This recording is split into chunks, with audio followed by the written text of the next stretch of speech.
Hello, hello, hello.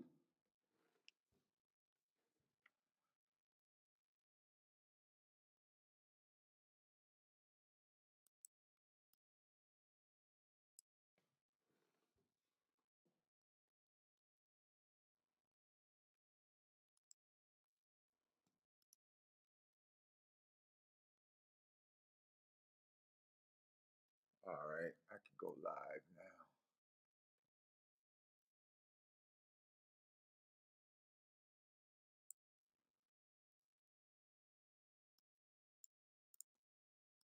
Move it down. I want that right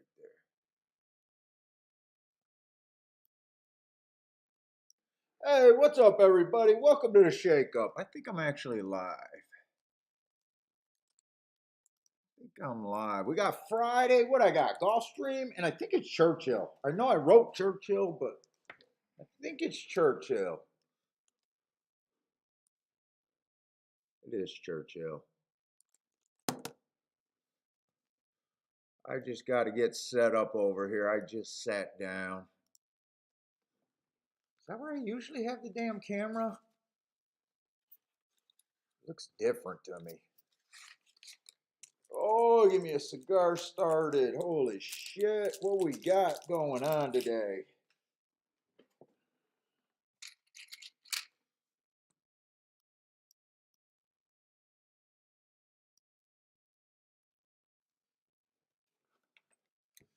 What's up, JW?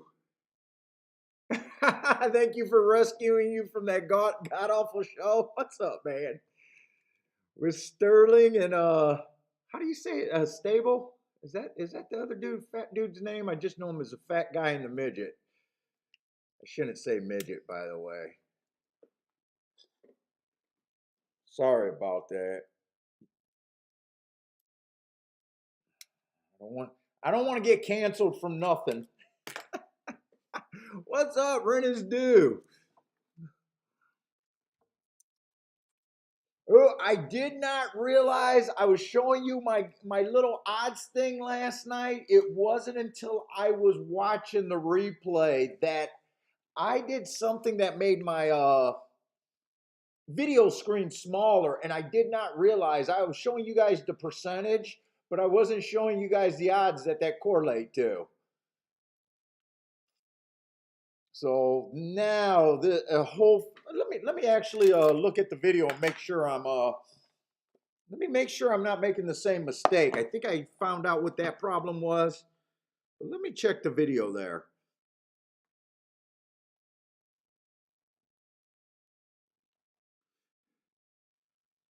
But yeah, let's find some bombs. Yesterday was a really good day. And you know what? I was laying in bed last night and I knew that first race. So that first race, I knew I keyed off of the six, and I knew I had the six to win, and I knew I had the exact, and I knew it was a nice hit. But I'm laying in bed last night and I'm going, did I key off the 6-7?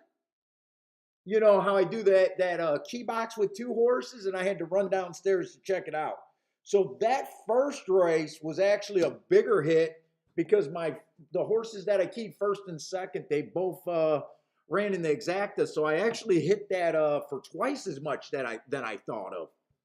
So actually, yesterday was a really nice day, and it was even a bigger day than I even thought while I was playing. Dude, I can't look at my account because I got a couple of zeros there. It's not like I got $100 or $1,000 in my account. So usually I don't even look at my account during. I just know if I'm winning or losing for the day. So I had to actually go check that yesterday.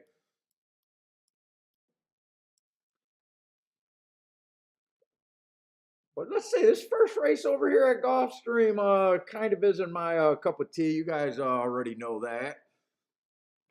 But we're going to wait for a few more people to trickle in, and I definitely want to check this.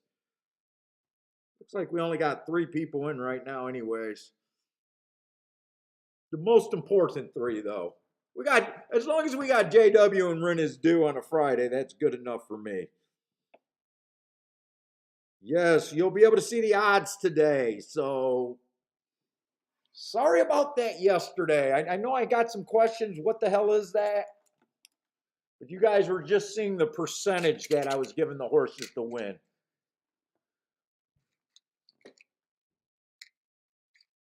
Oh, and let me grab my video feeds, by the way. Let me grab my video feeds. And I woke up this morning, already got a cigar. I cooked breakfast. Gave myself what I have? Scrambled eggs, bacon, and sausage. A proper serving of sausage. 9 pieces of sausage and 4 pieces of no, 9 pieces of bacon, 4 pieces of sausage is what I do. I don't know why none of these breakfast places can give you the proper amount of bacon for a single serving. I think it's 6 to 9 slices of bacon is what I usually do. What's up, Garth? Happy Friday. And Renna's dude says, "Look, Mom, I made it in the top 3." Hey, Renna's dude, keep your standards super low and you'll never be disappointed in life. That's my goal right there. Just keep your standards low enough and you'll always be happy, right?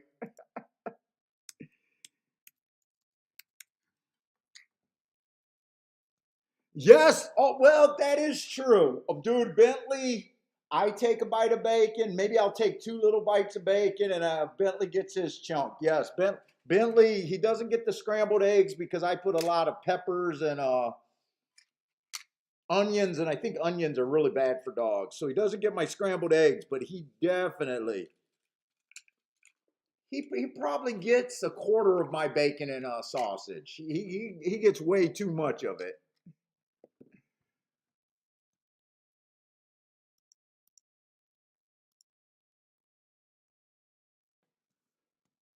Let's see. So obviously, this first race at Gulfstream with so many first timers, I'm just not interested. I do have got good marks on this 9 horse. Bad rail stalking closing day, went too fast. The win might be interesting. But this is a pretty big field, and if God, his speed figure's pretty bad. I don't like speed figures, but sometimes they catch your eyes. The speed figure is pretty bad, but I like the heart. Don't know how really interested I am in this race. Well, I know I'm not at all. I don't even know if I can get tricked into betting this race. Put it that way. Even if I could get to him, there's no way I could price the horse and say what his percentage of chance of winning and how much I like him. He just catches my eye. Let's see. Garth said his dogs get all the skin when he kicks the. You know what? Last night I was walking up the stairs with my pizza. I saved 4 slices of pizza from the night before so I could have dinner because I knew we were doing the late show.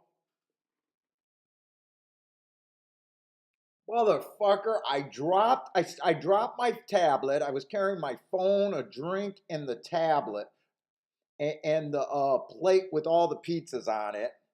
Oh, and they had so much. Oh my God, it was so good the night before. They went crazy on the fucking pepperoni. All I get is pepperoni bacon. It looks so fucking good. I dropped my tablet. I went to catch my tablet, which I caught, but I dropped every slice of freaking pizza on the floor. And I tried to eat it, but the dust bunnies it just wasn't happening. So I had to give Bentley all the sausage and the cheese. Oh, that pizza looked so good last night.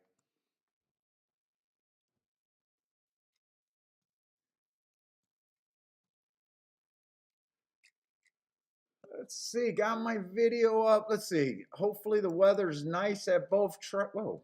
Oh, I did the pop-up video by accident. I'd rather do that video.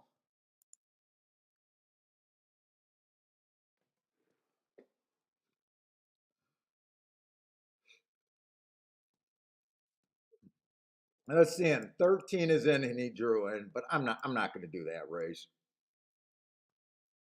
Yeah, good boy. He deserved it. Yeah, he was fucking happy. He's like, yeah, dust doesn't bother me, Dad. I don't care.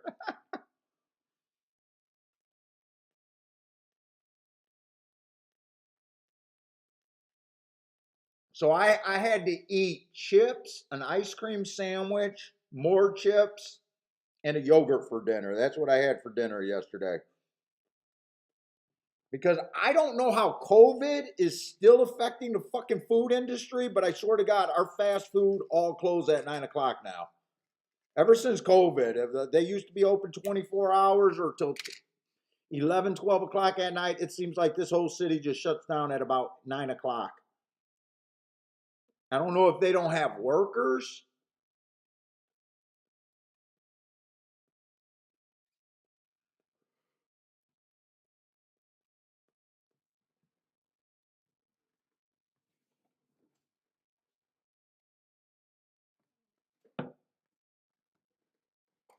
Roman, what's up, man?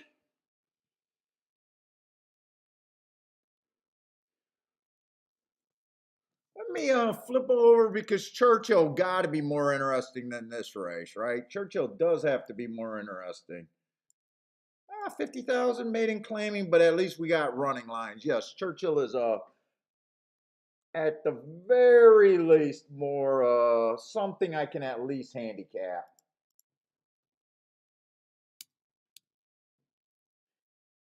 I think what I need to do for this, if we really like this, give me a few days with this, and you guys, I'll ask for some feedback. It definitely feels like I'm able to assign horses odds and everything a lot faster, even though you guys weren't able to see it, the whole thing yesterday.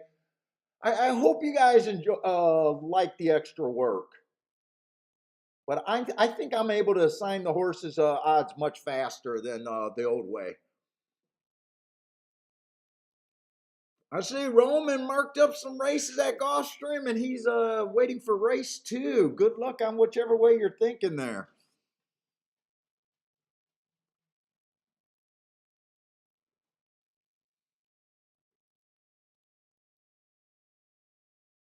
Where does do standards low? That well, you know what? Me and my wife never exchanged gifts. The only year that we exchanged gifts was the first year we dated, and then ever since then we've been together over 20 some years and never exchanged a Christmas gift. Not fucking 1 year. Not once. Not once. Never did a Valentine's Day. I kept that standard super low. What's up, Jevin? Oh, thanks for responding. Yeah, Jevin, I always respond. When you guys try to ask me a question and stuff, I always try to respond. If I don't respond to you guys might want to call me out on the show or something. Let me know. Sometimes you guys go to junk mail. That's the only way I don't respond if I don't catch it because it went to junk mail.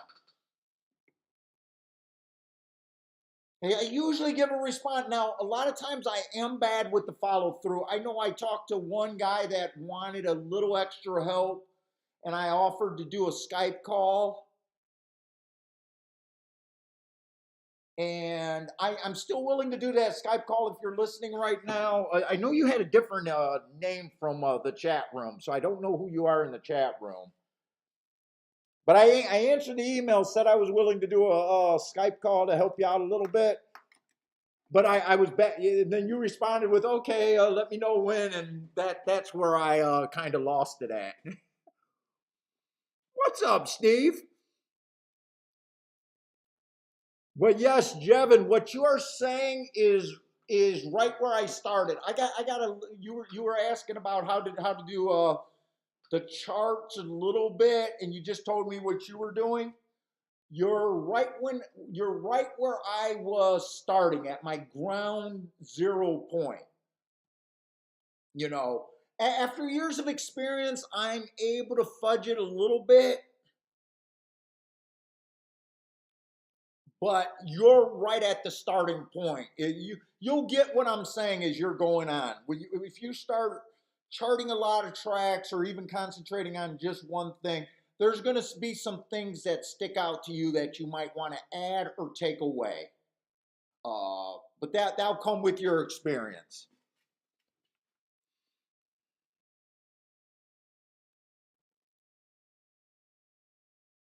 And then I add my bias thoughts and those sorts of notes. That will be different too. Like Good handicappers, like if you're looking at a track, you might not believe that it's as biased as I do, or you might think that it's more, or I might call something outside, you might want to call it the middle of the track kind of deal. So but that stuff is all, I do all of this work, guys, to hit 20% of my races at a higher mutual. That's the only edge I got. So you got to think about how much work I'm doing to find relatively small edges, right? So there's a little bit, and someone could take my picks and do better than me. Someone could take my stuff and do worse than me. I just know how good it is for me. And having a little. I don't think it was a speed favoring as you did, Paul. I'm just going to call it an even track. Those are opinions that matter. And if you might prove to be better, no one's going to be perfect. I come back and say, oh, I thought that track was a speed favoring that day, and I might come back 2 weeks later and say, you know what? I don't think it was a speed favoring track that day. Oh, Steve, no, I don't handicap any different, dude. I'm simple. It's what you see is what you get. So when I'm at the track, it's the exact same thing. Math matters. Math matters. Your overall philosophy matters. If you don't have an original thought or an overall philosophy, and you're just banging around, and the only knowledge you got is from reading a bunch of books, and you're bouncing around from chapter to chapter, being kind of a by the book. I weigh jockeys, I weigh this, I weigh trainers, I look at pace, I look at this, and you don't really know your identity. Those are the people that handicap different from day to day kind of deal. I really know my identity. People will tell you that, after watching me for 3-4 years, there's nothing changed. Nothing changed. Day in and day out, it's still the same thing. Looking at possibly a track trend, believing in my marks, believing in my notes, understanding math, understanding when to bet. It's why I'm so confident that I can say I can prove everyone. Whether they handicap like me or not, just them getting to think about math more and getting to think about when they should be betting, when they're out, and recognizing when they're outside of the box and when they're more powerful. You don't have to change your handicapping one bit. If you will improve if you just listen to the math part of things. So, but the very short answer is what you see is what you get. I'm the exact same. What's up, Gregory Ross? And you do have another question. Where can I get the call times for the horses and not the winner of the race in the PPs? Roman, I gotta adjust those myself. So when you got a horse that didn't go wire to wire in the charts, I'm gonna pop it open real quick for you, Roman.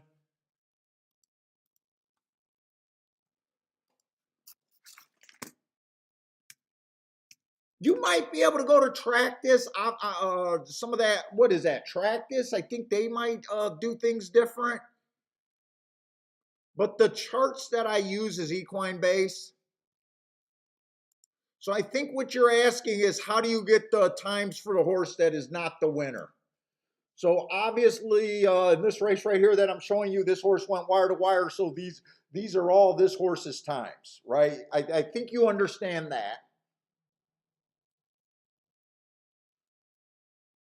Well, so far the 3 races that I looked at all went wire to wire. Let's see.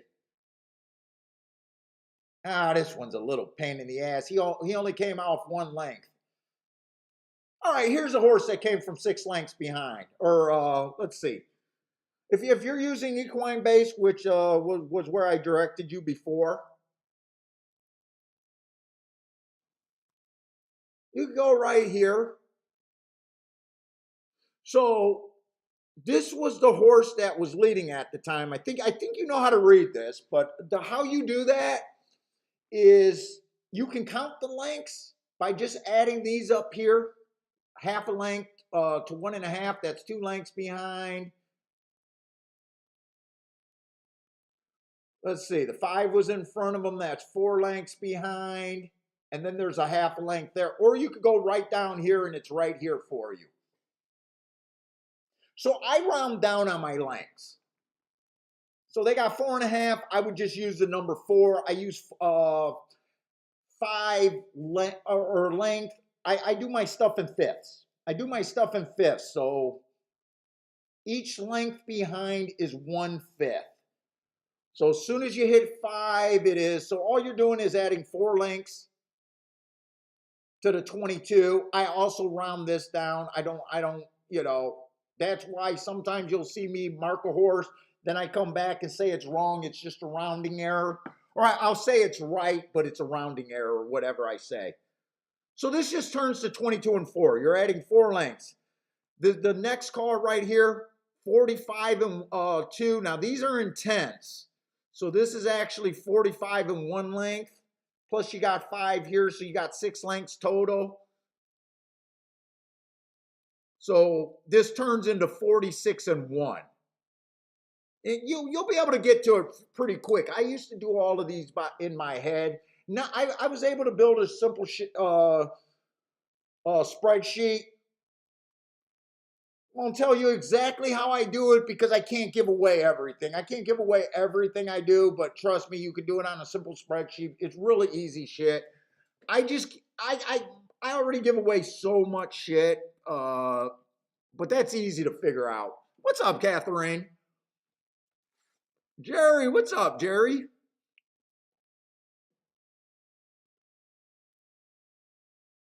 And Jevin, to your second point, you said you wish there was a better way.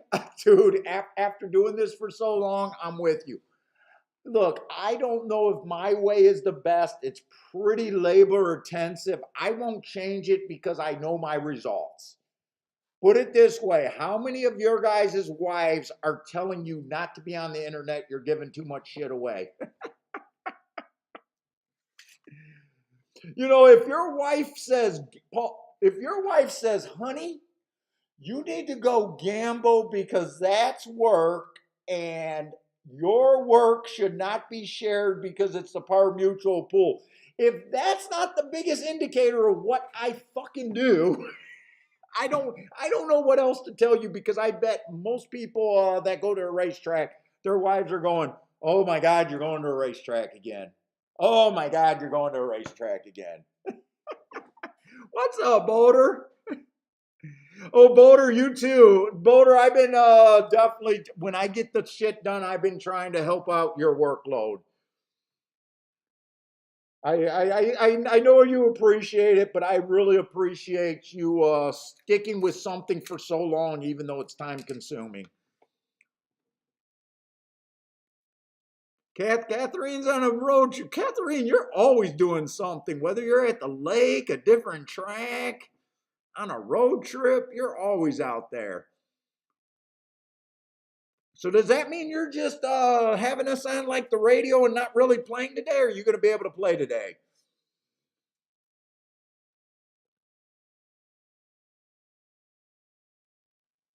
But I'm with you guys. I wish there was an easier way to get an edge. Dude, gambling's supposed to be hard. It's supposed to be unnatural for you to win at gambling. It's supposed to. Gambling games aren't set up for people to really win. So I was actually going to text that to you that, yeah, but it's supposed to be like that. It's not natural for people to make a living at gambling. You're not supposed to go into gambling saying, "Hey, this is what I want to do." You kind of fall into it. If you find something you can exploit, you kind of fall into it. I know most of you guys, this is not your dream to do it. You guys just want to figure out how to get to bigger hits.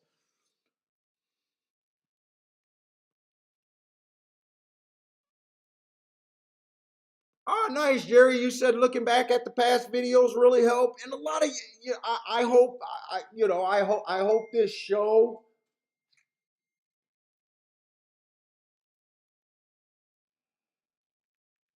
I hope this show can even help the grizzled veterans that didn't have as many winning years as they would like.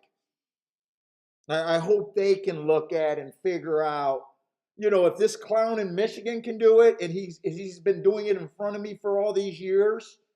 He's not claiming to hit any more winners than I do. He represents that he's in the 20% group. I think I hit 20%. What is he doing different? Why does he keep landing on the bigger things that can erase a whole bad day? I hope that, that's a lot of the goal of the show. I'm not doing anything special. I'm not really doing anything special.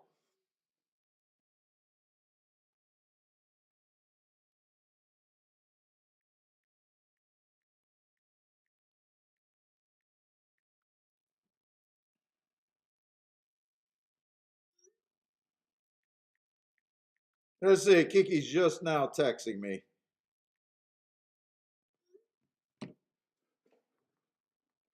What's up, Derek?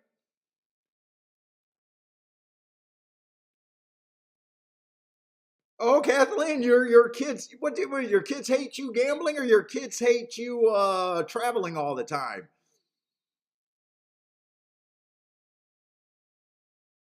Oh, you're 60. You're a little bit older than me. I'm gonna be 51. Dude, I hate my age. I hate thinking about my age, but I'm trying to convince me I got a lot of time left. I'm crazy with Yes, Boulder. Kiki is out of town. She went up north again. That's part of why I did the late show last night.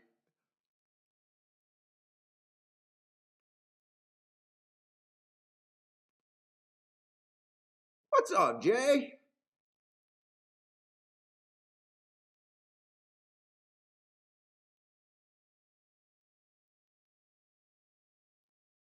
Jay, isn't that a Nickelback back song right there that you're writing? Is that a Nickelback lyrics right there? Why do I think that's the lyrics of some song?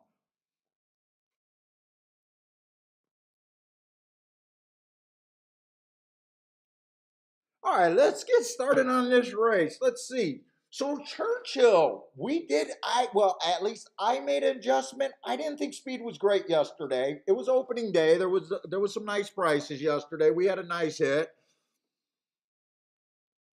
Boater says, "Oh no, Boater, that sounds gross." Boater, that sounds like you got a secret crush on me, man. I think you're talking about her lifestyle. That girl goes on some trips. That girl's a traveling crazy. Oh, Firehouse. I once said something like that. I was talking to Bill once, and I was saying, you know what? I was saying how a hot chick's got it made. I said, if you're a hot chick, you just got it made in life. To me, that's probably winning the lottery there. If you make good decisions, if you're a hot chick, you should be able to parlay that to whatever you fucking want. And I made a joke saying, dude, if I came back, I'd be a hot chick. And he looked at me like, dude, you made a joke like you want some guy inside of you right now. And I'm like, dude, that's not what I meant. That's not what I meant there. I'm just saying, if you come back and you're a hot, if you were born a hot chick, you got it made.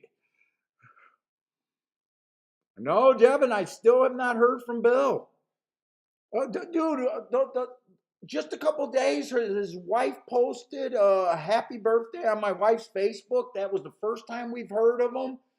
And my wife text him. She didn't want to do it, but I told her to text his wife, where the fuck is Bill? And my wife didn't want to word it like that, and I yelled at her to word it just like that. Where the fuck is Bill?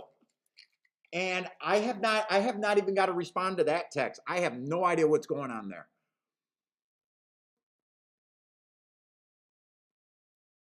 Unless she got a text a couple days later and then went on her vacation and forgot to tell me about it.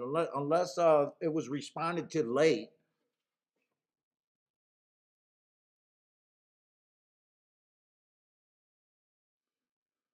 Let's see. So we got 8 horses in a race. So right now my starting point is 15% on everybody before I start handicapping. Let's see. The 1 horse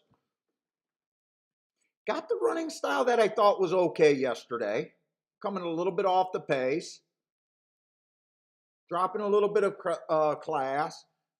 2 races ago was okay. Match strides with the fastest winner, average. Last race, I got mixed feelings. Tried the turf for the first time.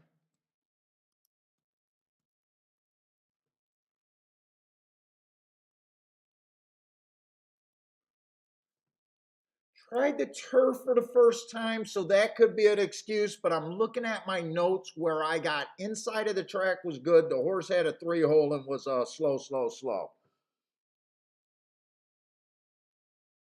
So I can look at that race 2 different ways. The horse had the good part of the track and ran like shit. But I can also look at that like, hey, maybe the horse just didn't like the turf and ran like shit. And there's no right or wrong way. It's just what way you're going to go with for your handicapping. I'm just going to go by and not assign him odds. I want to get to the horses that I don't want anything to do with. Let's see. 3 races ago, this 2-horse early pressing day ran against the bias, slow, slow, slow, but ran against the bias. Went to Indiana and Colonial. Last race was a very nice speed figure, but you guys know I don't like speed figures, but I can at least see that. Looks like he comes off the pace.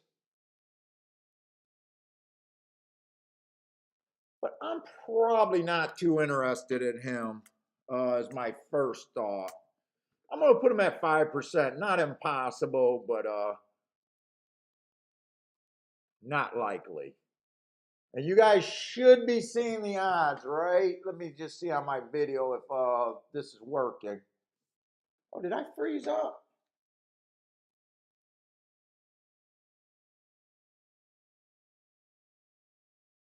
There we go. We got the odds.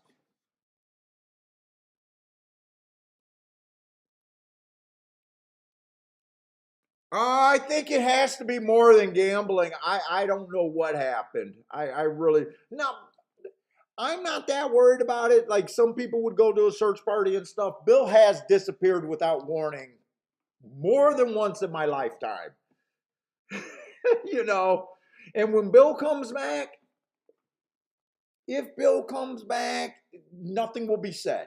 It'd be like, whatever. Yeah, you know me. That's exactly what it'll be. I love you, man. I love you, man. And I'll be like, yeah, my number never changed, asshole. And that'd be the end of it. Or that would be the extent of and then we'll go back to being Bill and Paul. Dude, his name is Wild for a reason. Just put it that way. He's wild for a reason. Let's say the 3-horse, but I know a lot of people love that guy. I mean, I love that guy.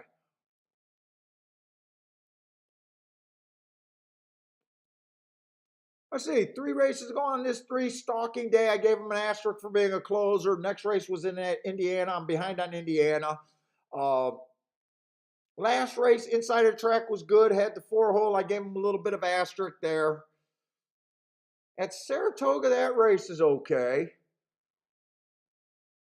This is a 6-furlong race. He looks more like a router. Right now, I'm going to be a little bit hard. I got to move along and just write my first impressions. I can always mess with things later depending on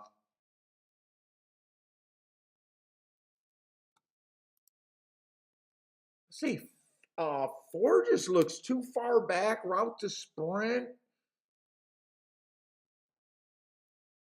I'm not seeing anything. And in a way, I don't know if it's just the first race blues of me getting my head into the game but nothing's like really, really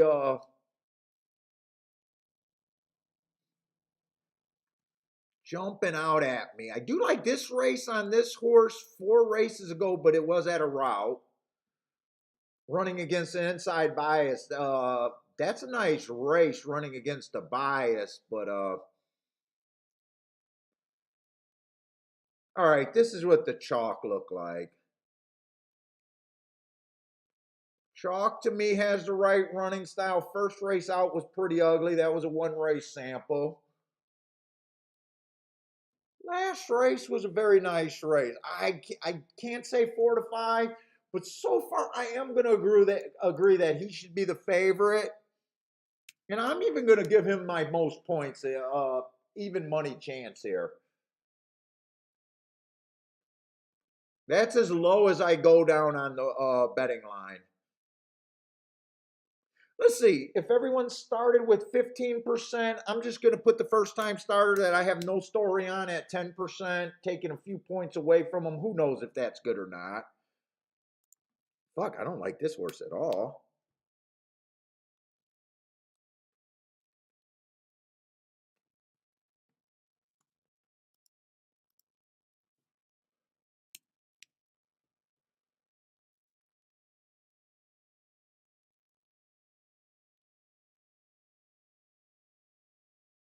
You know what? That's how I'm looking at this race. I don't think I'm going to tweak that. I'm not that excited about this race. So I don't know how to do this, so my stuff is in percentage. So if you see 4.5, that's 9 to 2, guys, or 4.6. So 4.6, it's right around 9 to 2. You don't got to be exact on these. You know, if you just see a single digits, that's 2-1. So right now the 2, interested at about, I know 5% is between 17 and 19 to 1. This has 19 to 1. I got the 3 at 9 to 1. I got the 4 at 19 to 1. The 5 at 9 to 2. But this is a way where you guys can see what I actually think, how I'm kind of aiming my bets and seeing if I'm actually betting my top choice, my second choice, however you guys want to use that. I think it's going to make it interesting, and I think I can give, you know, after a race when we're doing a review, if I'm trying to beat the 6, we always got that new clown saying, "Hey, Paul, I gave you the 6." Well, you know what? I'm trying to beat the 6 here. I'll be able to point out, yeah, I like the 6 too. I had him at 50% chance to win the race. I'm not interested at 3 to 5. I thought he had the best chance to win. I make bets for long term kind of thing. So this is what I'm trying to get at with horse racing math. I hope you guys enjoy it. What's up, Matt Gray? Matt Gray can't stand the 6. Well, if you can't stand the 6, this is probably a race that if you could find something, this is a race you're supposed to be betting, right?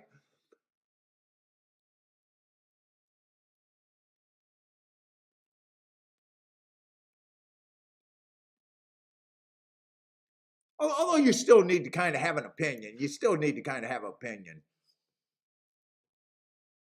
But it's a race that if you hate the favorite and won't use the favorite, if you can do something here, it's supposed to be good for you. Win or lose. What's up, Lanier?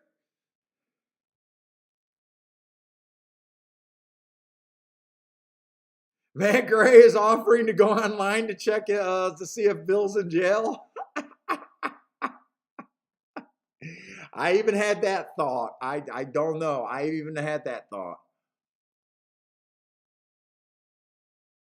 Yeah, but me and Bill's been friends for a long time, and we were friends before he was really gambling or latched on to any gambling.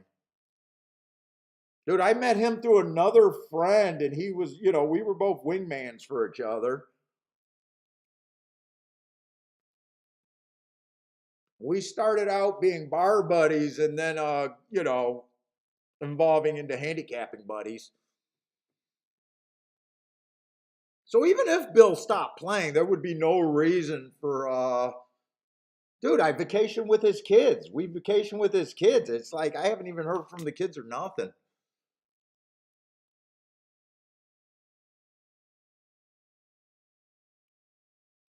Let's see, 5 and 6 got the lead. Five. So my top three choices would have been 5. I would have gave a pretty big edge. Or I'm sorry, 6. 6 would have been mathematically my top choice. The horse I gave the most percentage to, and then the 1 and 5 would have been tied for my second choice here.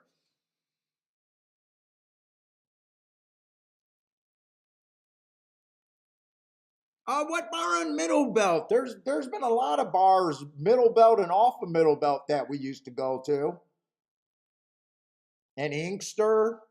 I mean, we used to go to Frankie's. We used to go to that Safari Club just off of Inkster and Schoolcraft. We used to go to Cushion Q and Brew just off of Inkster. We used to go to Cadillac Cafe. I think that used to be right near Middle Belt.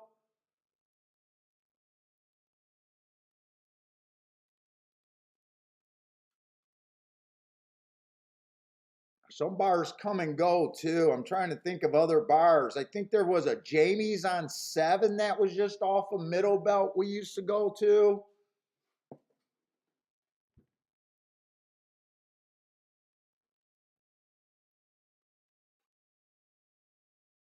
The Safari Club was that bar that used to change its name and go out of business every couple months. It was right off of there, just off of Schoolcraft and I think Inkster. It was like Safari Club. It was the Factory. It was 100 different bars. Oh, Cushion Q and Brew. Yeah, we used to go there. Oh, that Bikini Bar in Livonia, right across from the Factory, that used to have the Tuesday steak dinners. We used to go every Tuesday to that place for those cheap little steak dinners at the Bikini Bar.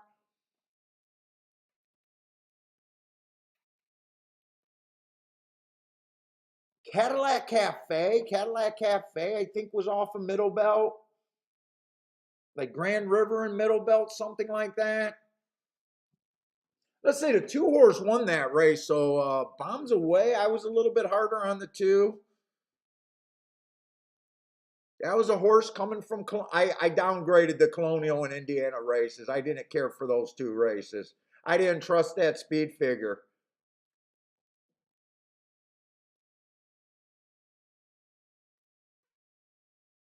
I ran second. At a nice price. 5 was actually an overlay that I could have bet there. Actually, I'm surprised. I guess I really wasn't serious about that race. 6 ran third. Matt Gray was right about the third, and we were right about, if you beat the 5, this is a good race. Or I'm sorry, if you beat the 6, this is a good race.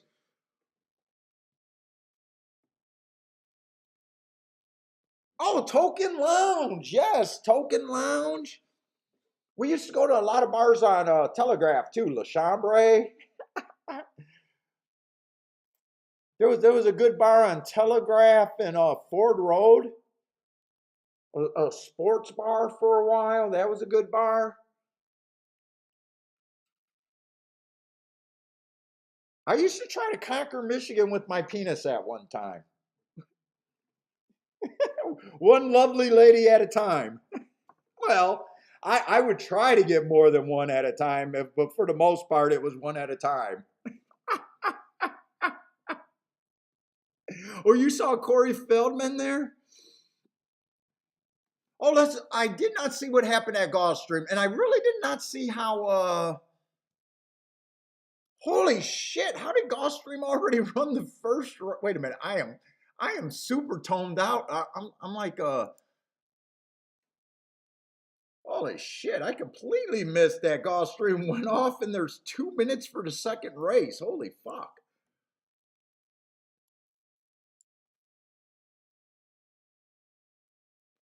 That was a Tapeta race. It came in 13-9-10. Okay, wow. I obviously did not see that race. Oh, that 9 horse ran pretty good. He got second. What did he go off at? He didn't go off that long because he paid 480 to run second. What did he go off at? 4-1. All right, well, let's try the second race, but I'm on short time there.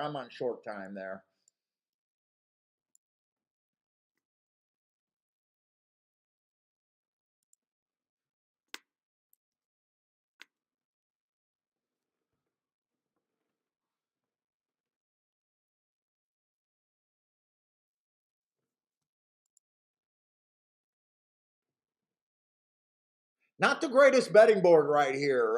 4 horses out of 6 between 2-1 and 3-1. So they're really making. When I see a race like this, that everyone's like 2-1 and 3-1. If I play this race, I got to have a really tight opinion. There's not a lot of spread room right there.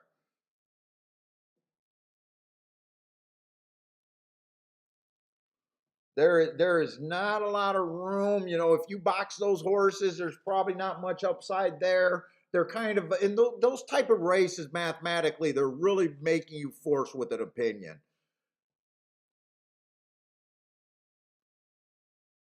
I see it. I can see why the one's being bet. 3 races ago, speed favoring track, one wire to wire. That was at a route. But this horse is capable at sprints. I see a lot of sprints under him. Last race, early pressing day, he comes out looking like a closer and still earned a heart at the 6 furlong mark.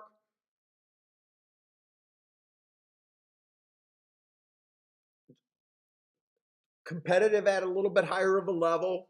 I got no problem with him. Definitely think he deserves to be taking money. 2 horse that 3 races ago, bad rail day, had the 7-hole fastest winner of the day. Nothing's wrong with that. 2 races ago, early pressing day, went too fast to win. Nothing's wrong with that at a higher level. Last race, bad rail day, had the outside, ran a nice second, average, 1 tick slower than the fastest winner. I got no problem with that. He's actually a price, but I have no problem with him. 3's a horse stepping up a little bit in class, but is in super sharp form. I really have no problem with him.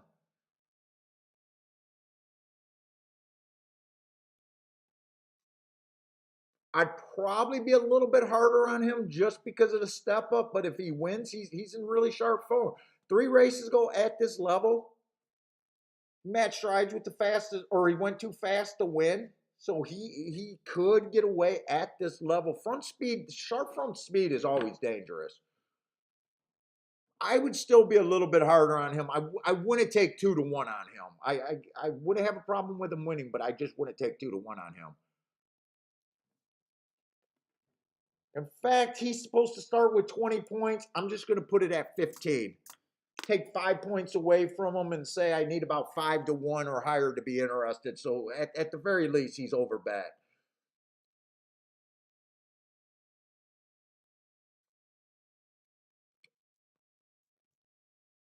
4's last race was at this level and he won it easy. It was a bad rail day. Average, 1 tick slower than. I got no problem with him. If he wins, yeah, okay, he wins. 5 horse fits at this level. He gets a little bit too far back. I'm going to take half his points away. He looks like he needs to be at least 10-1 or higher for me to be interested in. I think you need a speed duel and the pace to completely melt down. But if he gets that, I wouldn't be shocked to see that scenario.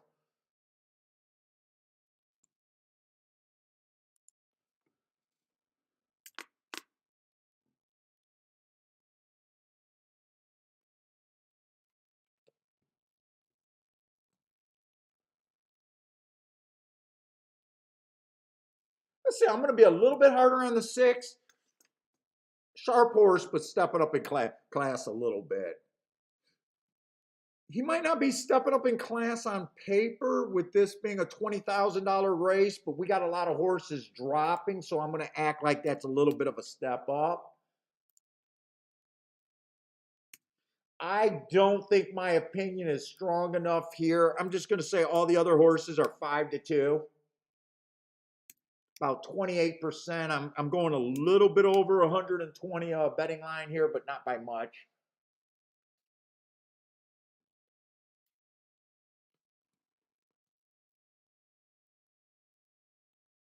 Let's see, so the one could be played. He's a bit of overlay that gives me value. Is this 2 really 10 to 1? Wait a minute, wait a minute, wait a minute.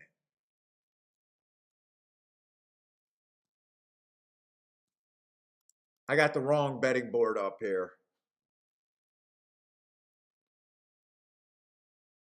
By the time I realized that mistake, the race, they opened up the gate.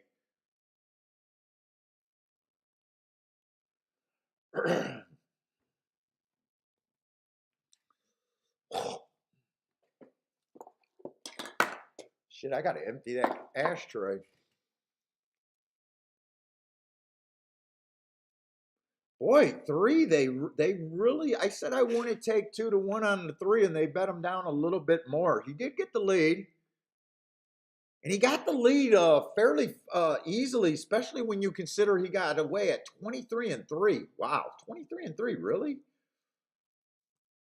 I thought there was enough speed where he would not scoot away that slow.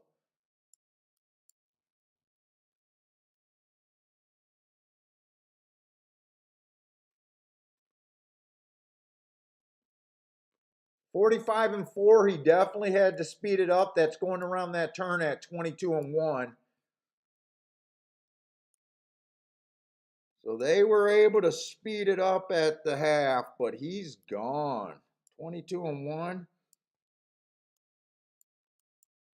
Boy, I'm shocked he got away so easy.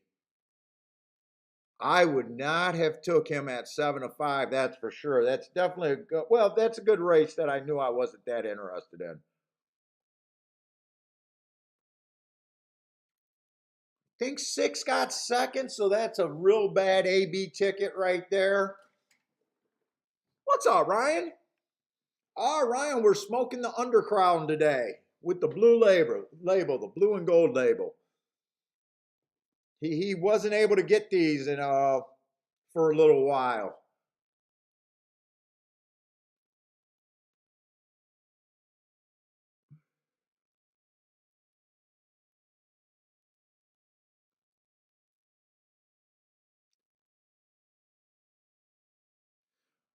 Brady, what's up, Brady?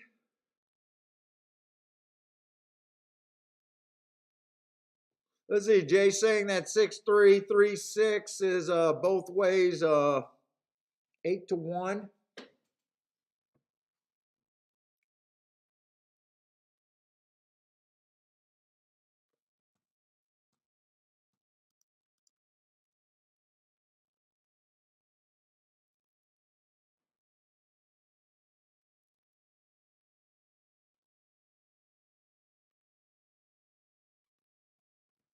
All right.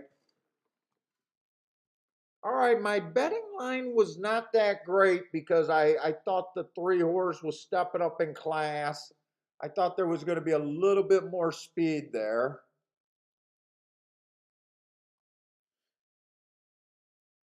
I don't really got to worry about it because I knew I wasn't interested in betting there. Really shocked that I am shocked that the 3 got away at 23-3 though. I am shocked that he got away so slow.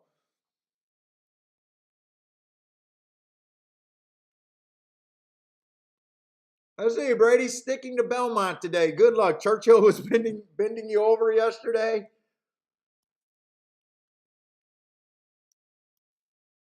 Yeah, Churchill was definitely a good card. I don't mind those cards. You know, the cards that are going to hurt me the most for the most point are chalk cards. When it comes AB every race, AB, BA, CA, you know, those are the cards that hurt me the most point. Long shot cards, they don't tend to hurt me that bad. And when I don't, let's just say I have a terrible day on a long shot card, I don't get discouraged on a long shot card. You know, because I'm supposed to be involved. That, you know, to me, I was just wrong that day. If it's a long shot card and I take a beating, I was just wrong that day. It's not like I wasted money when I should have been sitting out. It's like, dude, you're supposed to be going after those races. If you're wrong, you're just wrong in horse racing. There's no real downside. Well, there's a little downside being wrong in horse racing on a long shot day. But if I was playing long shots on a long shot day and I just got my butt kicked, it's like, no, I should have been in those races. I was just wrong. I know I'm going to be wrong for the majority of my bets anyways. Let's go tomorrow and hope that we get that same kind of card tomorrow. Ian is in the house. What's up, man?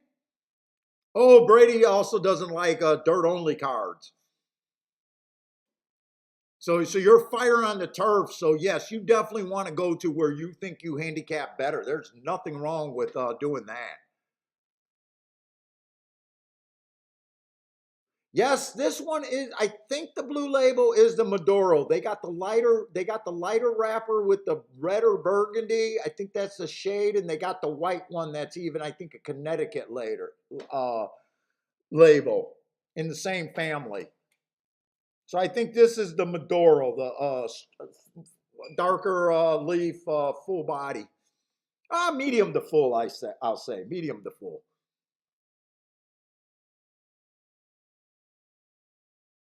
Ryan's another guy that likes the turf a lot better. What's up, first time starter?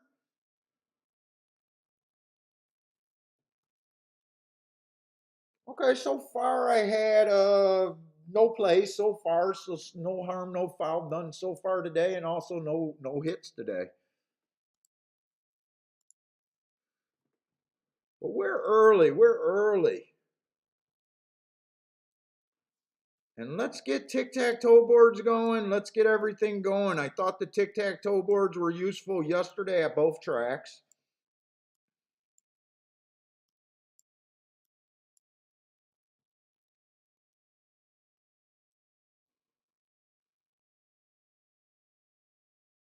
Jesus Christ, I don't even remember who won this first race. Who the hell won this first race over here? Two horse won at a big price. Oh, and two came off the pace, right? Two came off the pace. That's what we were looking for yesterday. I did not see the replay, and I did not see where he came from. I know he came late though. So maybe I'll handicap start at Churchill like the track is still playing like it played last night off the pace.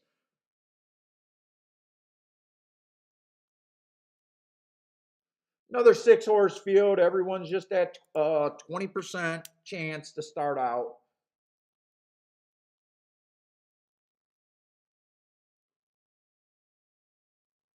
Let's see, 50,000 claimers, and I said I'm going to look at this. Maybe I'm going to try to play it like I think the track's backing up a little bit.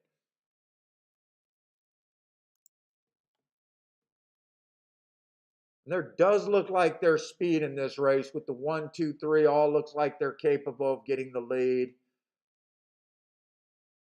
Even the 6 looks like pressure.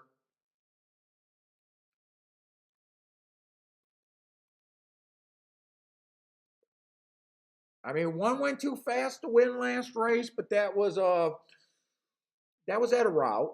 You guys know I don't like route to sprint, but for the most part, he does look like a sprinter for the most part. Let's see, I'm just going to start by taking about half his points away. I don't think I like him that much.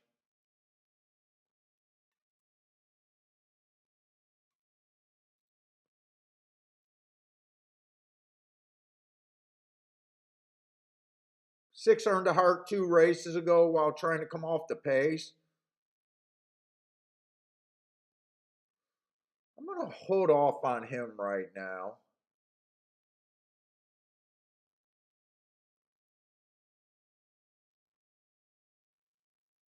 Three just seems like he definitely has to improve a bit, my first instinct.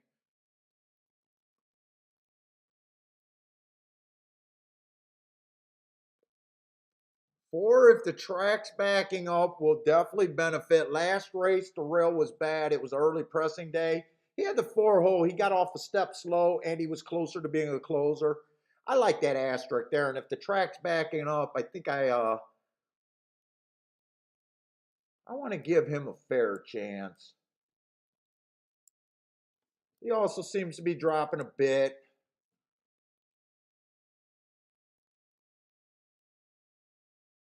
5 is dropping a bit.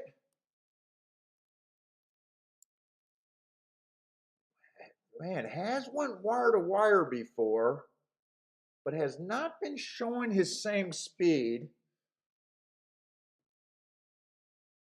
Dropping in class. What kind of running style is this horse going to do? Is he going to come off the pace? His 2 races that he was closest to a winner, he was trying to go wire to wire though.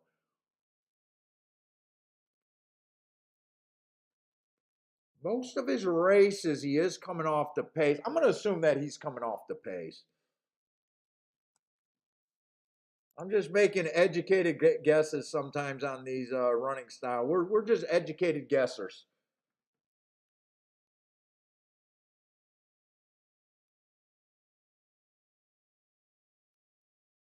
And I think the 6 probably going to rate here. Dropping in class.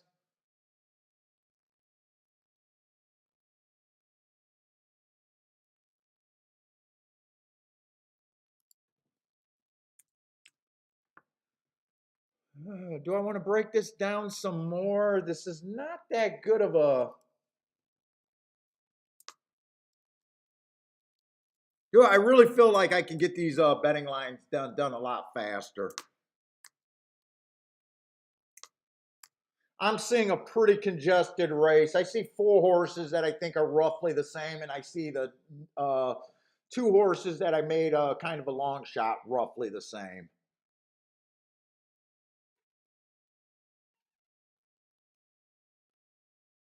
Let's see, 2, 4, 5, and 6, I think are the most likely winners, but I think each one of them got roughly a 25% chance to win. 3 to 1 is favorite, so 6 is a little over bet. 5's a little bit of an overlay, but not crazy. 4 is a little bit of an overlay, but not crazy. 3, I thought fair value was probably about 9 to 1 for the win. 5 to 1, he's a bit over bet. So not interested in him on a win bet. 2 at 7 to 2 is just a half a point over the overlay price right now. So not really interested in. I want to get paid more in your best betting overlays, horses that you think have a better chance of winning than their odds. But a half a point is not a big enough overlay for me to be interested in a win bet. And I got the 1 being a little over bet. So for a win bet, it's mostly 4 or 5 if I'm even all that interested in, and they might come down a bit. Cindy, what's up, Cindy?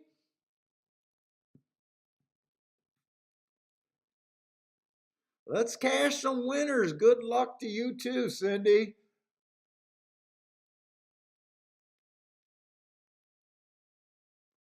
Ryan, you're a big fan of the Undercrown Shade, the Grand Toro. One of the best smokes you've ever had, huh? Dude, my favorite smoke of all time, it's a little expensive for an everyday cigar because I think it's about 20 bucks. That's a little pricey for me, but the Undercrown Liga Pavaro, that T52 and that other one is my all-time favorite smoke. I'll take those over a Cuban every day of the week.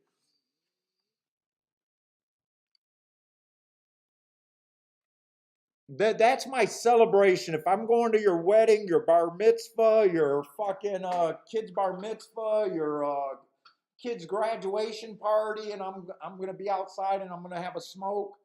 That's kind of my celebration cigar.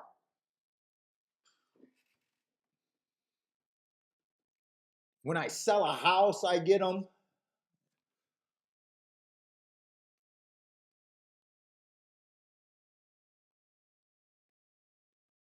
Now the 4 and a 5 and the 2, they're just a half a point overlay. This is another just contentious race where they're forcing you to have a super strong opinion.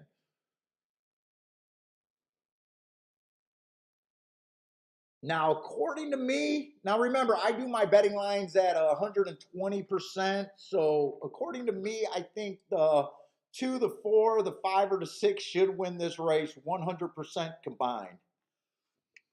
Now, if I was playing pick 3s, pick 4s, pick 5s, even though I think that locks it up, I would never play all 4 of them at those odds. I would pick 1 or pick 2.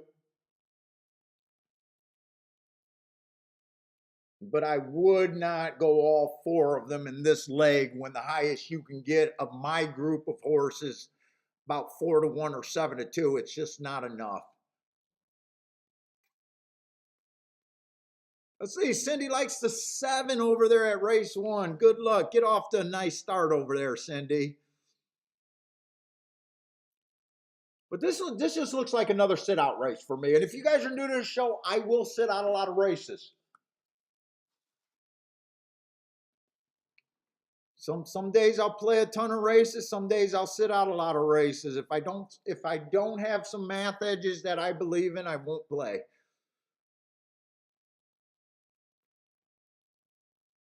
Even if I like something, if I don't think the math is good for me, I won't play.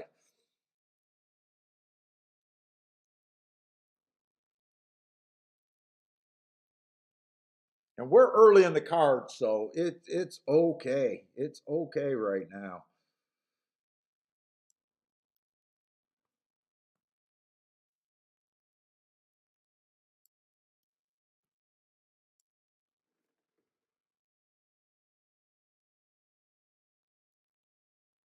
We got a dirt race, maiden claiming 12-5 over there at Gulfstream. Oh my God, can we get some bigger fields? I mean, I shouldn't complain. 7-horse fields aren't exactly terrible. I mean, in horse racing, they get a lot worse than that.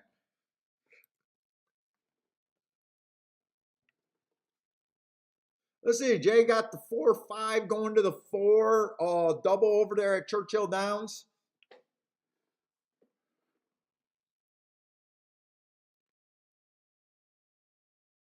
Let's see, Cindy is interested in the race 3 that 2-horse over there at Gulfstream is live at 8-1. And we know Cindy can be deadly with her price plays over there.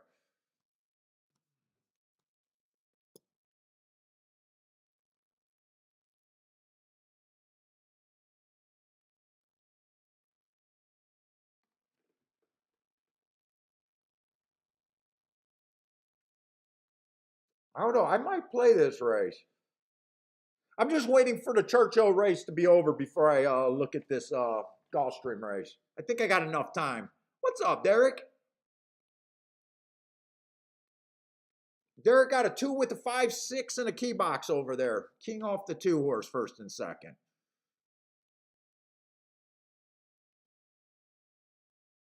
Let's see. Derek and Jay can both get a live. Derek can backdoor his exacta. That would help Jay get a live in his double. So I'm gonna root for the. I'm gonna root for the 5. 5 is both of your common horse. If the 5 wins and the 2 gets second, Derek could have his exacta. If the 5 wins, Jay can get a live in his double. So I'm gonna root for both of you guys there. I really have no extra opinion there.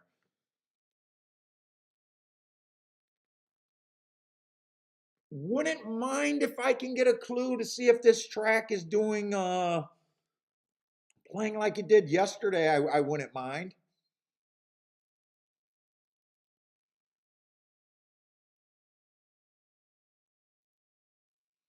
Let's see if you guys are looking at Aqueduct or Belmont. I'm going to call it Aqueduct. I don't care that it's Belmont.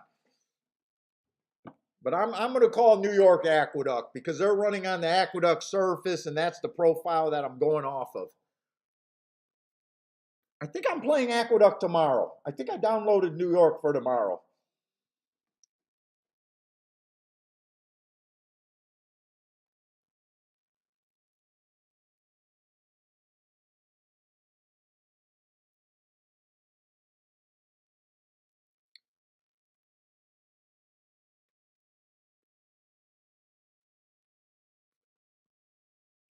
Four horse looks like he should be able to win this race. It looks like it's going to be a 4-2. 4-2-3. So I don't mind my betting line right there.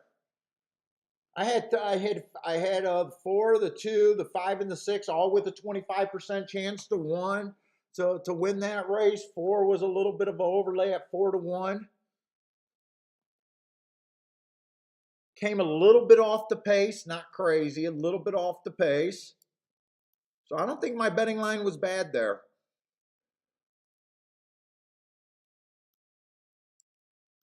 4 was one of the horses that I was looking to bet. Then he flipped down to 7-2. He was the horse, I think that was at 9-2 for a while. I probably would have played him if I would have got 9-2 or 5-1. I was hoping he would go up, but he actually went down a little bit. When I seen him at 7-2, I kind of lost interest in that race. They overplayed the 6 a little bit.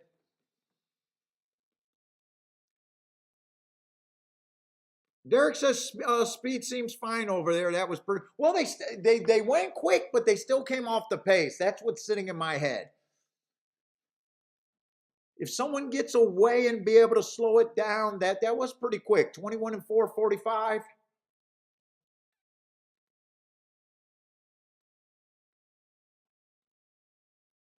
They had some races like that yesterday that went fast and well, I don't think they went fast, I got the chart yesterday. Did they go sub 21? Let me see. I did that this morning.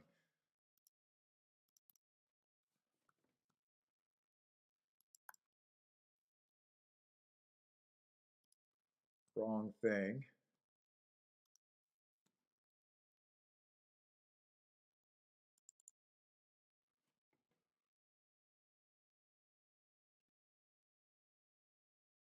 Yeah, yesterday they went 21-1 at one race, and they went 21-4 in another race. They ran 5 races. So 2 races they did go sub 22.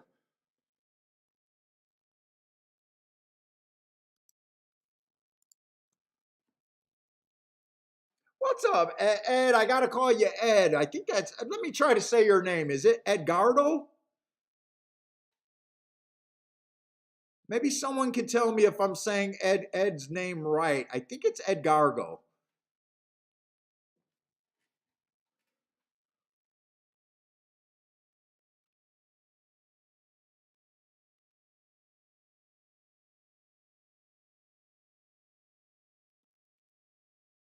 Cindy's off to a nice start.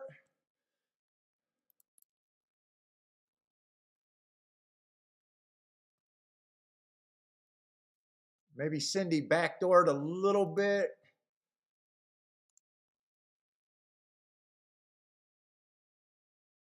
Ooh, that'd be a nice back door right there. 10-1 over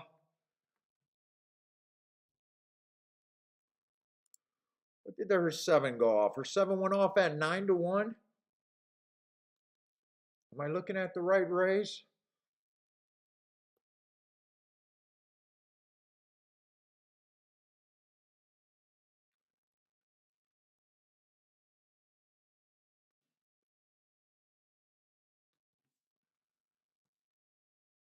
Holy shit. Okay, I gotta focus. These races are on top of each other. Why am I thinking I got all the time in the world? I thought I'd be able to watch Churchill and be able to come back. I did like the 4. When I said I was a little bit interested in that race, I seen that 4 horse earning that heart 3 races ago with front speed. But at 1-2, holy shit, I'm not interested.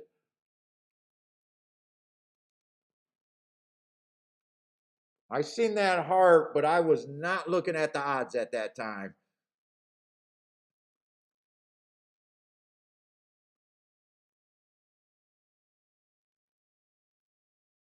And he or she does look like she could be pretty close to lone speed here. Now, I don't give a horse more than a 50% chance because I know that I should not even be betting even money, let alone sub-even money.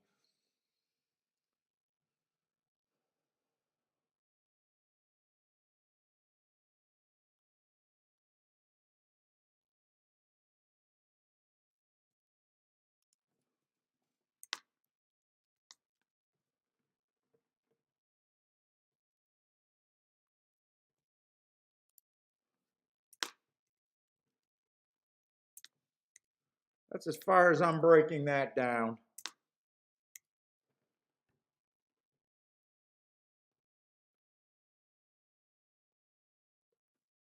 I'm not going to mess around with this horse. That was a horse that caught my eye.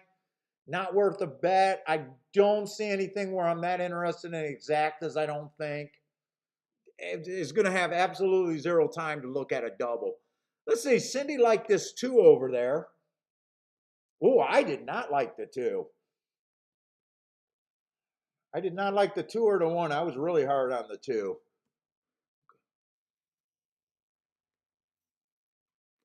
Thad is here. What's up, Thad? I believe it's Edgardo. Edgardo.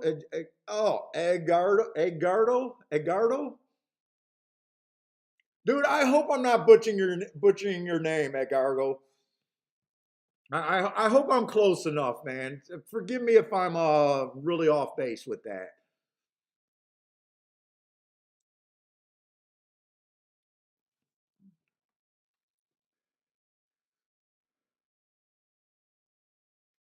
Maybe I could just go Gargo. I like Gargo.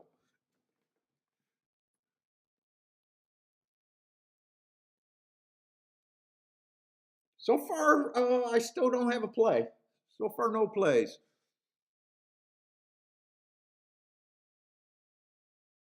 Jay likes the seven, but not enough. Wow, two showing some speed here. I was not ready for the two to show some speed here. Boy, I thought the four was the closest thing to lone speed. This might be good for Cindy right here. I wonder if Cindy likes this horse going to lead. This horse was off a big class drop. I really missed that. Big class drop. I missed that.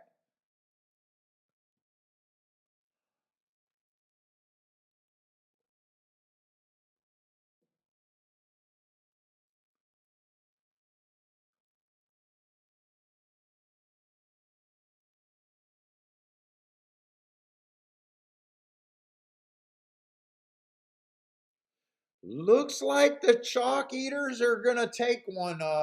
It looks like they're going to beat the Chalk Eaters today.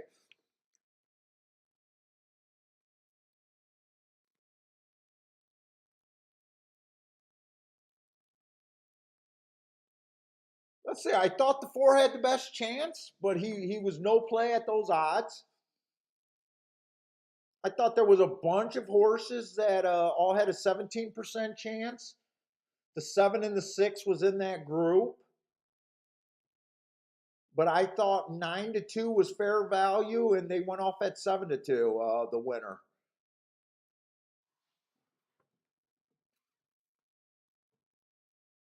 So to me, just a good sit out race. Maybe this exacta might be okay beating that four horse.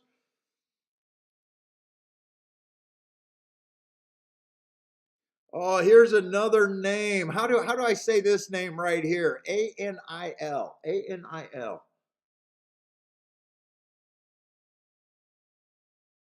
NL? NL? Welcome to the show. I don't know how to say that name.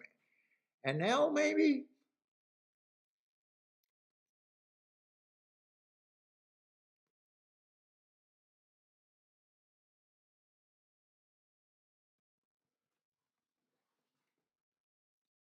Edgardo. Edgardo.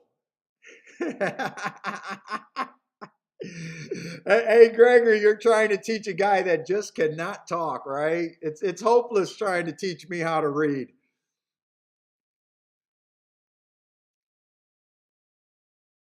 Let's see, someone like that 7, but didn't feel like the 7 was a proper price for them to take a shot on.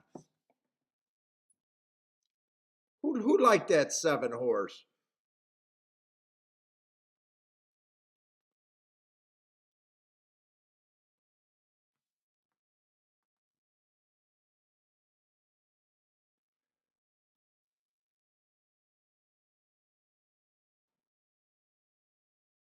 Oh, it was Ryan over there? Ryan liked the 7?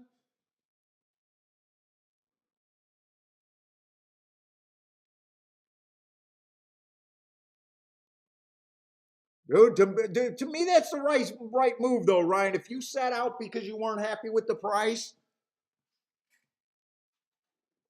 yeah, he's a winner. So 7-2, you could have a day with that, but it's not a price that's gonna bother me sitting out there. Oh, tic tac toe. Let's get the tic tac toe board going because I have no idea what's going on at any track so far.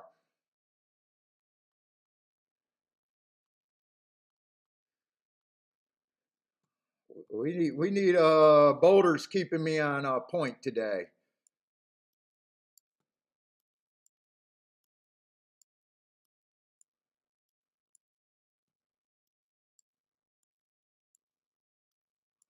And dude, I just don't think that the problem with the tic tac toe board right now. I'm gonna bet that they just don't have any charts right now. Let's see if I got any charts to look at real quick. And I will try to do a better job keeping that up there. Let's see. Let's look at Gulfstream's charts first. They got the first 2 races up.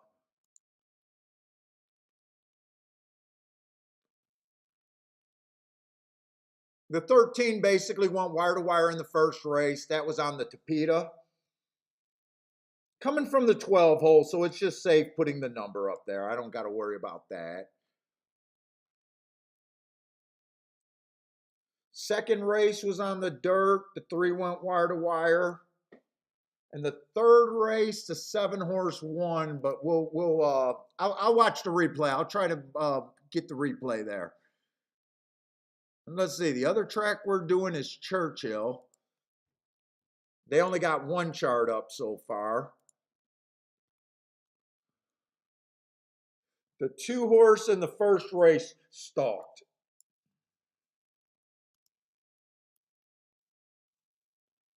Oh, did I throw away a chart?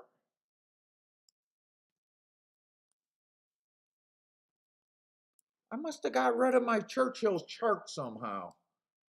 Or my Churchill form. Let me download that form.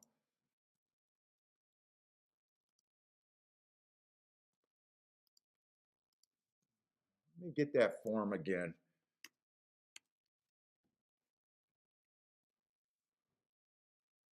I must have closed it out somehow.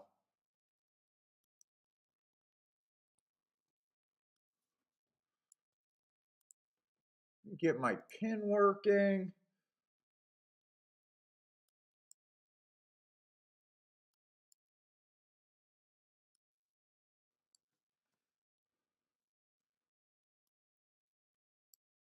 Two Horse was a bomb too, wasn't he? So Two Horse stalked in the first race.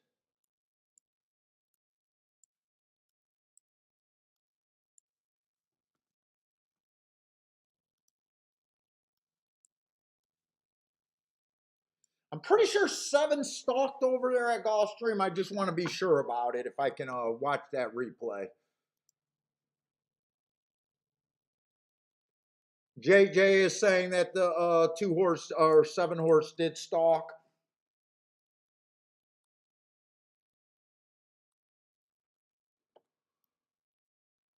That's going to be this guy right here. That is on the dirt, outside on the dirt and inside on the dirt so far. Okay.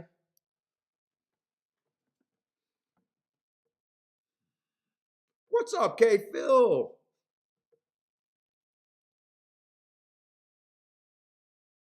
What's a black acre? I never had a black acre. That's a cigar, huh?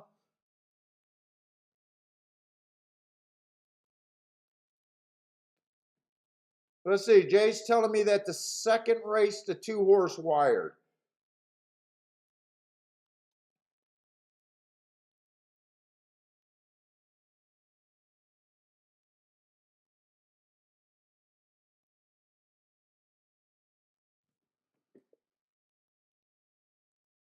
Very mild.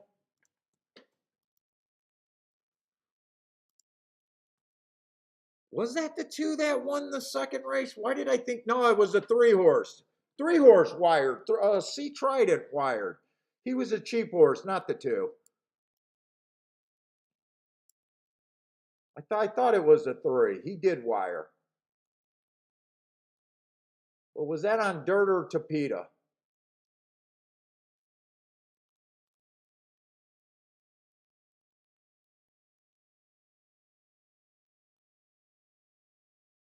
So that should be all the winners right now. We're in the 4th race. That's all the winners so far. It's almost sucking on a straw. Does it get you that? Do you ever get nauseous from it, or do you ever get that like super high floating feeling? I always get the floating feeling from the cigars that I smoke. I like to get that like high, like I'm floating. That's the only way I can describe it. I feel like I'm floating. And I like the cigars that give me the borderline stomach ache too.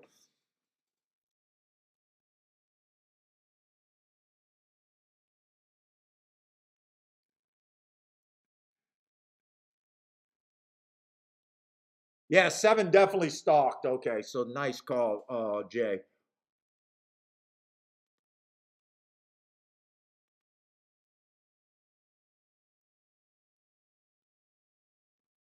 And let's see, we got 10 minutes for Churchill. So Churchill, okay, we should be able to get Churchill and Gulfstream.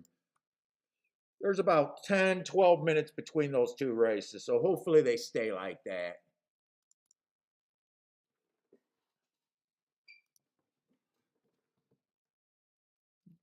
Yeah, Ryan, weed does not do it for me. Weed puts me to sleep.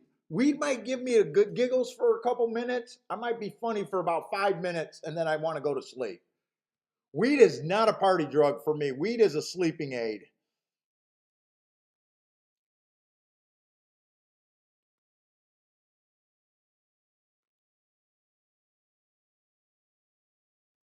Lanier like some bombs over there at Churchill? We love to hear bomb talk.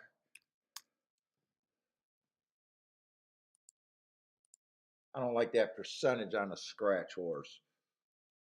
We got $10,000 claimers, 7 furlongs. Over there at the Churchill. And they're only betting to 5. Hopefully that's a big mistake.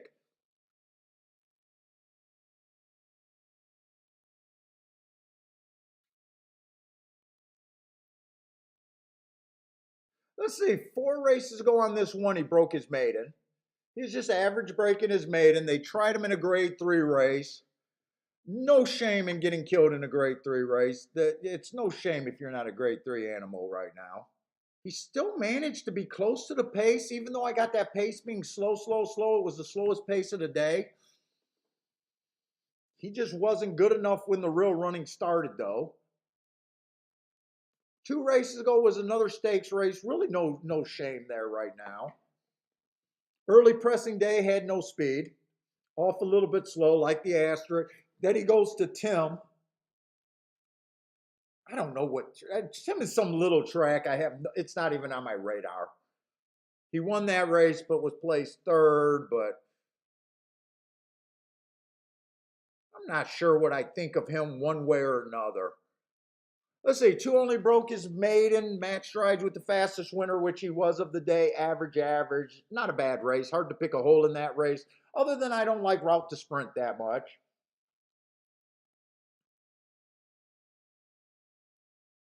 3 horses first race, always an excuse, but it was also an early pressing day. He was more of a closer that day. He comes back on a speed favoring track, goes wire to wire.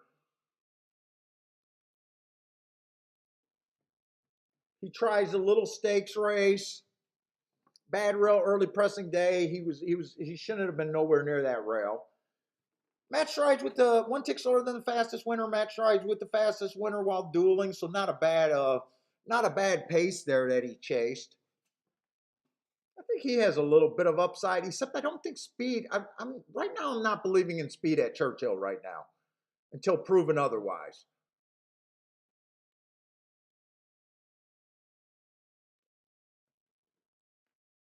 Four ran on speed favoring track, first time out, had no speed, got an asterisk, won his very next race.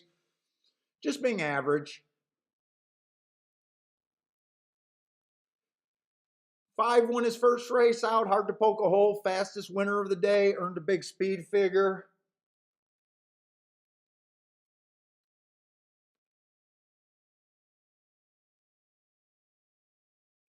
Boy, really hard for me to have an opinion on a betting line here.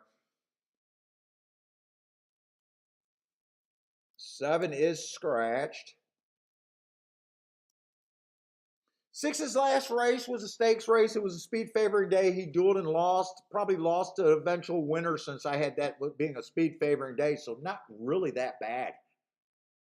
Let's see. 6 wouldn't shock me. 5 wouldn't shock me. 3 wouldn't shock me. 2, no one in here would shock me.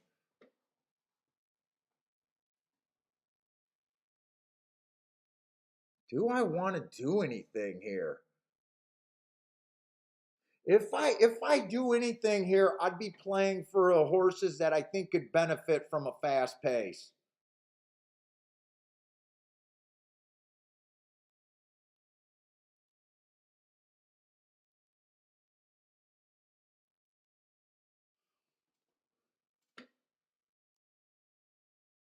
That would be the 4 and the 1.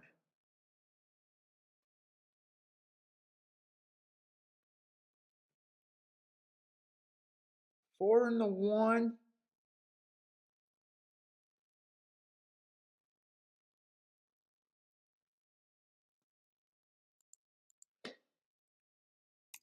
There's 6 horses in this race. I would have a hard time breaking this down. That would put everyone at about 20% chance winning this as random. If I even stopped right there, I could still play the 4 and the 1. I could still play the 4 and the 1 with that. There are overlay at 4 to 1.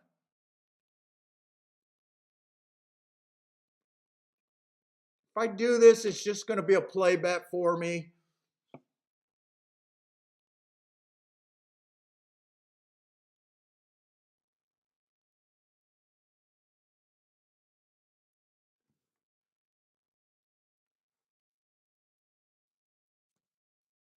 Let me look at some exactas. Let's see if the 5 wins this race. Let's say 5-1 is actually paying 34 to 1 and 5-4 is paying 29 to 1.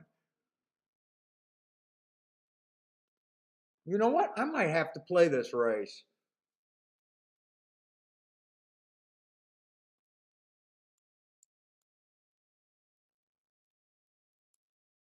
Do I got some space to write down what I want to bet?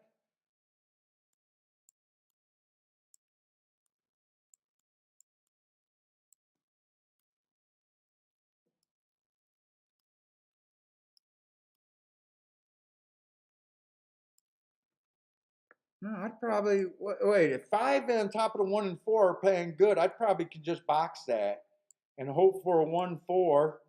But if it comes in 5-1, I'm still want that. I'll probably just play it like that as long as these exactas stay where I think they're at.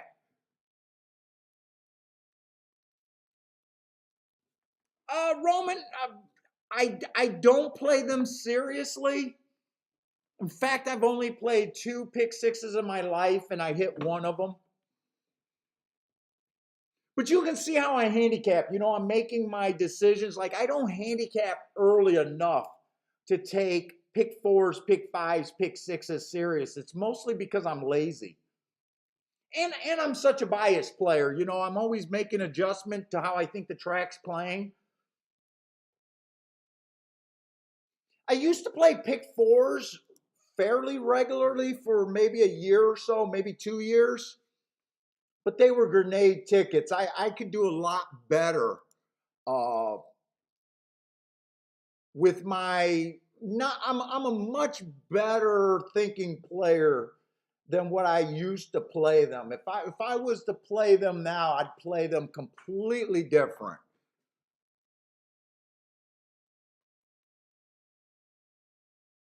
But a lot of what I do is out of laziness, believe it or not.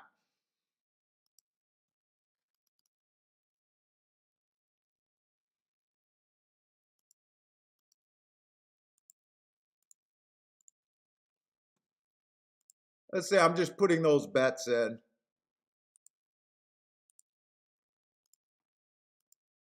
I'm not against them.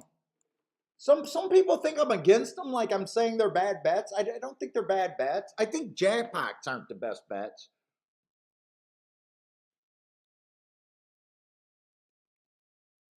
I would probably be more interested in pick fives than pick sixes, especially if it's a jackpot.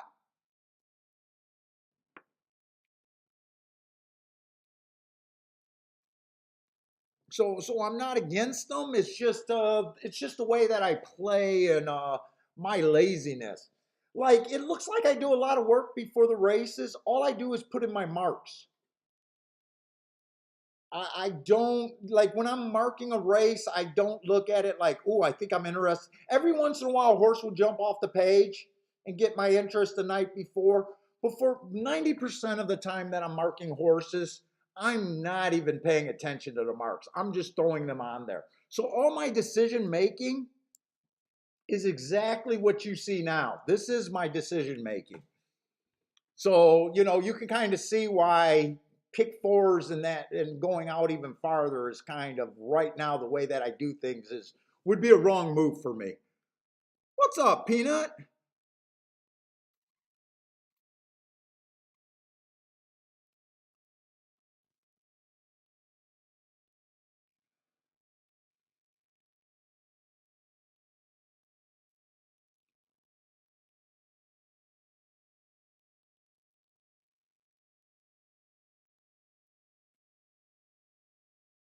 I just think if you play them, you need to really ticket structure and really think about what you're doing.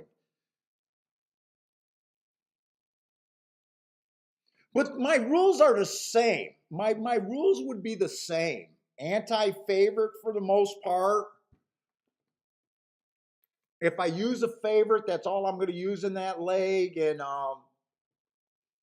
I would more likely key off of my price horses because I would go with if I'm right on this price and I'm right on that price, I want to be wide enough in the other legs just to cash the ticket. And I know it's going to pay because the prices that I would be keying off of in my keys would be guaranteeing that I'm going to be getting paid.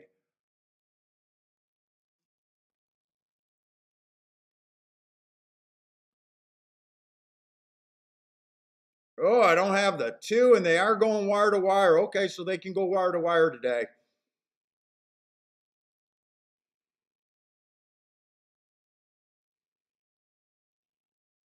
Well, I was hoping this track would be the same as I thought it was yesterday. So I am going to have to be worried about speed too. Three horse had some very nice marks there. Three definitely had some very nice marks there. Fastest winner. He did show speed.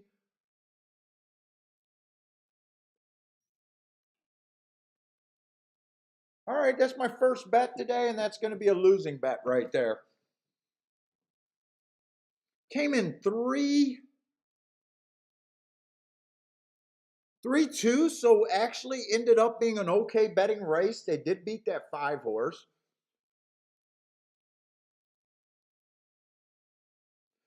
I am noticing that they did get a fairly slow pace. 23 at the first call, 46 at the second call. They sped it up at the 3/4 mark though.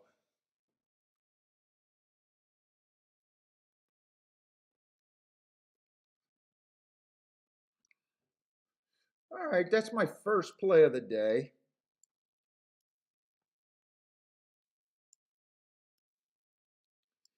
And I'm pretty sure he went wire to wire, so and they're only running on the dirt there.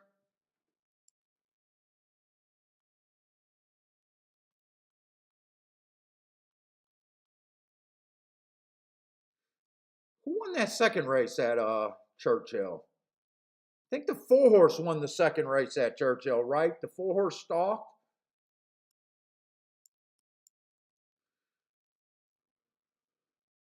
I'm pretty sure it was this horse, and I'm pretty sure that was the horse that I was looking at.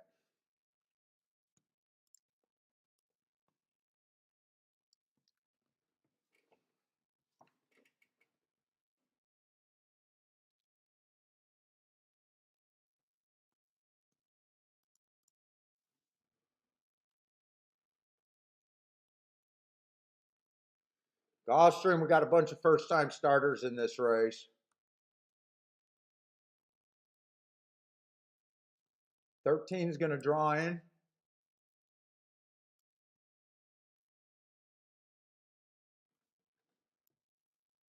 They did get rid of 2 first-time starters for me.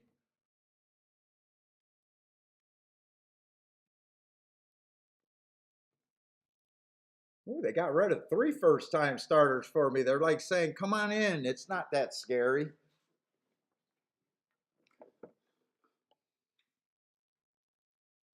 William, what's up, man?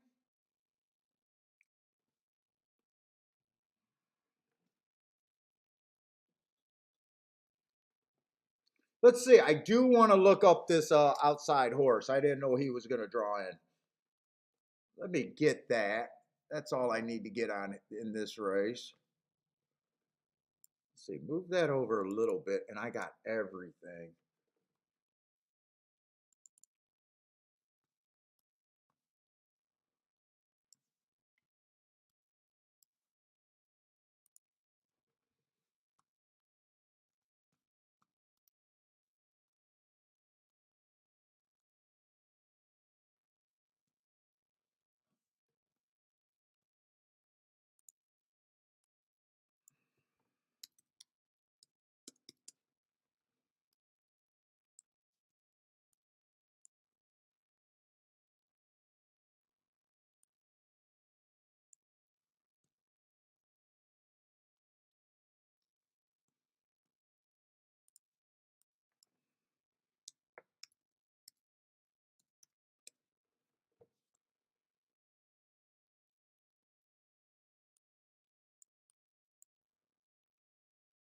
He doesn't look that scary.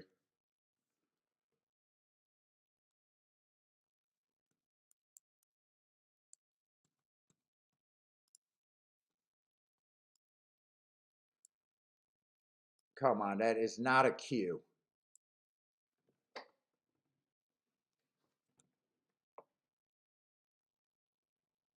Let's see, I'll start with the 13. He just doesn't look that scary.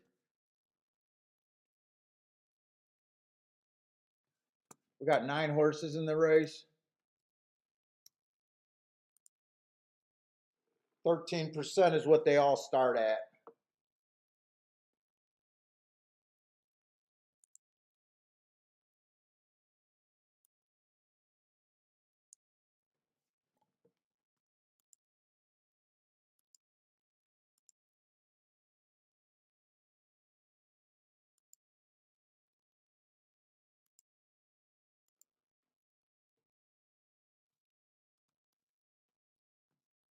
Is that the right formula?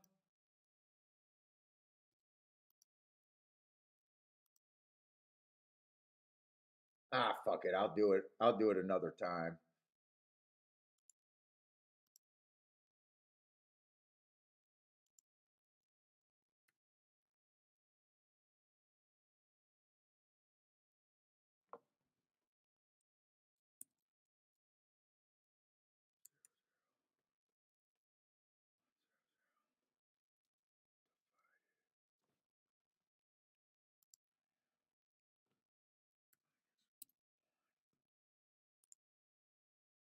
The fucker, that's not false.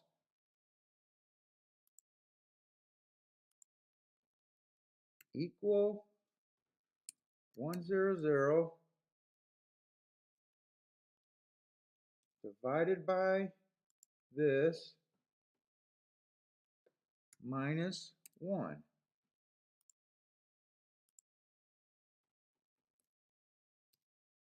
They all start at 6.5.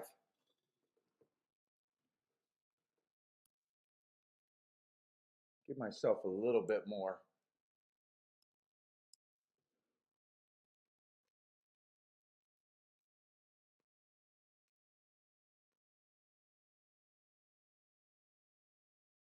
Oh, seven's out?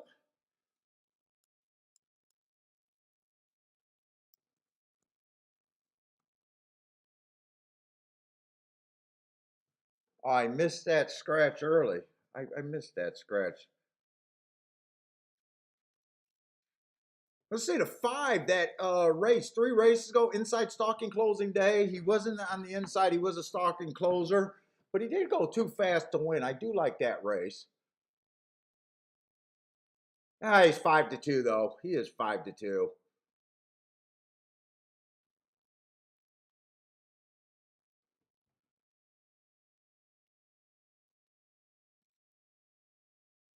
The three, I think the three got a little bit of upside here.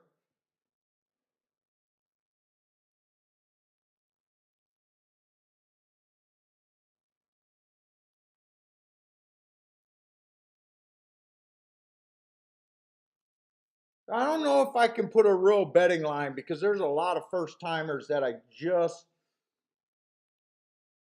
are ignoring because they're first time starters. I kind of like the 5, the 13, the 3, and the 6.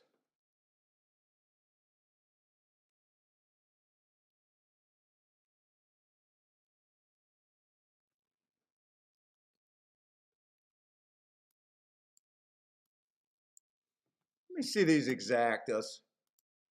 Could I do something here? 5 on the 3, or 5 over the 3 is 22-1, 26-1 on, or 23-1 on the 6. 21, they're all about $21.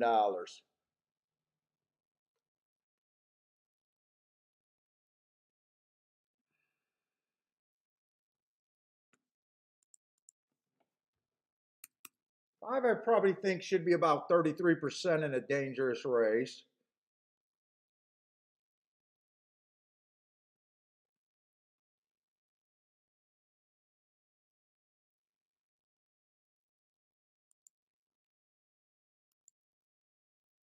Fuck, I don't have a 13. Oh man, I need one more.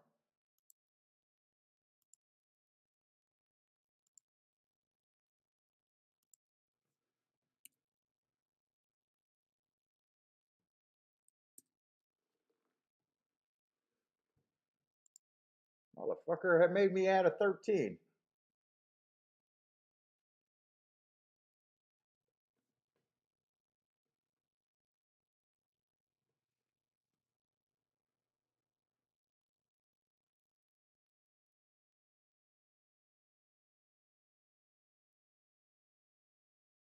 And by the way, it's not the 6 that I was interested in, it's the 8.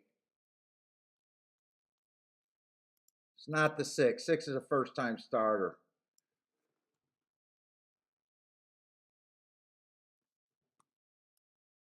I think I can do a play bet here. I think I want to key box this, but I go to play more with the 5 on top, and then I'm going to flip it over for less. But for just for my thing, I'm going to put it like that.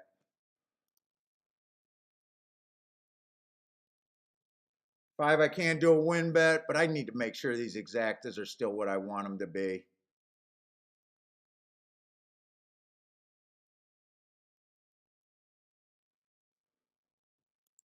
Let's see, program bet. Let's see, to win on the 3 and the 6.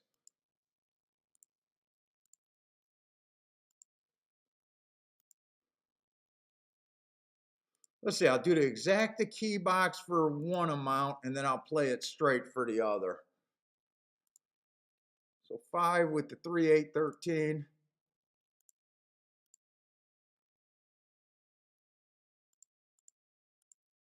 And then a ticket straight with the 5, 8 with the 3, 8, 13. Since I did it, so I'll do it this way. So I'm going to key box on a ticket, and then I'm going to play it straight on another ticket. So I got 5 on top for more.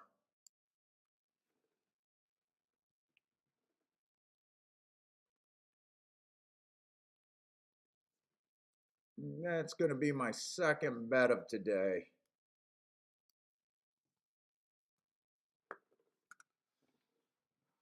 Let's see. Thad likes the 1469 over there at Gulfstream. 1, 4, 6. Ooh.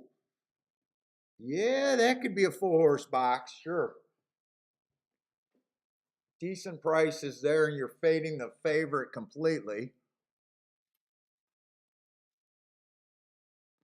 Ah, Cindy likes the 8 with me. Good luck, Cindy. I wouldn't mind the 8 winning.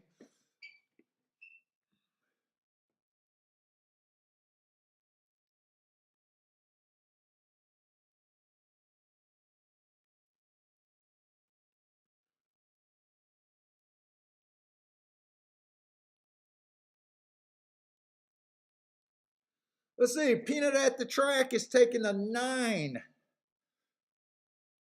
I thought 5 should be able to get the lead. He popped up to 2-1. 5 was hands down the horse that I was most interested in, but not at 2-1. Keep this 3 interested. And 8 looks like he got a little bit of run. Keep this all going. Keep this all going.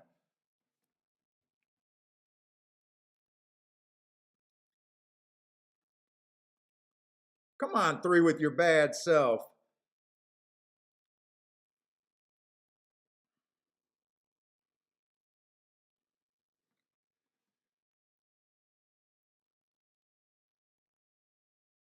Come on, 3, you can win this, can't you?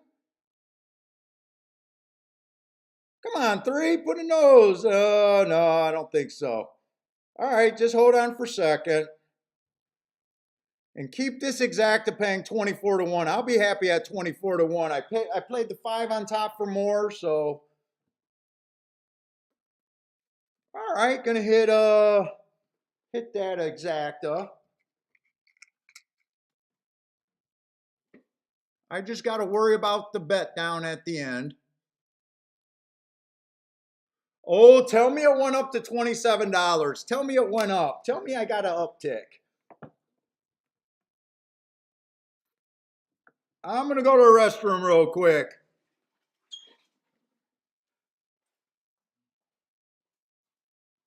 Billy, it's cookie time. Where's my cookie monster?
If this pays 27-1, I am extremely happy with the payout.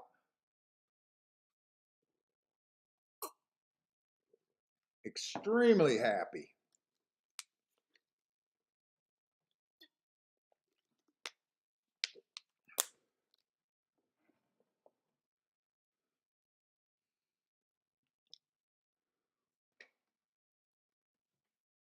5-1 wire to wire, so that was pretty easy to see. Well, I'm glad the 7-horse got scratched there.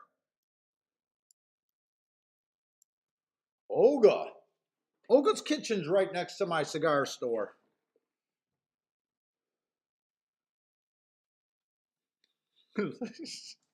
Now we're going deep in trivia.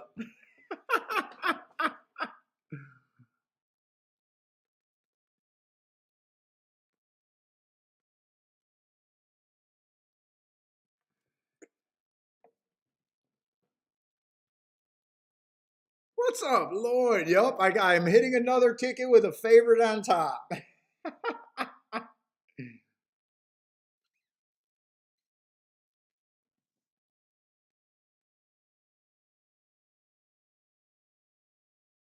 Oh, that's Chantel.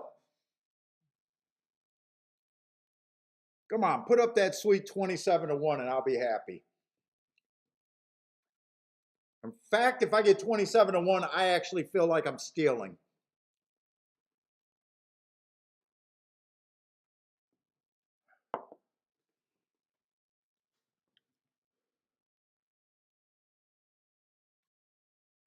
I'm going to say that looks like 27-1. $54 for two. That looks like 27-1. I am extremely content with that.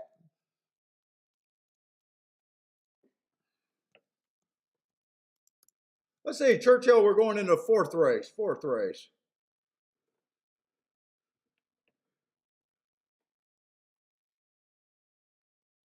Thad got a play over there at the Big A.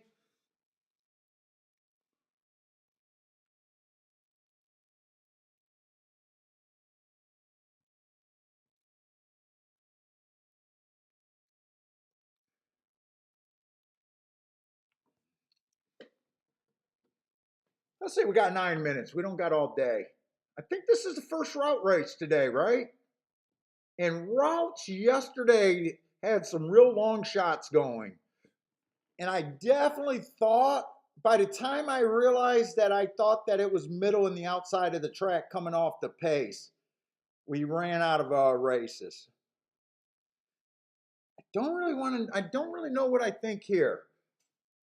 I'm going to be watching this race, but let's see. I did that scroll, but I forgot what I was looking for. I think today is the first route today. Yeah, first route of the day.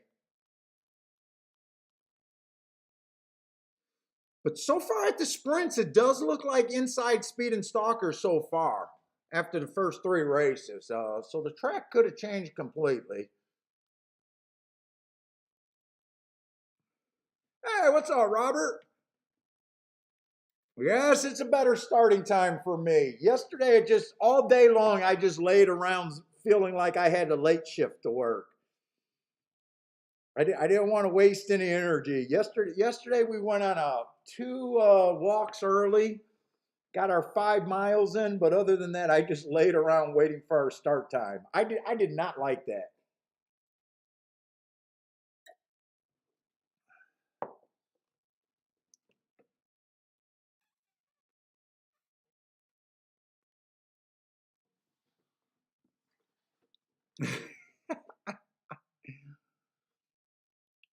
Let's see, a pretty nice betting board. If you could get away around from this 5 and this 6, everyone's a pretty decent raise after the 5, especially.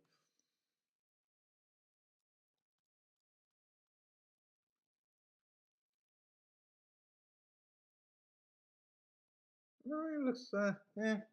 All right, that's the favorite. Okay. Let's see. One's making a class drop on paper, but sometimes I question these class drops of maiden special weight coming from Indiana. To me, in my head, I probably think that that's just the same level, maybe even still lower level, really. But I am real behind on my Indiana mark, so I don't know what this horse really is. My guess is he's stepping. I said down. I'm looking at it like it's equal to step up at the best. I'm not sure. That's how I'm looking at it. I get my little arrows right?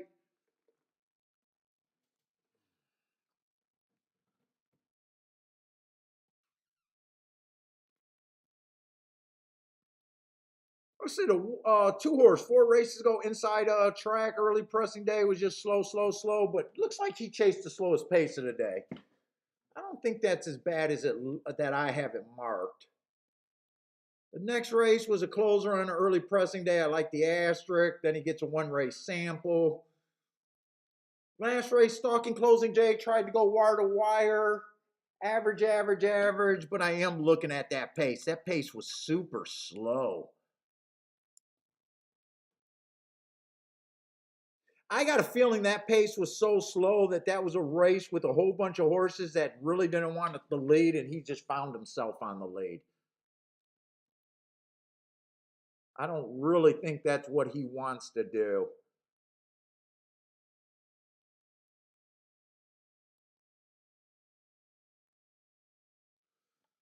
Eh, 4 horse or 3 horse, if the track's running like it did yesterday, will benefit. I'm just not sure what the track's going to do today. The 5 horse, I already glanced at the 5. I got him running against two biases, but at the same time, I'm not that crazy. I don't have that super like strong opinion that he's the favorite. Or actually, I just said the 4. The 4 is not the favorite. The 4 is the horse that has 2 excuses in a row. And at 7-1, I think he can be a player. He'll benefit if the track's playing like I thought it played yesterday. Let's see. Here's the 5. But my statement on the 5 is still my statement. I can see him winning. He just doesn't scream favorite to me. He just does not feel or look to me like, yeah, 5-2. I see him winning, but he's not scary here.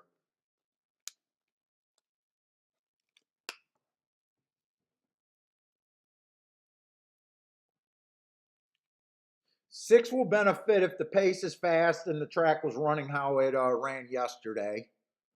But at 4-1, he's not the biggest raise either.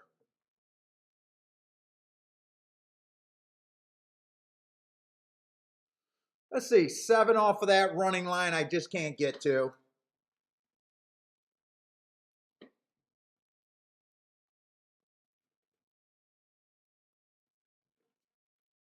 And the 8 horse will definitely benefit if the track was up. I would have loved the 8 yesterday.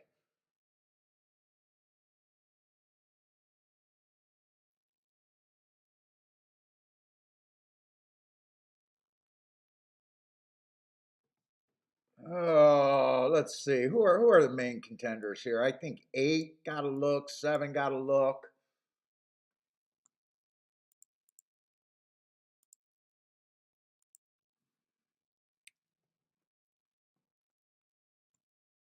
Let's see. Or no, the 7 does not have a look. Wait a minute. It's 8 and 6.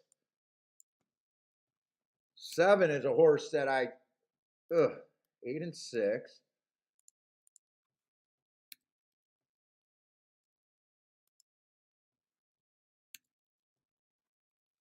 7 I don't like. Let me see if I can do a betting line real quick.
I think that's where I'm stopping right there.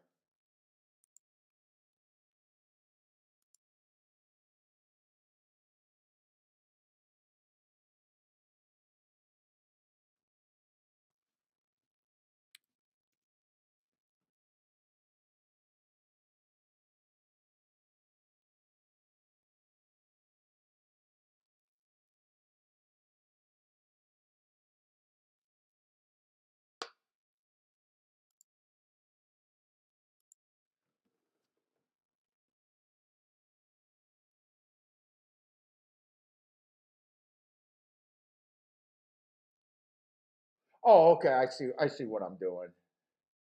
I used 42. I got 7. Okay. I was getting confused. Fuck, that kind of cost me.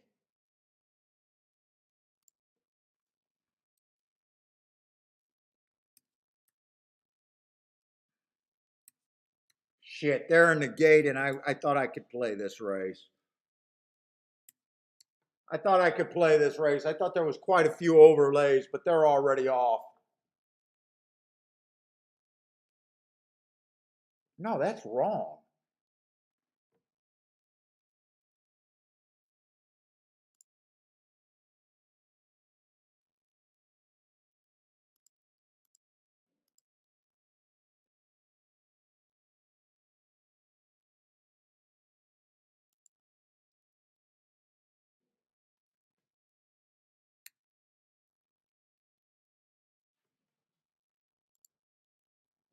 Shit, I messed the formula up somewhere.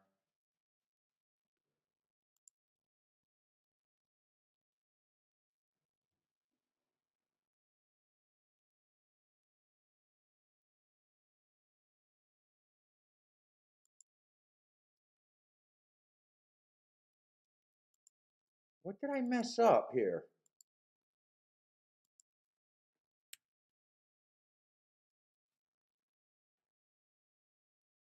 Ah, shit. 20% was all of those horses.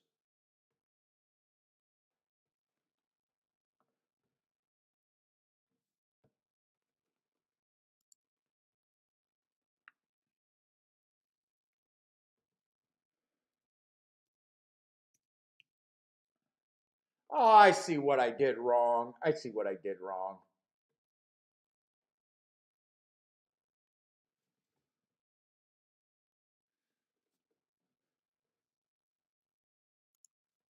So let's see. He should have been 20, 20, 20, 20. Let's see. 5 won that race easy, but I did not see who got second, and I did not see how he won.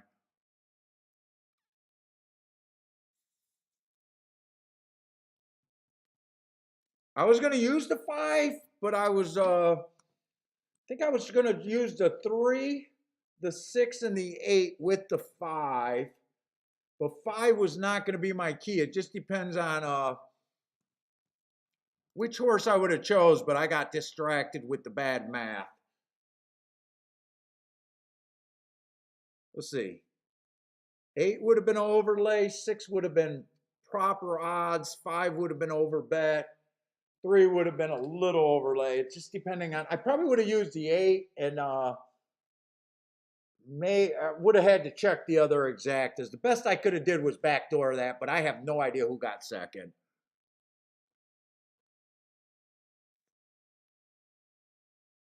He won stalking. 6 did get second. 2 did get. Okay, so I did not do a bad betting line right there.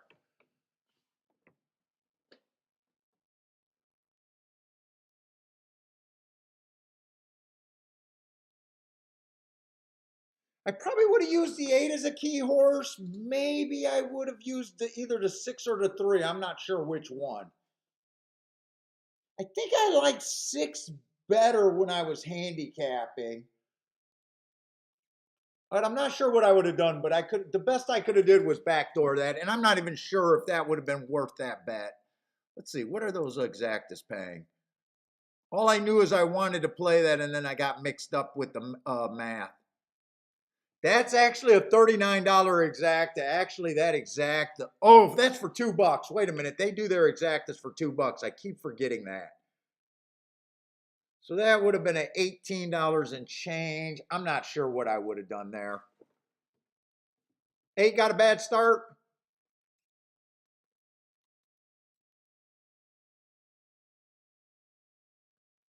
But I had 4 contenders, and that was the try. It's just how are you going to bet that? I know in my head that I wasn't king off the 5, though. I thought the 5 was overbet a little bit. And I did land on the 6 when I was comparing the 5 and the 6.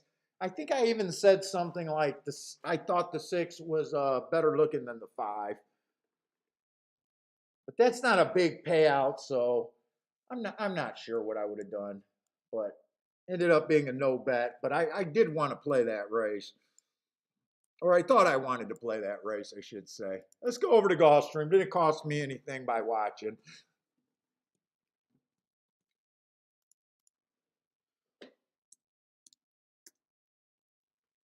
I don't know why that percent bothers me. What is there, 6 horses in this race?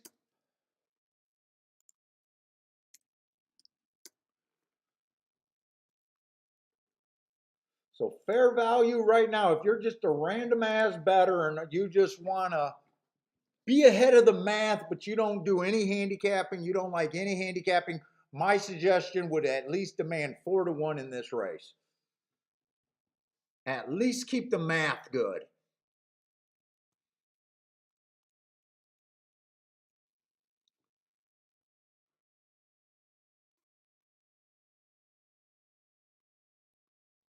Let's see. Lloyd says 5 was bet down. He played the all 5 to win. So he ended up with the win ticket.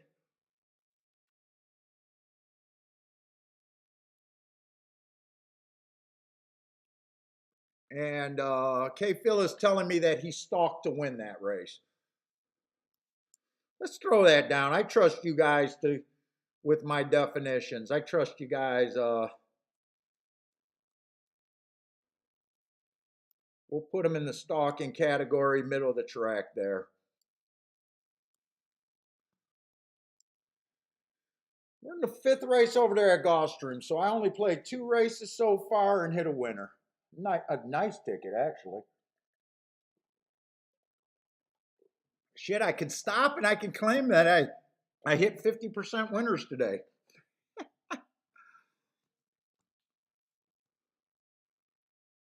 Let's see, we are on the dirt. 12-5 on the dirt. Let's see, the one looks like a solid stalker and closer. I got no real problem with him other than the price.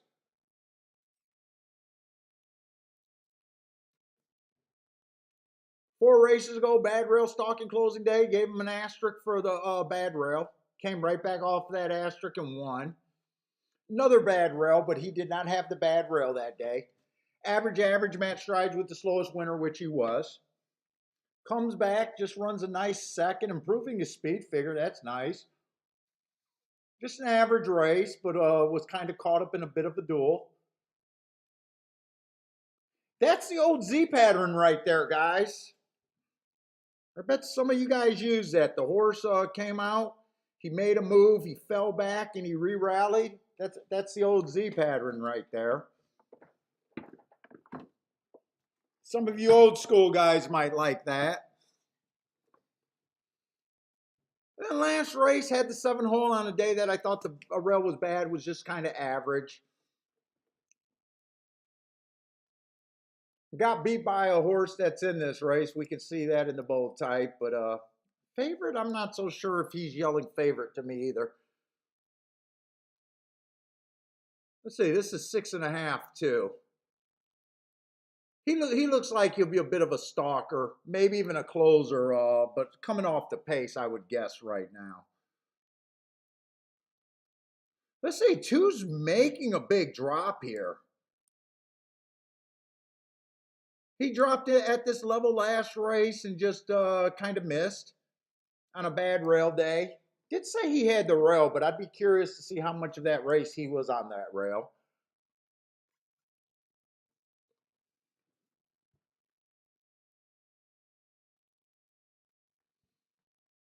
Three's making him a drop off a last race, broke his maiden at 40,000.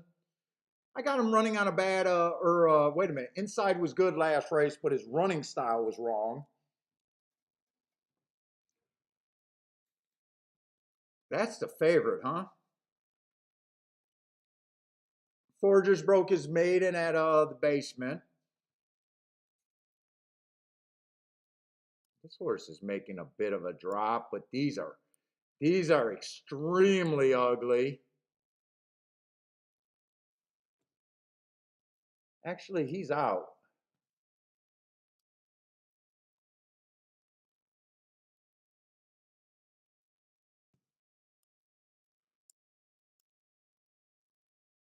Let's see, the 7 horse Delaware coming to Gulfstream just does not sound right to me.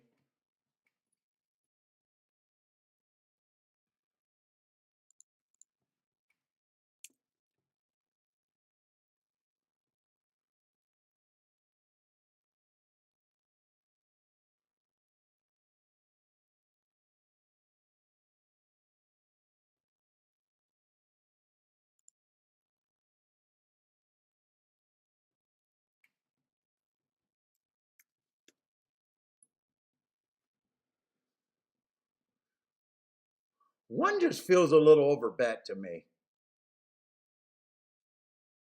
He can win. Let's see. If he loses, someone's going to get first run on him, I think. Let's see, but three can get first run, but he's not. I don't think there's anything here, really. Oh, no, I don't think. Unless I can get to the 6 or the 7, making the 6 or the 7 get first or second, I see no reason for me to be in this race.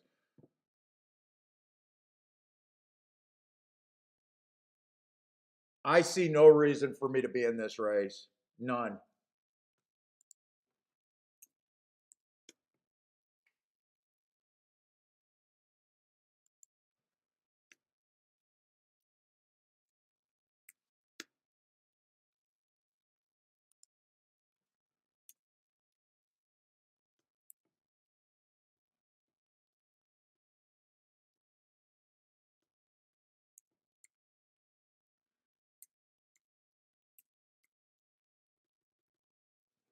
I'd be looking at the 1 through 4 like they're all the same horse and they all got a 5-2 chance. And you can see by the betting board, the highest price I can get to out of that group is 7-2. I'm just not interested in this race. I see Cindy's taking a shot here. She's using the 2 and the 3 with the 2, 3, 6, 7. For me to want to bet this race, I would have to get this 6 or 7 to be first or second. That's the only way that I would be interested in this race.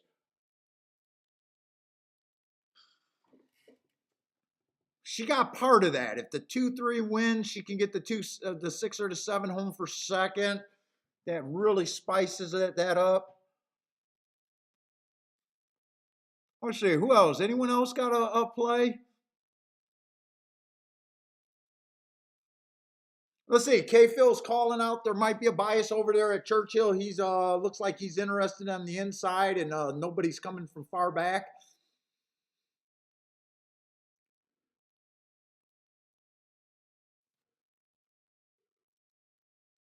Let's see. I don't have to rush over to Churchill. That's nice. I got 19 minutes there. I'm just going to leave that betting board up. That's kind of where I'm seeing the race, and let's just see how it unfolds. What's up, Peter? Peter's here. What's up, man? Anyone else slip in here?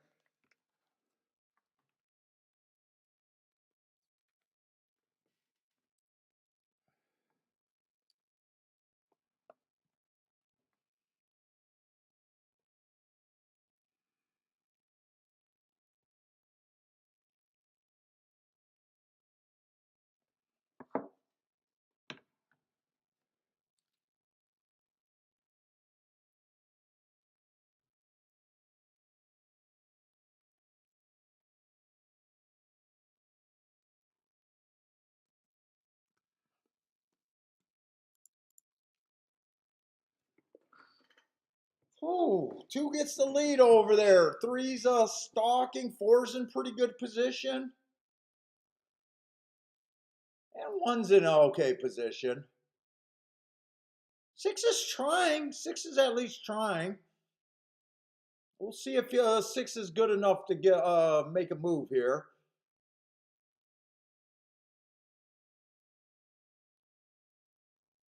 What's up, Raiders for life?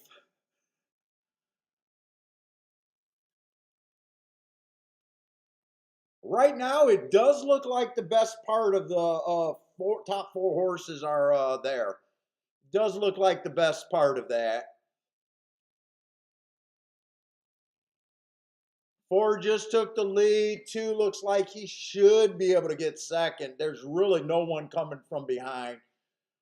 3's the horse in third, but he's not threatening at all.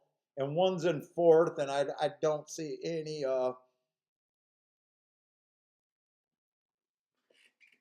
anyone that really did things. Let's see, that exacta probably not going to be bad. 3-1 over 4-1.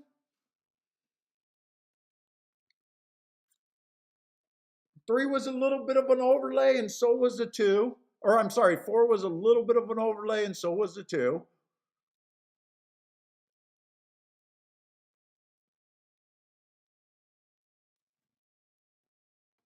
Let's see, how does that exacta look? 4-2? 4-2 might be okay.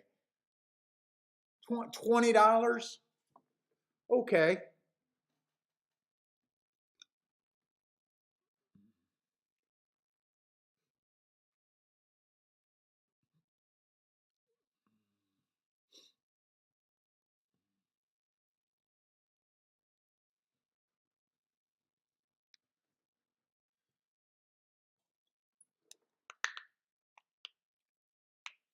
All right, and we got plenty of time over there at Churchill. Let's see, was that a route or a sprint? Let me just get the tic-tac-toe board updated. Is that the 4th race? I'm looking at the wrong form.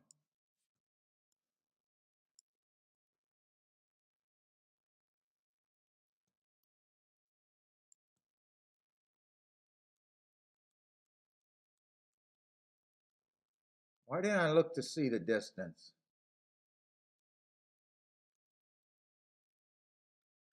God damn it, I didn't look to see if that was dirt either. And the horse stalked.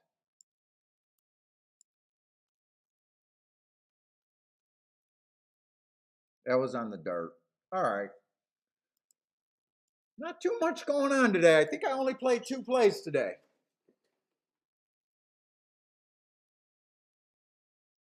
Why do I got this 6 and 8 written over here at Oh, I wanted to play that race and I didn't finish the thought there. Right? That was last race.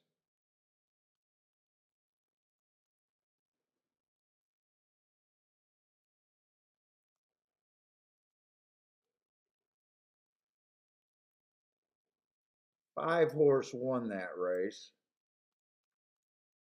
but I did not get to play.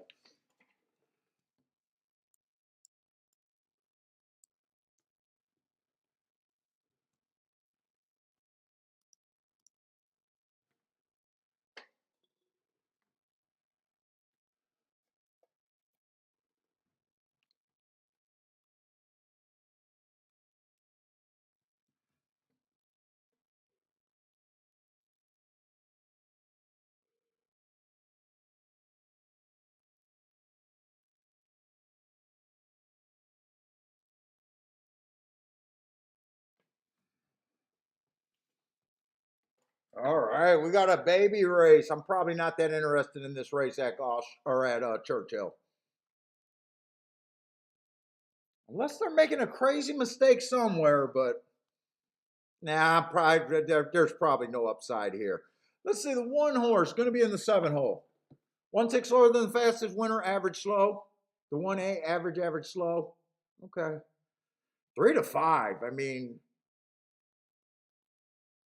Ugly running lines at 3-5. Ugly running lines at 3-5. Two only ran one race or two ran one race, and that was a one race sample, so I don't have any upside. But that's actually not a bad looking running line. I can see that. But I got no good marks here that really drawing my attention or anything. I'm not interested in this race at all, at all.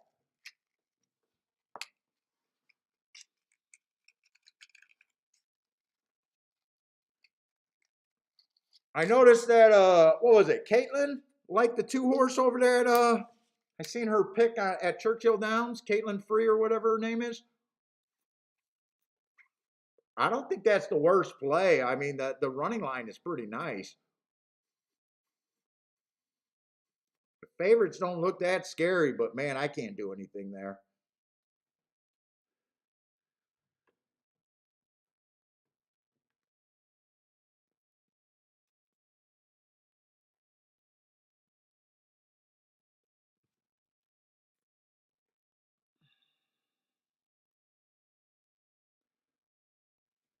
Go Dolphins? Are you a Dolphins fan, or is that a horse's name here?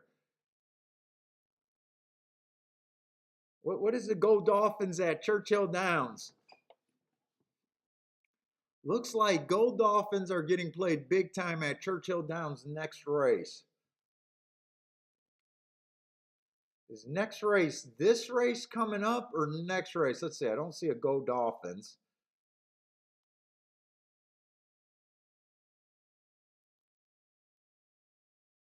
I don't get the Go Dolphins.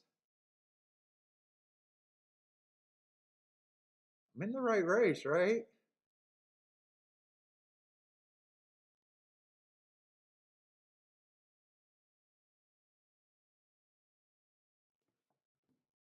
Oh, Godolphin Stable. I get it. Godolphin Stable.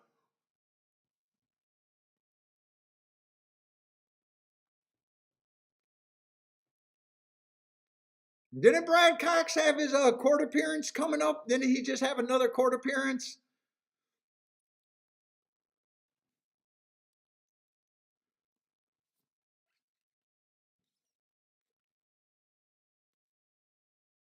That man got to keep those ladies fighting for him.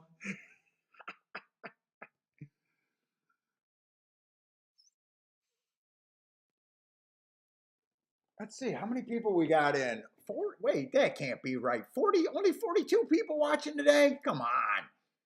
God damn, we've been on a handicapping tear for years. 41 people? Come on. Oh, fuck out of here.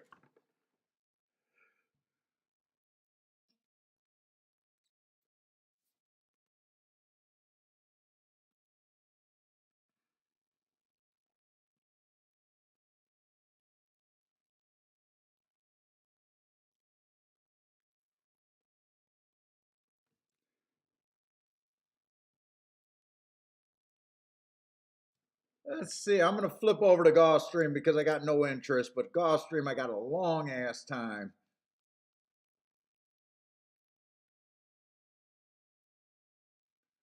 Jevin, Godolphin.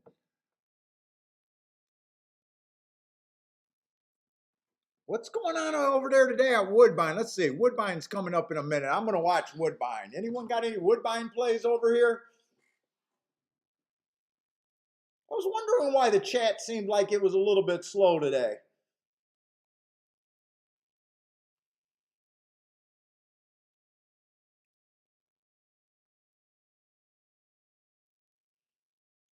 It's slow. We only got 41 people. Wow. I haven't had 41 people for freaking a couple years, I think.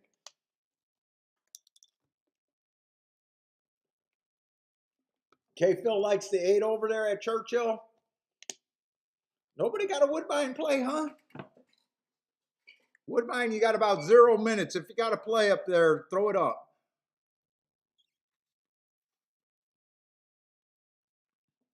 What's up, Blue Ken?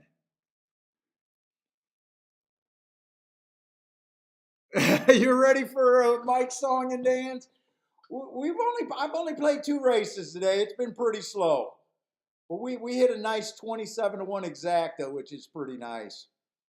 Actually, I'm extremely. I thought after that one, I thought that was going to go down to about 15-1, 16-1. Getting 27-1 on that exacta felt like I was stealing.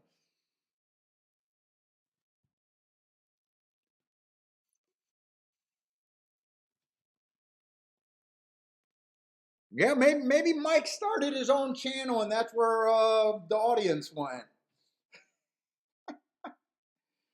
Or shit, I haven't seen Charles today. Maybe Charles took his talents and started his own channel. He did a LeBron James on me. He took his talents and started a new channel.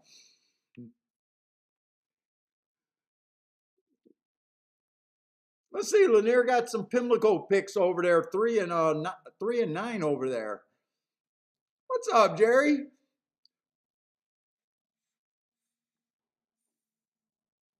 I've been waiting for Dennis. Dennis posted me on a nice tweet with a couple other shows. I didn't tweet him back and thank him for the tweet, but I thought he'd be on the show today to thank him for tweeting that out there. It's pretty funny because right after he tweeted it, someone said, "Oh yeah, the scammers."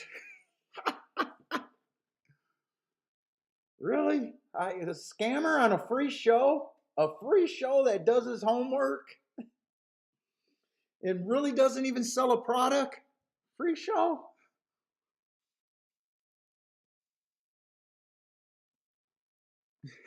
Has a non-existing product that he doesn't even push? And in fact, he's waiting for the few people that buy it to go away so he can stop selling it completely.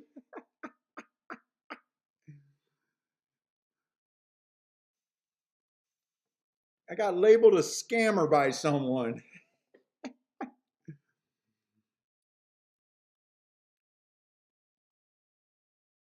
And Charles took off today to count his money, maybe. What's up, Turf Daddy? Oh yeah, we're having a good day so far. Only 2 plays. Only 2 plays today.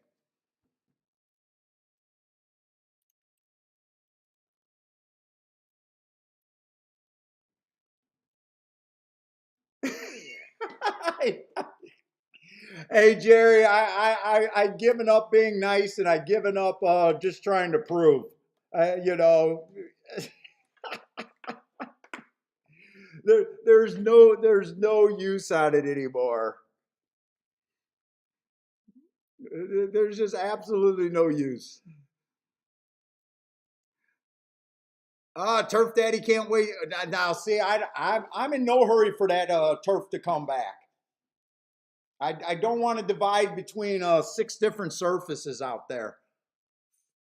Although I did like the turf, but you know, we got the profile for the turf, but it's going to be a whole new track. We have no idea what this new turf is going to bring out there. I think they're going to bring it out for the championship meet.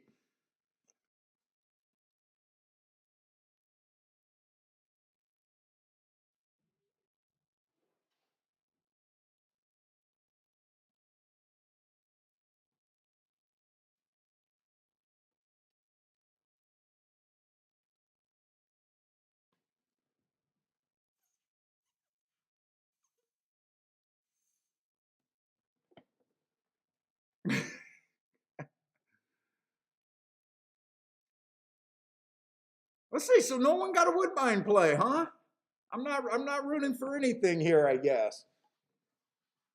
Nice betting board, man. Once you get past this 4-5 favorite, everyone is a huge raise. Second choice is 9-1. Yeah, Boulder at Turfway, or I'm sorry, at Gulfstream Park. Yes, hopefully that those turf sprints are the same. Hopefully they are.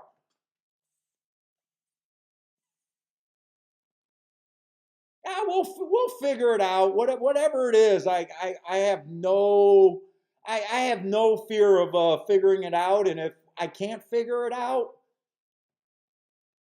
you know, we got plenty of other things to look at. It's not like there's, dude, I already proved that I'm not a one-trick pony.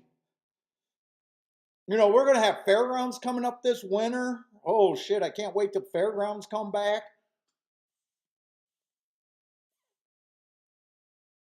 Shit, I beat Kentucky Downs with 3 races, really only 2 races. That third race was just an 11-1 winner on a win ticket.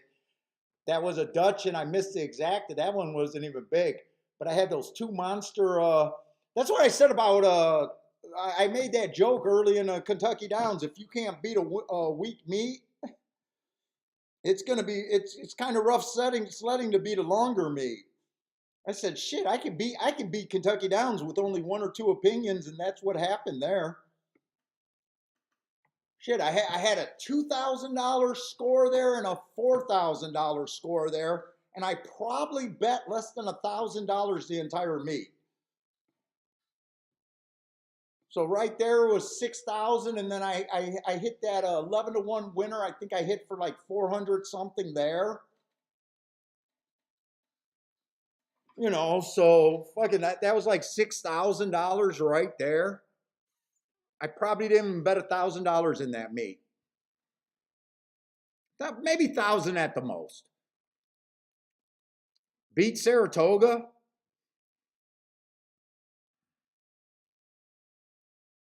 Let's see. All I know is that this is going to be a good race because the 5 horse is way behind the finish line. I see a lot of horses on slow motion, and then the 5 showed up. So this is going to be a good try and everything. Everything's going to be good at Woodbine. The second choice won, but the second, oh no, I missed the 6. 6 was second choice. I thought the 3 was second choice. I missed the 6. So 6 was second choice. So it was third choice over second choice, but 8-1 over 7-2. Over 12-1 over 10-1.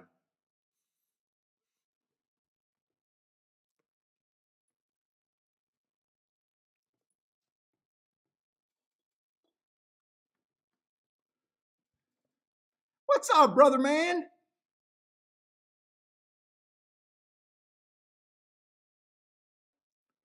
Wait, brother man. Wait. Are you saying you just hit for 90K? Or you had a shot at 90K?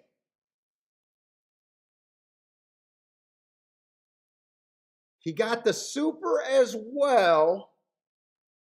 So it sounds like you hit the super, which is very nice, but it sounds like you had a shot at 90K. I hope you hit that 90K. I hope I'm reading that wrong. I hope you're saying you hit for 90K.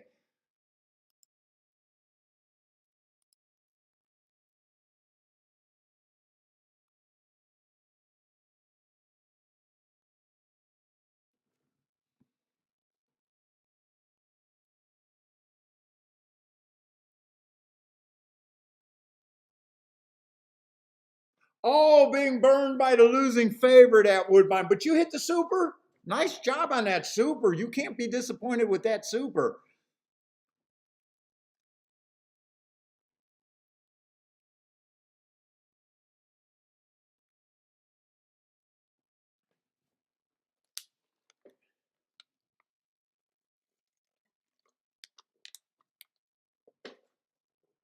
Yeah, that had to be. I don't know what kind of race that was. I'm wondering if everyone was just a first time starter there. What kind of race was that? I don't care enough to figure it out. What kind of race was that? Oh no, that was a claiming race. So they weren't first time starters. They just overbet a horse.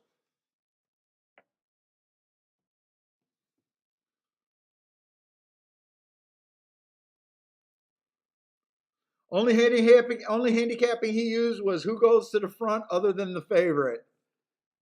Dude, a lot of people don't understand. a lot of times your biggest hits are based on the smallest part of information. A lot of it is not even like really handicapping on an opinion. Fuck, the tickets that I hit yesterday, that 4-horse exacta box wasn't really handicapping. It was I knew who that 3-horse was. Who was that 3-horse? Was that hype horse? I didn't like the one, and we just thought how the track was playing, and I did a 4-horse box just based on the horses that was going to benefit from the fast pace. It wasn't really liking a horse. If I had to pick a horse that I would have liked there, I did the win ticket on the loser. But the 4-horse box came up with $170 some exacta. I think the exacta was for $2 though. A lot of times when you hit races, it's not a lot of in-depth information. It's just a little thing that you're angling for. I get what you're saying. So you liked whoever was getting the lead there.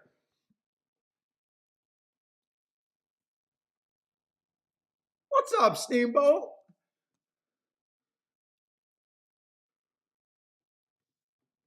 Yeah, so many people think it's about digging, knowing. Knowing so much information. A lot of our hits are not even based on so much information that we got. We're probably actually looking at a lot of information overload, actually.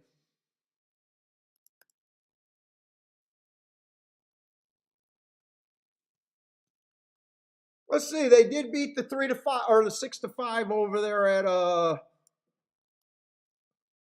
Churchill. I have no idea how this horse won.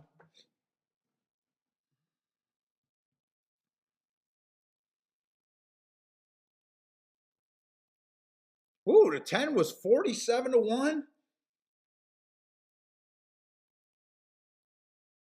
10 had an interesting mark. Bad rail, speed favoring day, getting an asterisk. I could definitely see the improvement, but at the same time, a single race with an excuse is not really an angle that I look at a lot. I mean, I look at the angle, but it's like, could I bet it or not? 47-1. Anyone have that 47-1 that did anything? Let's see. Steamboat Willie says got him a boom. K Phil says big win with the 10 at 45-1. So looks like he was on that. Oh, Steamboat Willie had the 4-horse. 6-1. Nice price on him.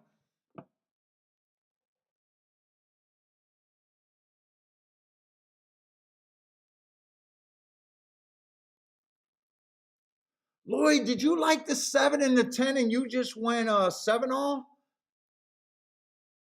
Oh man, I think Lloyd liked the 10 horse there.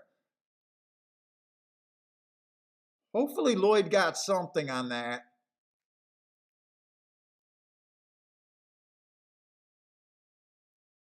Lloyd, you're supposed to not run down the 3-1. You're supposed to run. If you're saying that at Churchill, you like the 10 and the 7. Oh my God, I wish you would have ran down the 10. I wish you would have did your bet on the 10.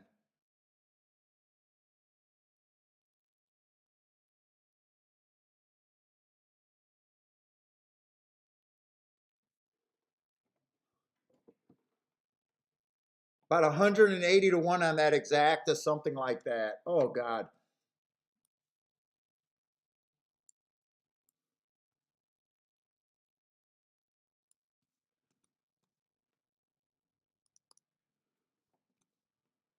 Oh, and I'm sorry, I wasted a lot of time over here at Gulfstream.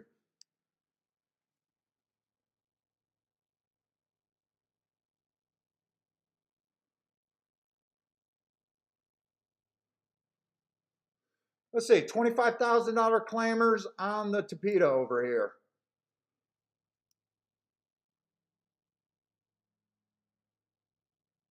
Lloyd did an all 7. Oh, you're supposed to do that with the 10 also. 10 was the better part of that bet. Oh God, and you like the 10.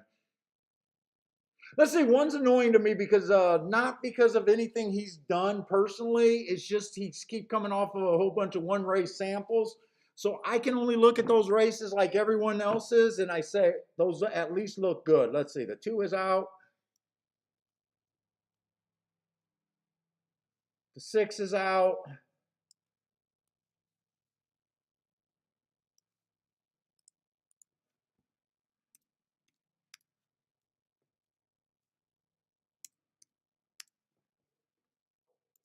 And his 7 ran third. Oh man, he would have been happy as hell if that 4 didn't run at all.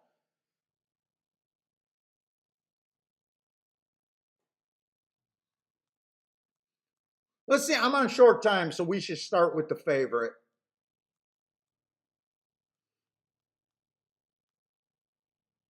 Let's say favorite does look pretty big. Favorite has done nothing wrong. He's undefeated. If I was going to poke holes at him, I was going to say that 2 races ago, I thought that he had an inside bias and he handled his business, but he did improve next race out and won again. He matched strides with the slowest winner of the day average and finished the clock at the fastest winner of the day. Kind of hard to poke holes in them, but you got to. Let's say 3 does not look, or I'm sorry, 7 does not look bad. I'm going backwards. He's fast. 4 races ago, match strides with the fastest winner. 1 tick slower than the fastest winner. Average at the finish, just missed. Comes right back. Early pressing day, timer malfunction. But he won that race. 1 race sample looks okay. And then last race, fastest winner of the day. He's not bad looking, but he's second choice. 5's going to need meltdown help. Five only gets there on a meltdown. 4 got speed, and 4 got some really good marks, legit speed. 4 races ago, match strides with the fastest winner at the second call, average at the finish. Bad rail day. 2 races ago, fastest winner of the day. Last race went too fast to win, so he's in good form. I think this is a dangerous race where I don't think I really want to deal with. There does feel like there's a tremendous amount of speed here. Everyone has speed. 3 horse, stalking closing day, went too fast to win 3 races ago. That's a nice race.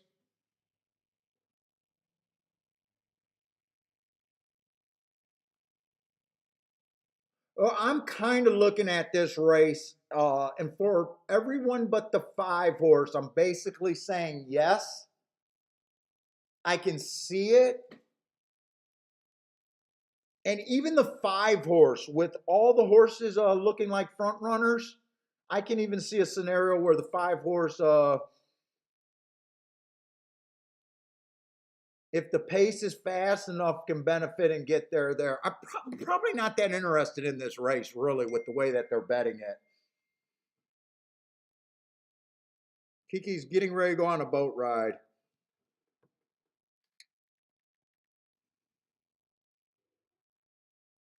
And I'm going to text her because she's on an all woman's trip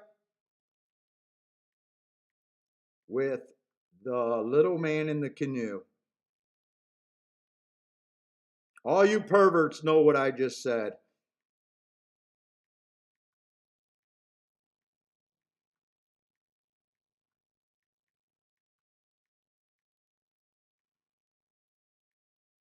Except I don't know how to spell canoe. How the hell do you spell canoe? I'm not even close enough for a spell checker to help me out.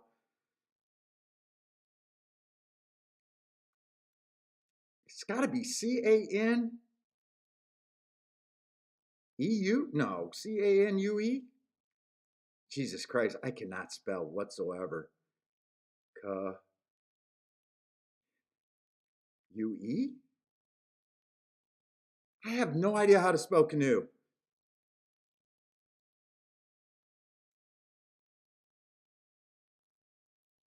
Maybe she'll get it. CANOE?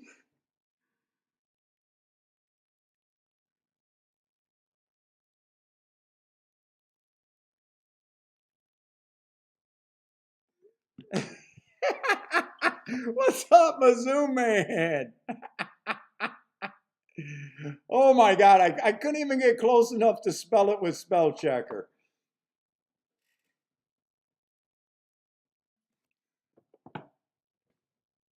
Listen, the pace is fast, but the five's not really benefiting. Let's see, 22 and 2. It looks like the 7 horse is benefiting.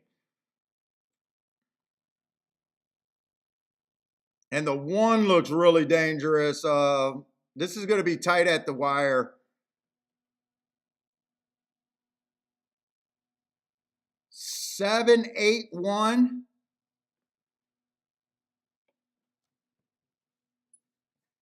That's kind of how I seen the race. Not only did I think that it was going to be a fairly competitive race, it was even pretty close to a 3-horse finish at the wire. I mean, that was a pretty close race. I wanted no part in that race. Oh, I think I got Gulfstream started for tomorrow. I know you guys are actually acting like I'm automatically doing the weekends now. I do have Gulfstream started. I think I downloaded Aqueduct. Maybe I'll try to do Woodbine if I really got the energy to mark up a lot of forms. What's up, Mo Nose? How's the cyber horses treating you over there? I imagine you're still doing that. Is that off and running?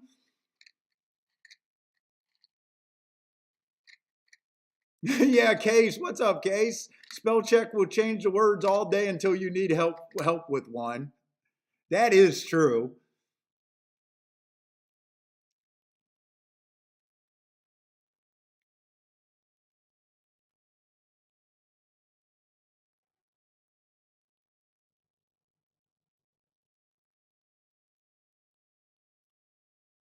Oh, but Kathleen, you're telling me big stakes? You know I don't like those big stake races. Oh man. I'll see how much energy I got. I'll see how much energy. I definitely want to do a workout tonight. Gotta take care of Bentley. I've been going to bed like 10 o'clock every night lately. And I downloaded. See, I didn't even start New York either. I think I only dude, I don't even think I got past the first 3 races, and I only did. Dude, I barely got anything marked.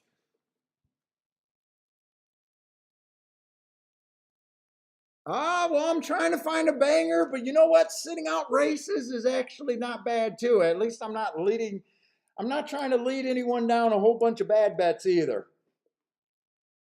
I'm not trying to sandbag either. You know, a lot of times when I get up, it's like, okay, I just want to coast.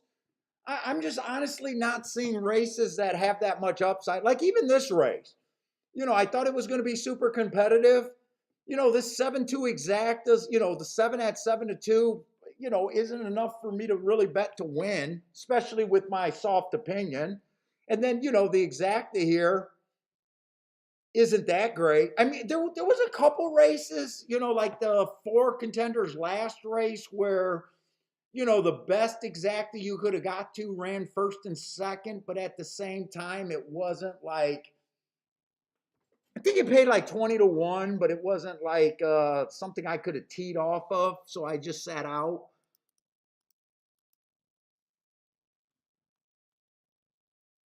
But you know what? When you got a host that's just willing to give his opinion and sit out races too, at least I'm not trying to just hype everything and trying not to bury people either.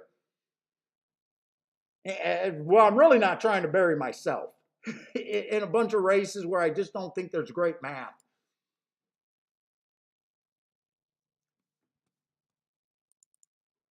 But you know what? I was called a scammer today, so maybe I should just start throwing out wild picks today and celebrating bullshit.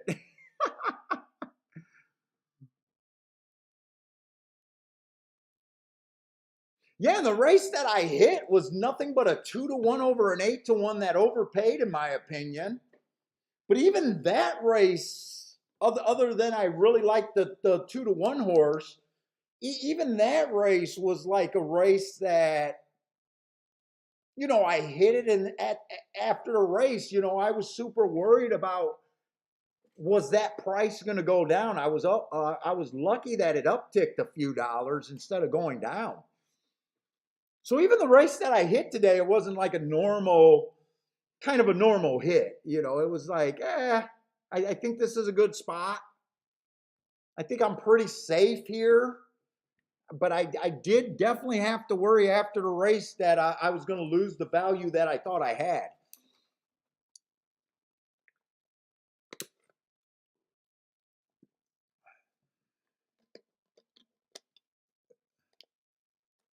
What's up, Grandma?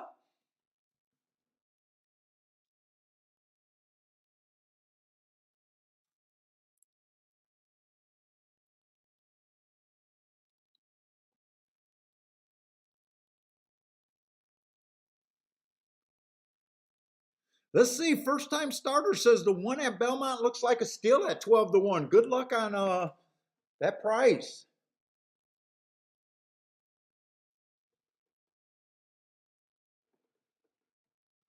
Let's see. We got the 6th race over there at Churchill. We got 14 minutes, so it's definitely time to start looking. Let's see. The 7 and the 8 are out.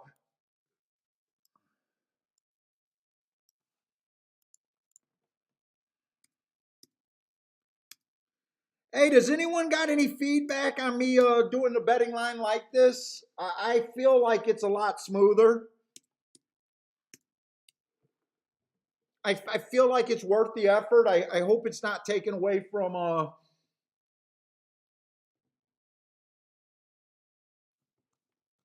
the show, but I do appreciate feedback. I think it's good for the show. I'm wondering, but I'm wondering what you guys think.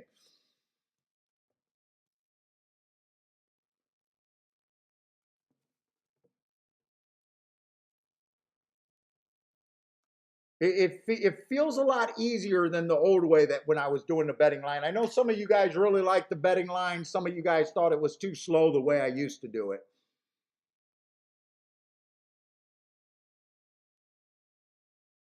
Jerry says he thinks it's work. K Phil likes it. I think it gives it overall about what I think of the race and where it goes. I like it. I think it's going to be really good in the long term. I think I'll get faster at it, and all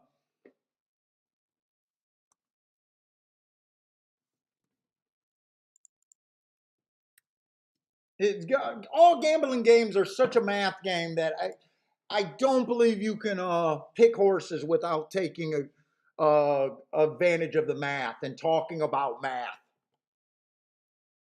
That's like my whole thing, my whole newest thing is really pointing out that this is just a math game.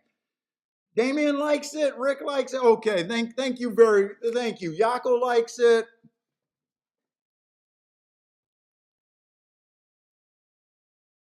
Bluekin says it keeps me more focused. Not so okay.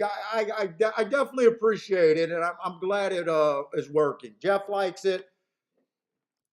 Quite a few votes. We don't get a lot of people responding to a lot of questions, and I'm going to take that as an overwhelming approval.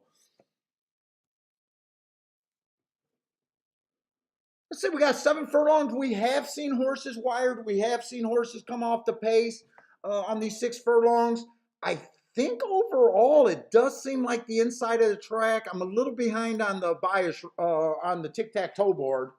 But it does seem like for the sprints right now that the inside is kind of good. I'm still remembering about that 2-1, that really big exacta yesterday with the heart horses that I was a little disappointed that I didn't figure that out until after I seen the results.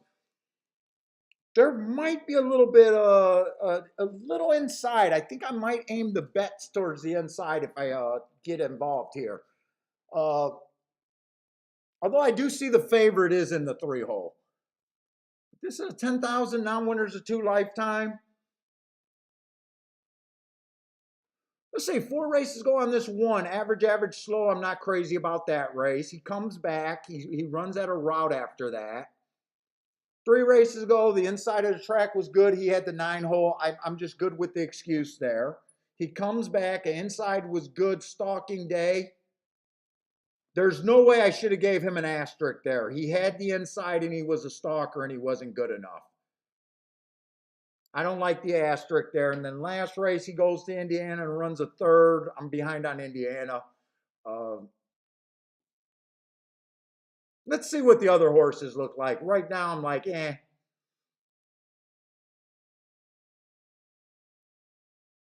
Let's say the 2-1 last race, Stalking Day, kind of the slowest winner of the day. Not wrong with being the slowest winner of the day, but I don't know. In my mind, sometimes I feel like it's wrong. Ran with the right running style there. Let's see, 3 horse. They're probably betting because of these speed figures. He's on a little bit of a drop too.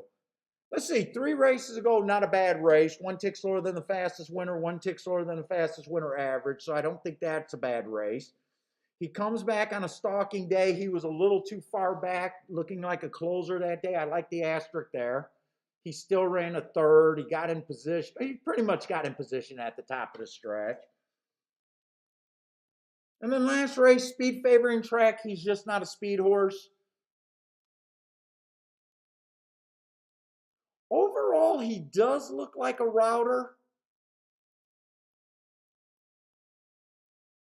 Let's see if we can find a little bit better speed here, though. The problem is if I find better speed, it's not really on the inside.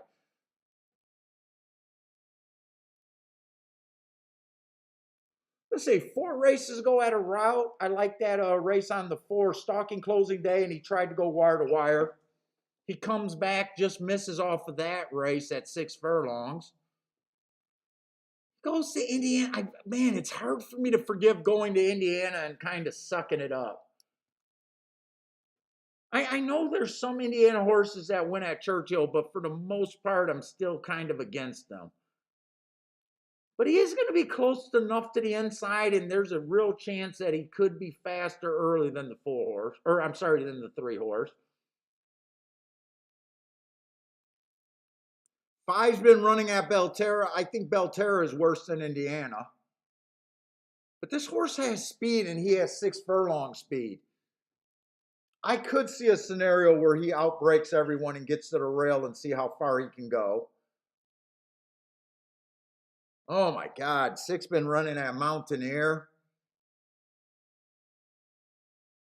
He's off a huge layoff. Well, it's from July, not actually huge. No, he's fine. He's fine. Not a huge layoff. Let's see. He comes over to Churchill on July, but tried a level too high. That 20,000 was probably too much at Churchill.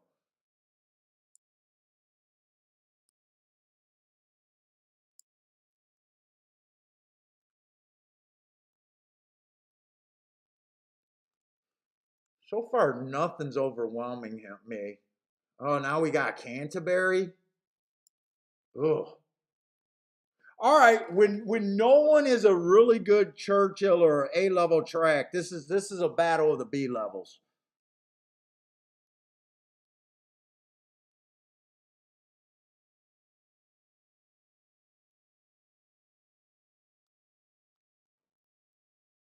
Let's see, 9 might be the best horse that I have on paper.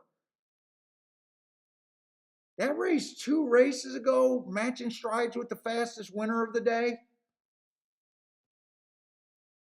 That's a nice race. Oh no, that's 3 races ago. 3 races ago. He was the fastest winner of the day. That was a nice race at Churchill. 2 races ago, it was an early pressing day. He was average, average, average. That's an okay race. Dropping a little bit. I wish he was on the inside. I got in my head a little bit that it might be an inside day today.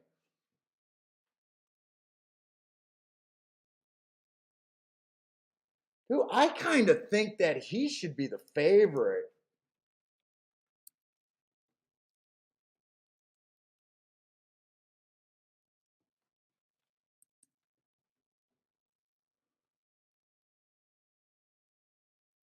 Let's see, an 11 to me does not look that bad.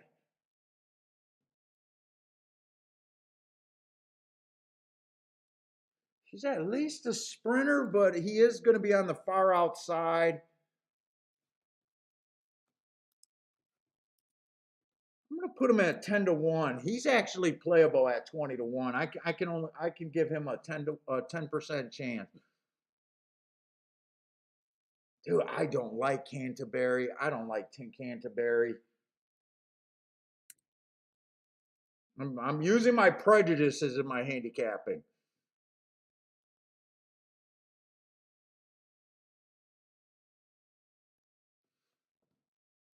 God, can I like this 6 horse? 6 horse may get the lead to the inside.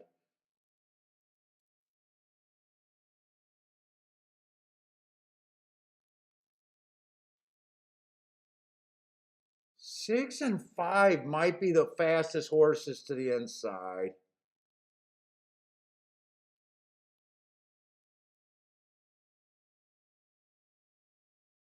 Man, I'm looking at this like this is a Churchill field. This is not a Churchill field, Paul. This is not a Churchill field. This is a pretty weak field.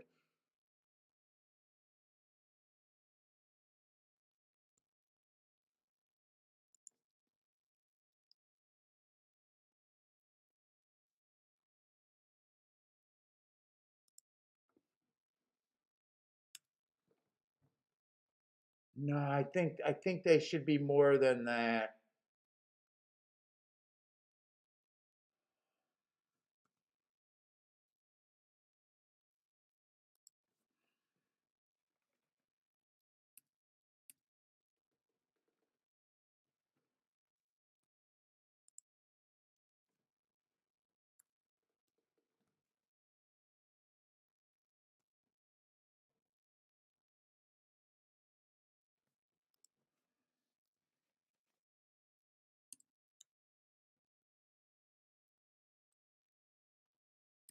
I can see why they're being bet. I might not agree with it.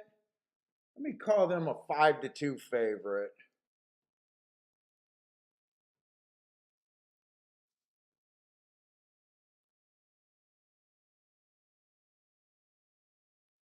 If I even put the one at a 5% chance, I can still bet them if I want. It leaves me with 4 horses.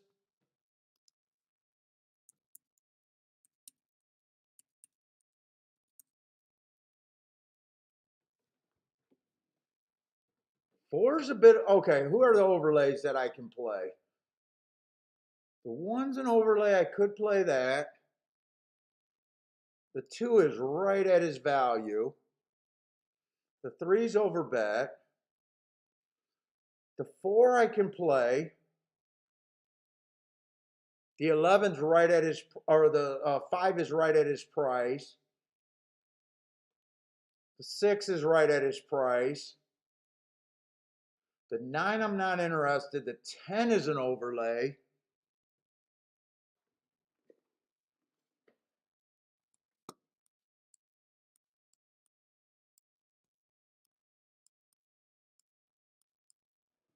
I think I want to play my third bet here.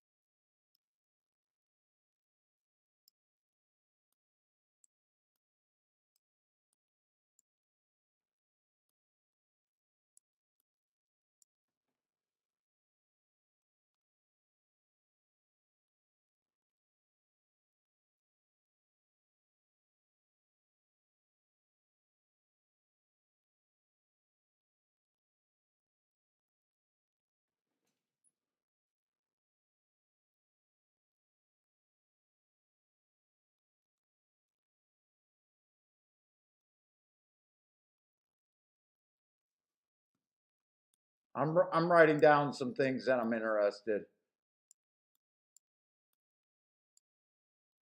I think I want to play this towards speed. Let's see. I don't want to go crazy. I think at the most this race is worth about $100. How could I bet all of this at $100?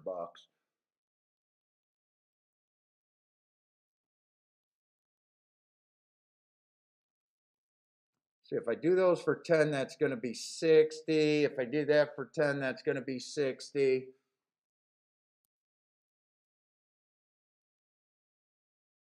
If I do that for 5, that's 140 and then a win ticket.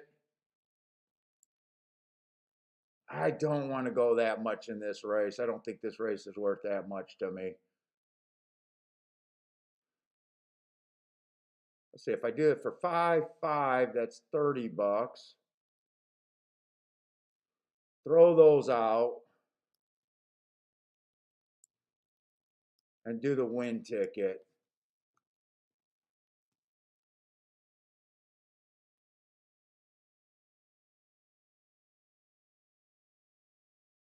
Yeah, because this is basically that. I think that's how I bet this. I'm going to bet this on the really low range for me. And I could put 40 on the 10 if I'm only doing those for 5. I don't think this race is worth any more than $100. Let's see. I want to do the win ticket first.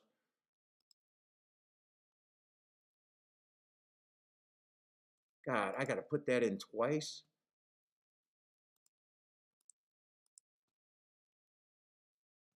Let's see. Exact a box. 5, 6, 10. Oh, am I going to get the key box in? That's the question. Shit. Key box. Nope, I'm not going to get the key box in. Oh, I hope that's not a mistake right there. I did not get that in. I'm going to write shutout here.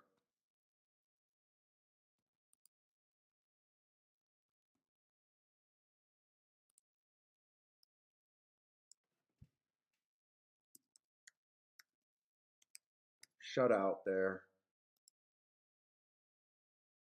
For this bet only. And I'll have the X there because this bet I threw. Well, this bet I'm just going to erase.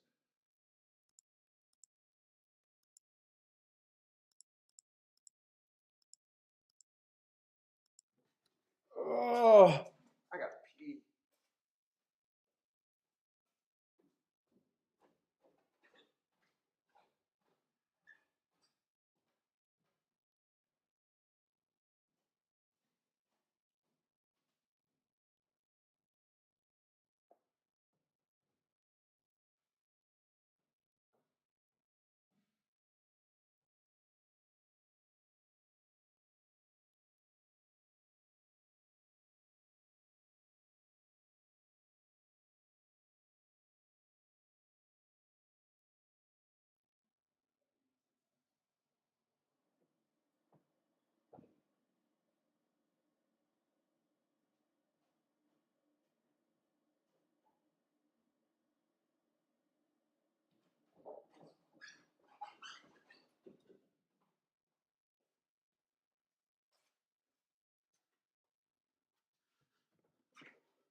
Ten won that race?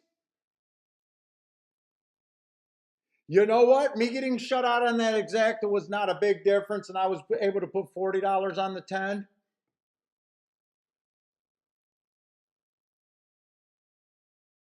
You know what? That worked out for me. And in fact, I put 40 and $30 on that.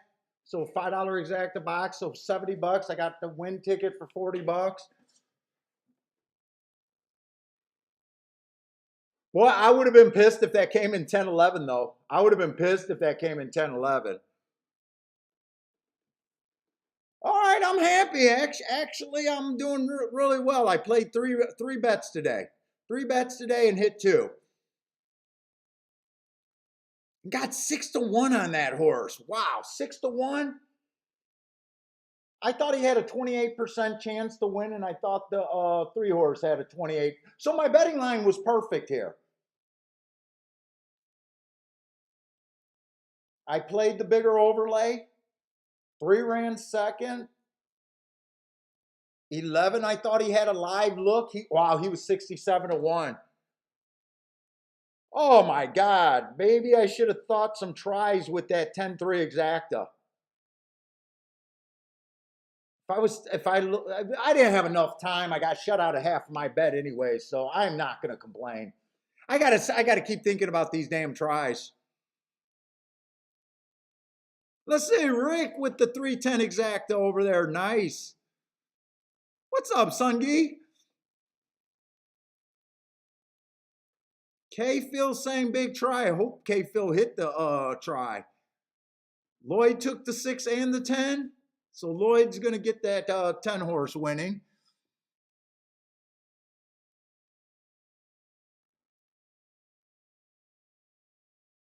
How close was this? Oh, I should have worried. I was a little worried when the 4 and the 10 was dueling, but if I was watching the clock, 23 and 2, they did not go fast. They did not go fast up front. 23 and 2, 47.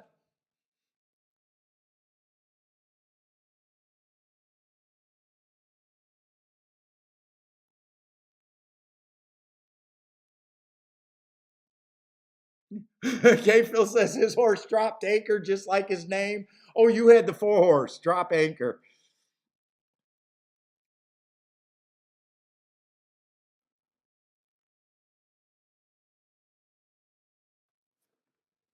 Ten was pretty close to going wire to wire. I don't know if the 4 ever got a length in front of him.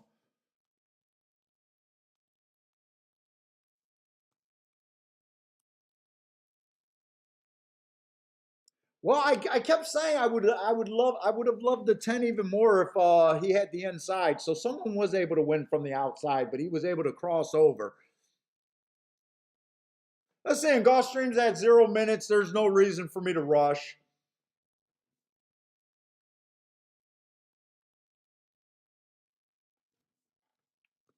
Let's go over there so we can watch it live, but I don't think I'm going to rush.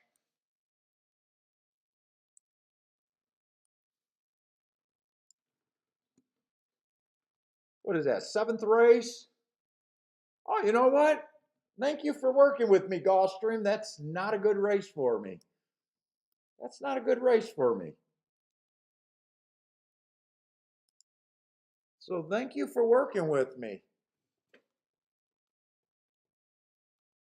I like it. I like it when the track works for me. We were didn't have time to look at this race. It's a bad race for me, and there's I think a 1 to 5 favorite in this race. Ah, no, thank you.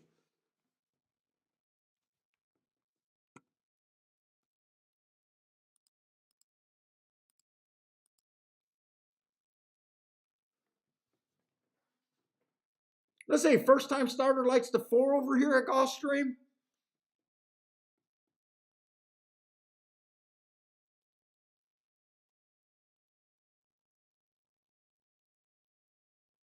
I like you when I win too, man. I've been on a hell of a streak, man. Ever since that dude pissed me off, I've been on fire. Absolute fire. I don't think I had a losing day since I fucking yelled at that guy. I don't think I've been close. I don't even think I've been close to a losing day since I yelled at that guy.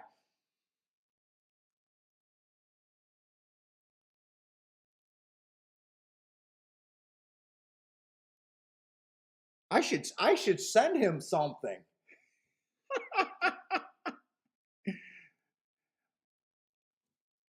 I should send him something, man. I mean, we're not even in Rolex category. What I'm up, I'm on a, dude. I'm beyond a starter car. I'm trying to think of what a starter car is.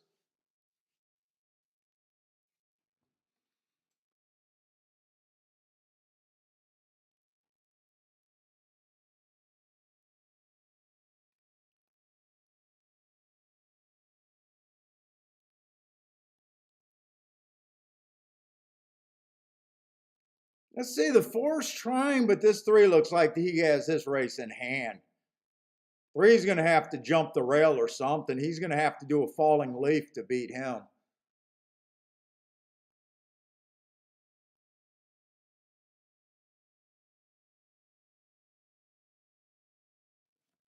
Is that clock right? How? Oh, that's a mile race. I thought it was a sprint race. I seen the 24-1 and I questioned the clock. No, I'm okay with the clock there.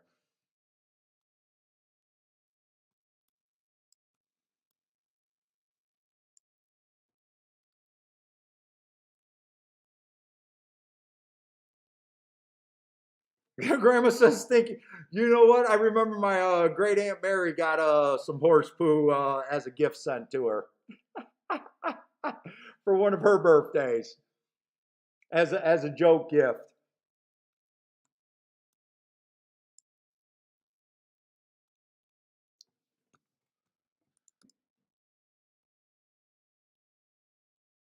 Let's see. 10 was pretty close to going wire to wire, but I did not see the start of either of those replays.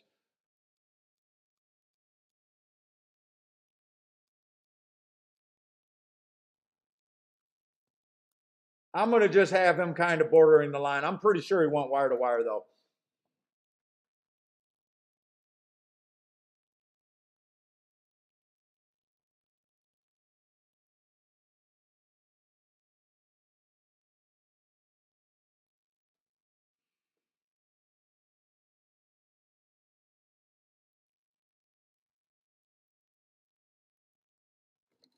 $14.30. Pick up what? Pick up 280 on a 286 on a $40 or no, a $70 total bet. Not a huge hit, but not bad.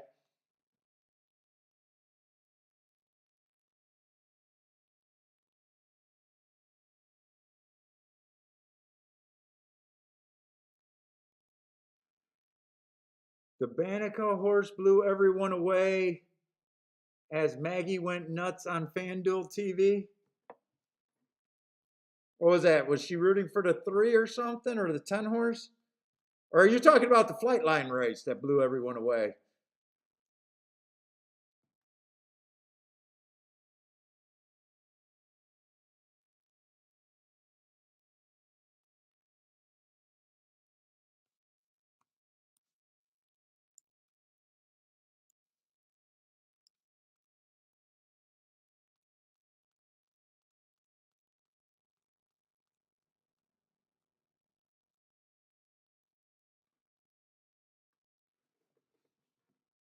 Oh, she's the daughter, and she announces. You know, all I know is I keep just seeing it on Twitter that FanDuel, the way they do the freaking with that giant 3/4 of the screen or whatever it is, it's just terrible. It's just terrible.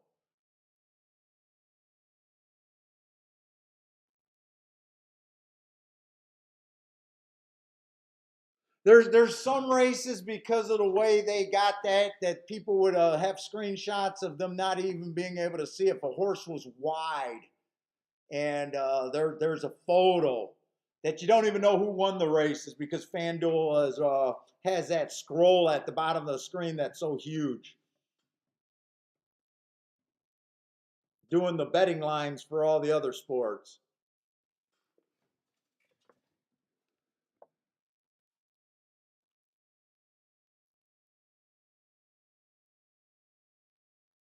Yeah, you know what I'm talking about, K Phil?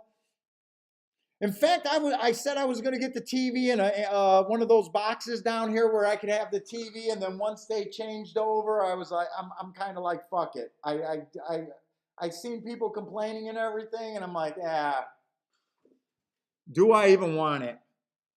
Now, FanDuel, if you need someone that can promote horse playing and explain math to people, you know, I'm willing to do a sponsorship, but I'm not going to keep my mouth shut about what you do that sucks.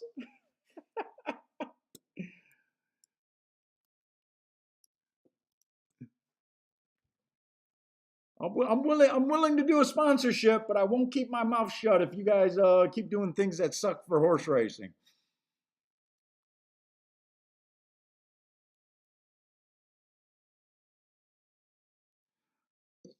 Dude, you're never going to get young kids involved until you start promoting the betters. Until you start proving to the public that people win at this game, you're never going to get the young kids at this game.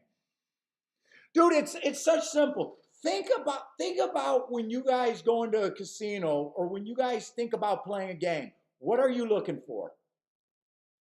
You're looking for all the games that are super simple that you think you can beat and you think the game is honest. Horse racing is never going to get away from the honesty thing. You're never going to explain to people why people loses until they start understanding the math and watching someone that can navigate this well. That's the only way you're going to convince the people. I'm not saying it has to be me, but that's what they're going to have to do. Then you're just going to have to blow up social media with people not on Twitter showing they're winning tickets to other horse players. They got to get those tickets on other sites of people just winning. I couldn't be an announcer, but I can do a show. I can definitely do a betting show that would outweigh their betting shows by far. Shit, I'm already doing it. But don't just think about it. 3-card Ponte is a super simple game, but you see it on the street and most people know that it's a scam.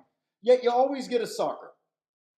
Even 3-card Monte guys that run a game will have plants in the crowd that they allow that are in the game with them that they allow to win, jump into 3-card Monte. Even a 3-card Monte has more interest than freaking horse racing. Horse racing had all these years and they can't even figure out a plan.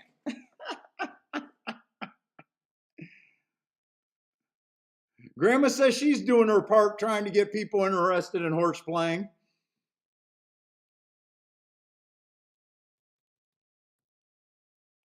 Dude, like casinos, people are willing to lose at the casino because it's safe, it's a fun atmosphere, the games are simple.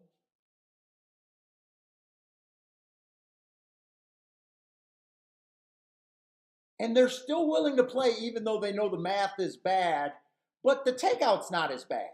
You know, they only have about a 2-3% edge over you on blackjack, unless you can count cards. Roulette, they have a small edge on you. Craps, they have a small edge on you.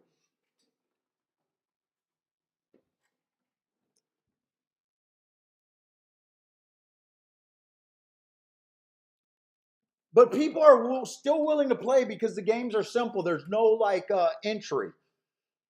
Now, horse racing is always gonna, unless they all of a sudden drastically do takeout. But why would you do that? If I was owner of a track and I'm making so and so money, why do I want to take the risk of lowering my takeout? Hopefully that I could still keep the horsemen happy, and I'm okay with my little thiefdom, but it's such small thinking. They can't grow the sport because they're so happy with their thiefdom.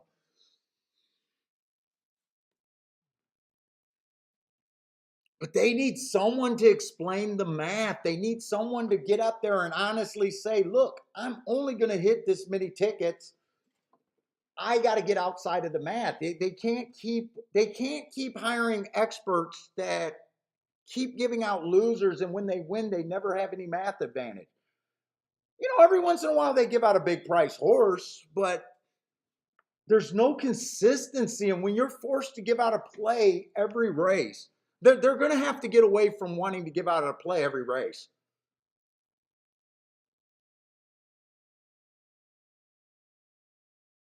Yeah, casinos, you hit a jackpot.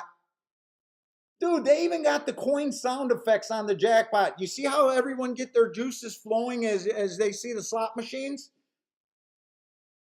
There's no jackpots pouring out the bottom, but they still make that noise and they have all the bells and whistles. Casinos know that they got to play with your emotions, and it works. If you ever are in a casino and you see someone hit a jackpot, You watch the people that are around them, they get so excited and they start playing. Dude, horse racing, they'll have someone cash 100,000, or yesterday they had a pick six that paid $200,000. They should have had all sorts of alarms when that guy cashed that ticket. They should have had bells and whistles going. They should take his damn picture or her damn picture. For Christ's sake, I don't want to be a sexist here. It could have these women are fucking great. Dude, that should be on their advertisement, not some lady in a sunglass with some douchebag with a funny hat on.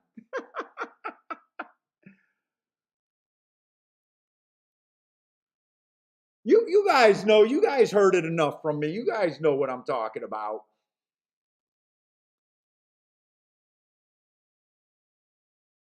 Dude, in fact, casinos even like these guys like who are those big touts that are scumbags?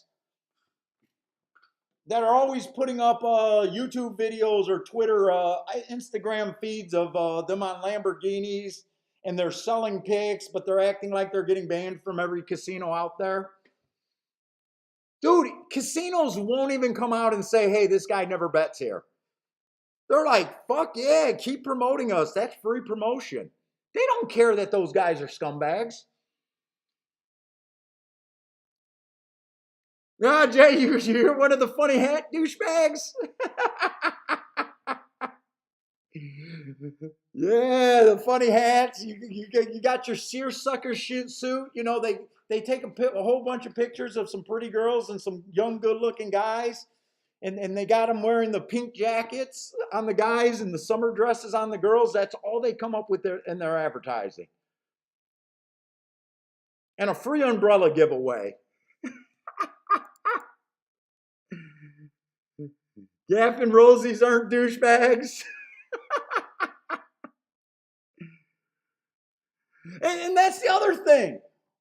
Why if I didn't tune into Tambull FanDuel, but that's just like I told you guys the story on Bill. Bill wanted to do a betting show with football. I tried to do it, but I had no input on it. I was like, Bill, you do Bill. Bill, you're the football expert. That's what you say you are. I'm not vouching for him. I'm not saying he's wrong. I'm not saying anything, right? But he wanted me to do it. How does it look with someone that claims to be a horse racing expert to all of a sudden say, you know what? Not only am I a horse racing expert, I'm a football expert too, guys. It doesn't ring true. It doesn't ring true.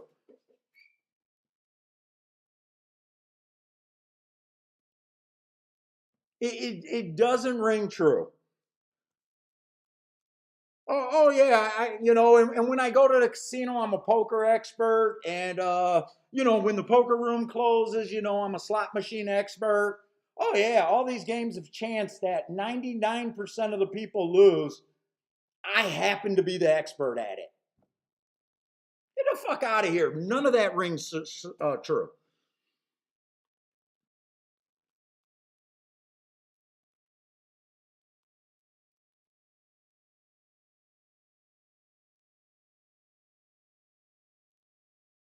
What is the movie One for the Money? I like that movie with Al Pacino and what was that movie with Al Pacino and Keanu Reeves, and he was like this football analyst who they dressed him up, they got him all the suits, the fancy cars, and he was giving out football picks.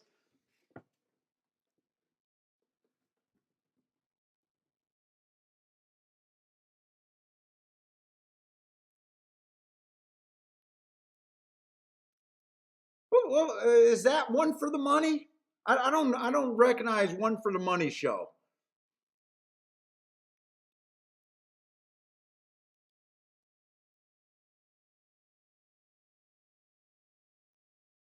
Oh Jay, you got one of Grandma's cozies? Yeah, you got it just for the dog. You don't know who the hell that bald douchebag is on the horse.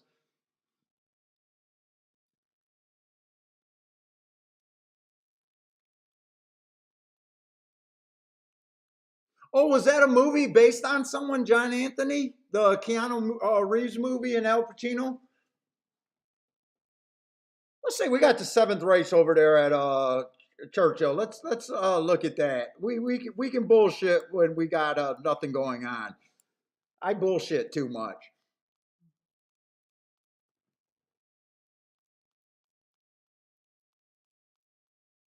Oh, come on, FanDuel. You can give me a Mercedes something, dress me up in a suit, buy me another nice watch. I'll come on your broadcast. Dude, you can even give me a douchebag that can talk and pronounce the horses' names.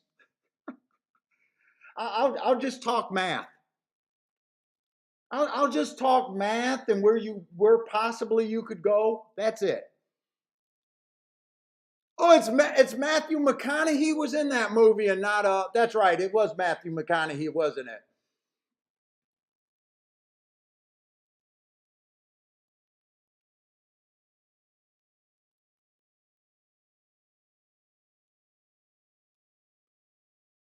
I seen the movie with what was the movie with Sandler? I hate Sandler comedy, but this was a serious role where he was a douchebag gambler and he ends up shooting himself in the head at the end or something like that, or getting murdered.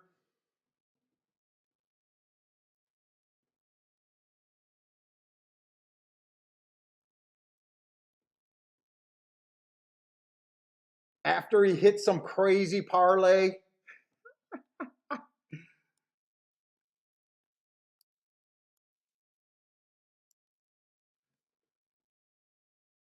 I'll have to look up John Anthony. John Anthony is a character of that Matt McConaughey movie. I didn't know that was a based on a story or true story or someone.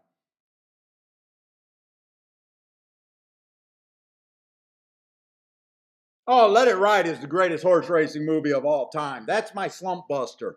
When you get in a slump, go home, turn off the lights, get you a snack, and watch Let It Ride. Let it ride. Get the juices going there. Yeah, Uncut Gems. What's up, Mizzou man?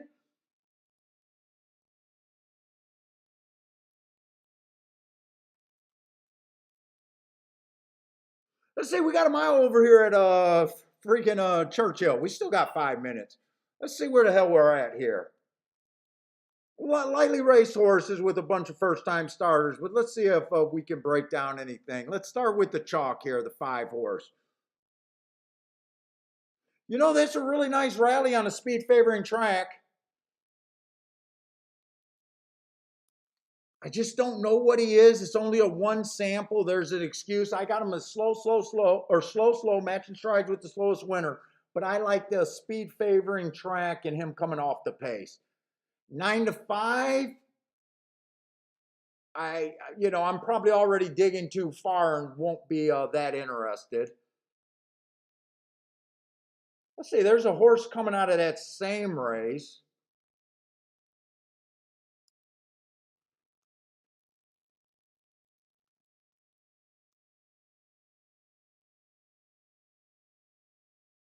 Let's see, the 11 horse, 2 races ago, ran on a speed favoring track. That's a nice race. And then he comes back on an inside day where the 9 hole was, where he was in the 9 hole and was average, running against the bias. I think the 11 definitely has some upside here in a dangerous type of race here, though.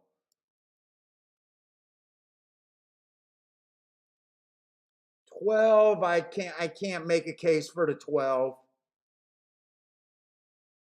Let's say the first time starters, I'm annoying him, and you might as well look at the 8 like a first time starter.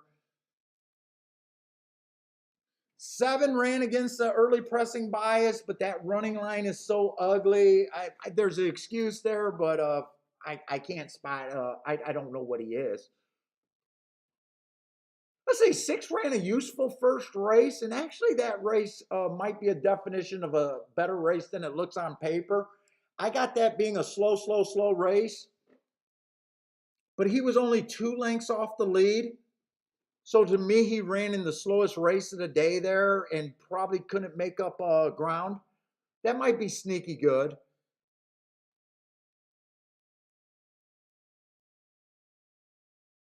Let's see, 4 horse earned a heart, but he earned that heart at a route. What is this? This is a route. There's definitely some spots to go, but overall, I just think this is a dangerous race. 4 at 26 to 1.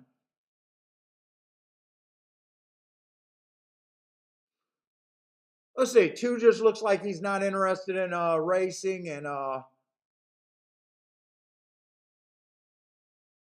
1 horse ran his best race last race, but my notes thought that the inside of the track was good that day, and he did have the inside. I'm gonna just say that I think he improved just because he had the good part of the track that day. He was still slow with the good inside of the track. I gave him an asterisk for being closer to a closer that day than a stalker. Technically, he was a stalker that day, but he was a deeper stalker where I fudged it a little bit and gave him an asterisk.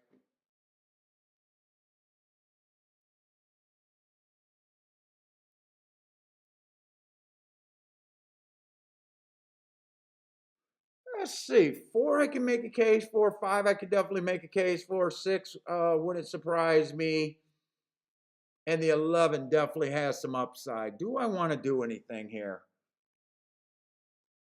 Let me write down what I got. I think it was 4, 5, 6, and 11. I will say that the 5 deserves to be chalk from that single race running against the bias. I'm okay with him being a chalk. It's just at the best I would say that he's 2 to 1 and there's not any value there. For me, the way that I'm looking. If you think that he should be even money or less, then you're looking at this like he has value. I'm looking at it like at the best he's fair value and not really upside for betting. Let's see, 4 at 34 to 1 is definitely upside there. 11 at 9 to 2, I probably got 11 as the second choice, probably at about 3 to 1 or 4 to 1 in my head.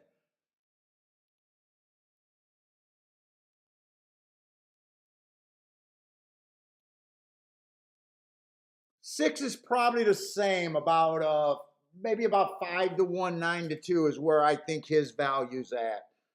So really the only horse that's crazy, I'll probably think that the 4 has about a 10% chance here.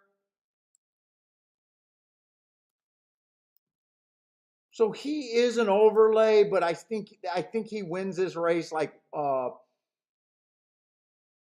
10 times out of 100. So even though I think that there's value there, it's like you still got only a 10% chance to win this particular race right now. I'm sitting out this race.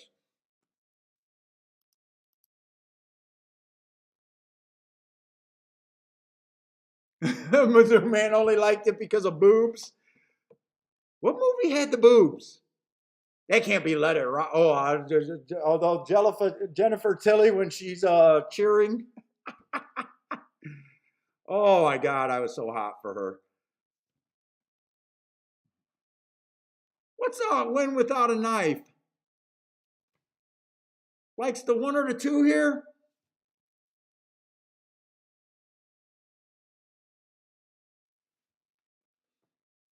Long shot Louie. Larry, you guys are trickling in.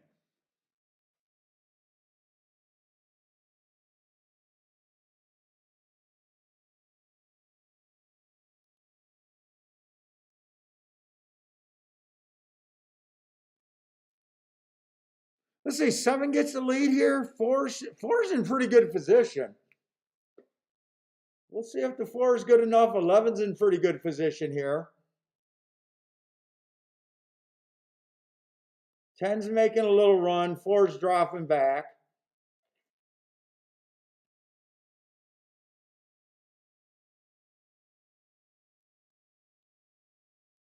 Five's in good position if he's good enough. 9's making a sweeping move. 9 looks like the danger here.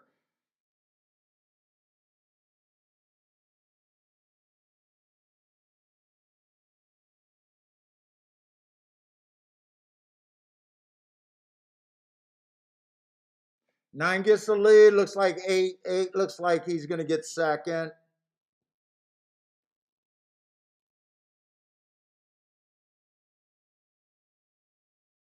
I think that's 9-8. Might be 9-11. Who was a 9? 9 was a first time starter. Wasn't on my radar. That's just a good sit out, recognizing a dangerous race for you. Now, the only thing about FanDuel or working for someone, they would not like me saying I have no opinion.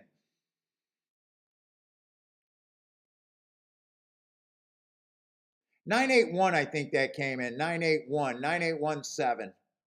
7 had the lead. Who was a 7 horse?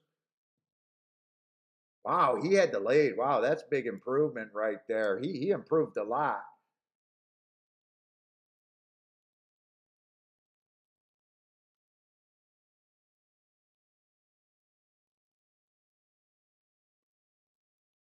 Like I said, I thought 4 was an overlay, but I still thought he had a 10% chance to win this race.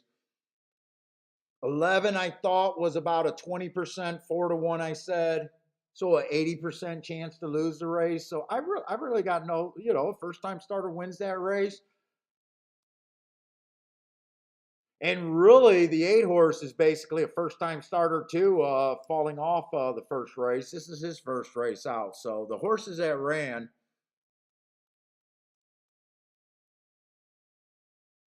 I'm going to write no bet here.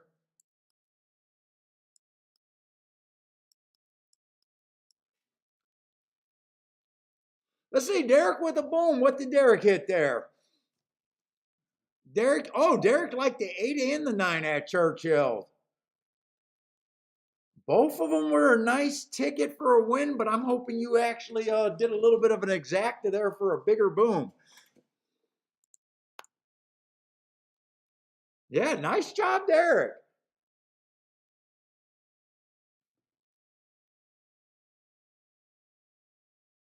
Oh, Larry liked something about the 7. I thought 7. I couldn't get to the 7 on paper, but he ran a much improved, or she ran a much improved race there.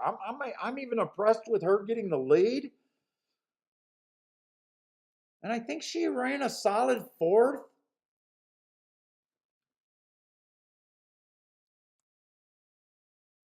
Had to improve her speed figure by at least double, I'd say.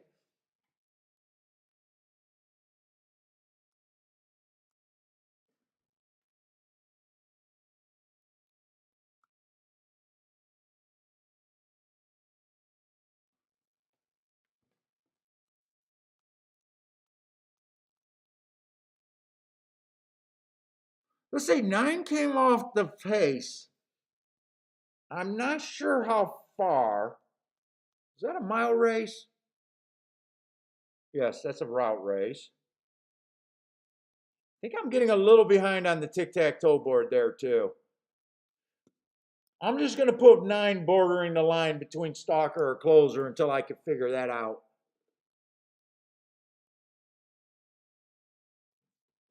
Oh, and shit.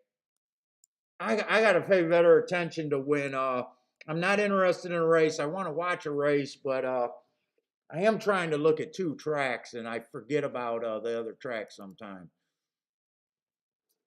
And I leave us on extremely short time.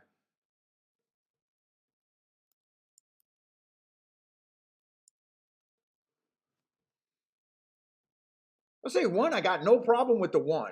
4 races ago, inside day, and he still won. Obviously, like that race. I like the asterisk, and then I like that he even ran close to a new top after that. Won that race, comes back average, average, average, missing by a neck. No shame in that. Other than you might be pissed that he was 60 cents on the dollar if you bet him.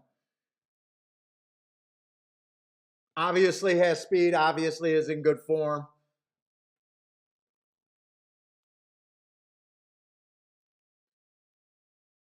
Two horse only ran 1 race. That was at Tampa. That was a sprint on the turf. Ain't not even worth me looking up because they never run 2 on the same day.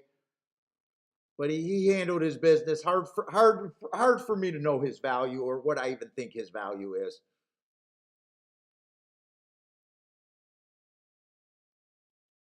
Let's see, the 3 horse got some real speed here.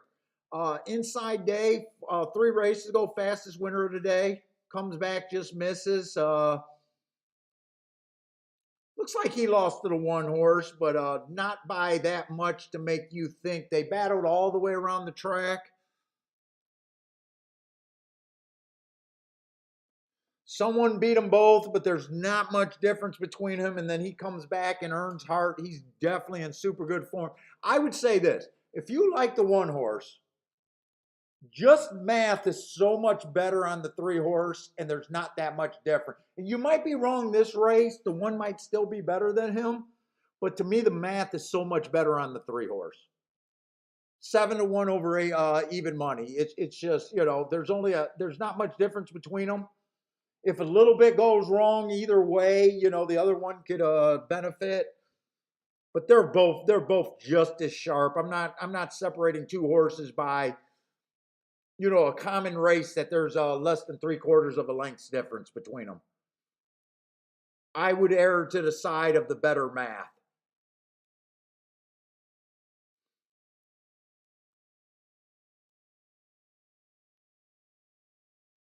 Grandma, thank you very much for the super chat. Go buy a Bentley a biscuit. I will.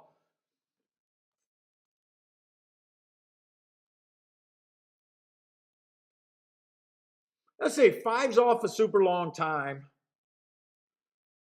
5's also making a big drop. To 5, you're just trusting if he's in good form. I want to argue with anyone that's willing to take a shot on him at 11-1. If he was a favorite, I'd want no part of the horse off a year. But at 11-1 off a drop, I would not argue one way or another. Let's see, and he will benefit if there is that speed duel again. He will benefit if there's that speed duel. Let's see, 6 will also benefit if there's a speed duel.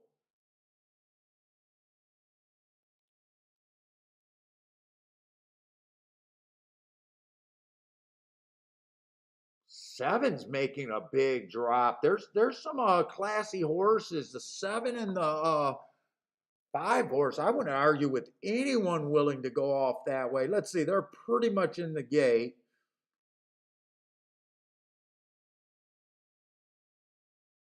8's only shot if this race backs up.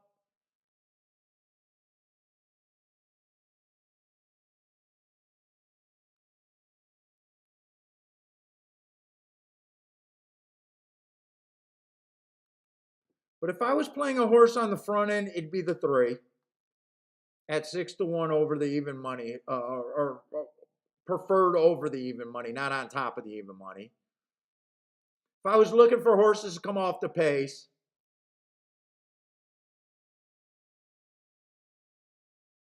I think the 5 benefits. I think the 7 benefits. I think the entire outside of the track benefits that way. So to me, it would just be if I had a real opinion about how this race. Wow, they took a long time to get in the gate.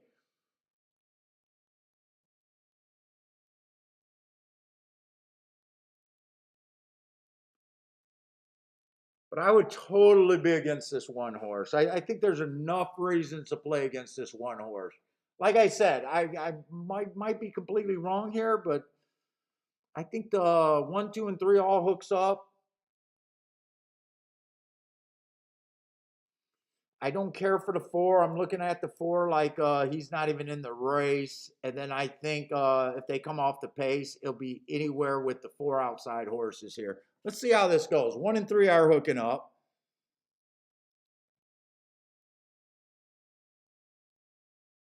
Oh, 1 actually got the lead over to 3 and pretty easy. Let's see how fast. They do look like they're running hard, though. 22 flat.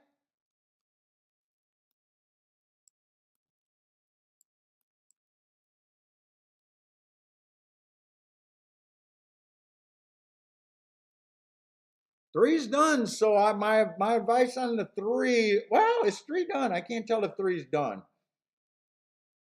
Man, me ignoring the 4 was really a bad thing to say. Me ignoring the 4 was a terrible thing to say.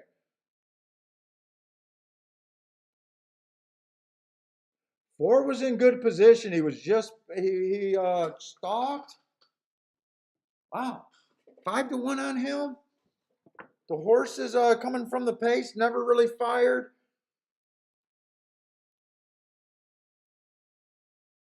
All right, I got Laurel. This horse hasn't ran for 8 months, but I'm gonna look it up. Please don't have great marks. Please don't irritate me.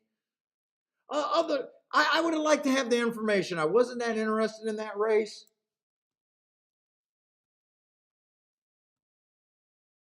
But I hate it when I don't mark a single horse and the horse wins, and then I go back and was like, oh, there was some things to like.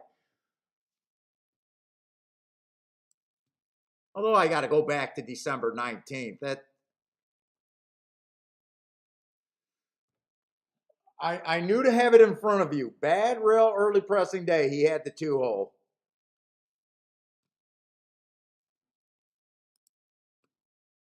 Definitely gets an asterisk for that. 22-4 is faster than 23.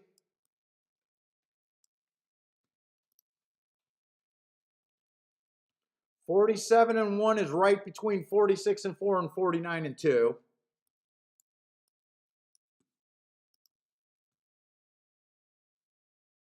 And 59-4 falls right in the middle. But you are going back. You are going back a long time, and he rates and he goes to the lead. Mostly he rates actually. That's the only race. Let's look up October 29th. But you're going back. I will admit I am going back a long way. Let's see. There was no comment on the day. 23-2 would have been average. 47-1 would have been the slowest of the day. Square. See, I don't have to lie. And then I used the 5 furlong mark. That was a 7 furlong. We don't see the 5 furlong mark, so that's just a slash. I mean, this race would have been a good race, but I would have still been worried about the 8 months. But this horse is definitely capable of stalking. He would have been a little. I wouldn't have put that slash that I'm ignoring him and I'm not interested. I would have at least been able to give out a warning.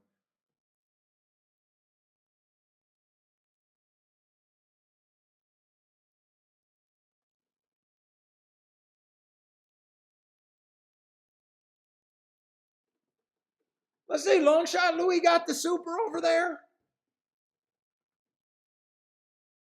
So it didn't fool Long Shot Louis on that Laurel horse.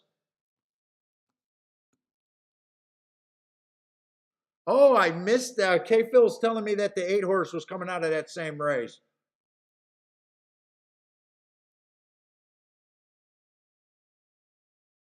And he didn't run that bad. He wasn't in the duel. Now, I would have, if I would have spotted that, I would have said, look, the 1 and the 3 were dueling. And he was just chasing. I would have thought that he was a little bit behind them, but he was close enough to where if the pace was fast, I could see him benefiting. And I think he was a big number, so I wouldn't have been thrown out. I would have just been able to say that, I thought that they would have ran the harder race that day.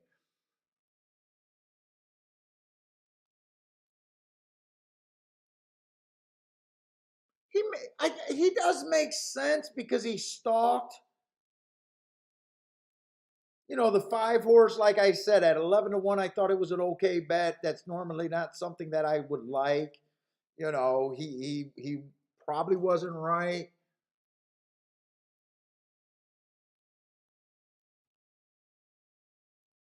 Seven would probably be the horse that fools me the most there.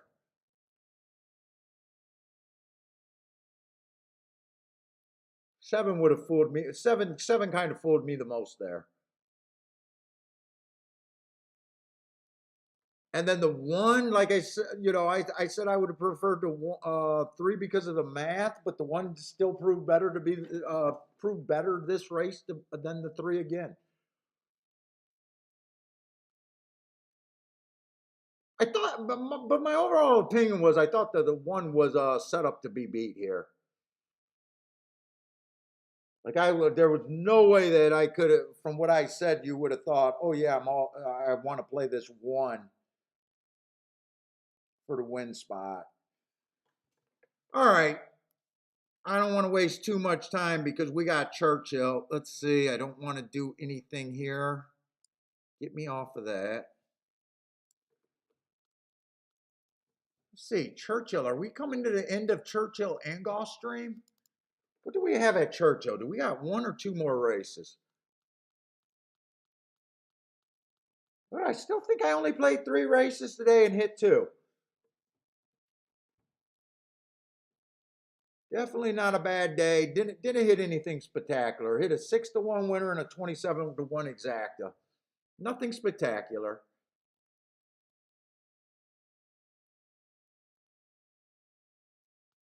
See, we got this race and we got the last race, right? Oh, we got 3 more races over there at Churchill. Okay, 3 more races.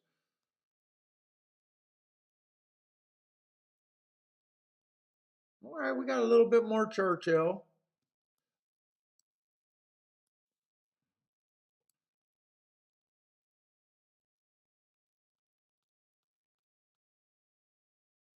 And Gulfstream, we just got one more race at Gulfstream. Oh, lots of hearts there. Lots of hearts at Gulfstream. Okay, we're going to look at Churchill first.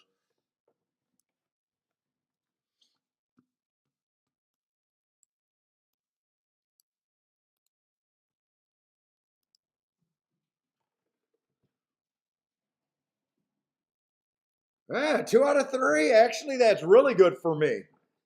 That's really good for me. I only claim 20%. So that means don't watch tomorrow's show. If I hit 2 out of 3 today, I'm probably going to lose my, let's see. If I claim to only hit 20% of the races that I bet, plan on 7 losers in a row if I don't make another play today. Plan on tomorrow I'm going to come out and lose 7 races in a row. We're not gonna set the new benchmark at 2 out of 3 races. I'm only claiming I'm only claiming 20%. So you guys that are on the fence about the show, either don't tune in tomorrow or tune in late.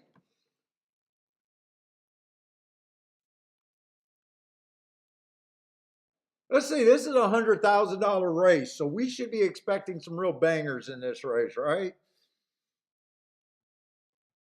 Let's see, Boater's alive in a double. Good luck, Boater. 356 over there. Take it down, man. Take it down.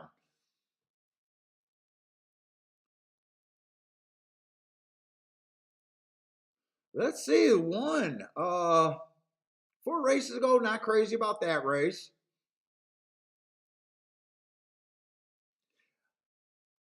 3 races ago, I'd say that this is one of those sneaky races.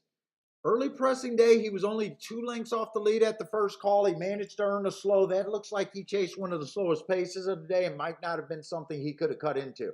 Now, if you thought he was trying to go to lead that race, you would say that that was a bad race. Slowest race of the day, and he couldn't get the lead on a slow pace.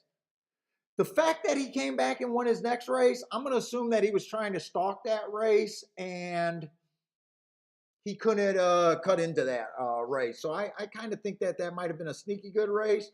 The race that he won 2 races ago, it was a speed favoring day. He was a speed horse. He did duel. He showed some guts. Fastest winner of the day. Not bad.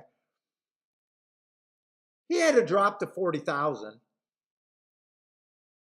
And then last race at a route, he went too fast to win, but he's mostly a sprinter.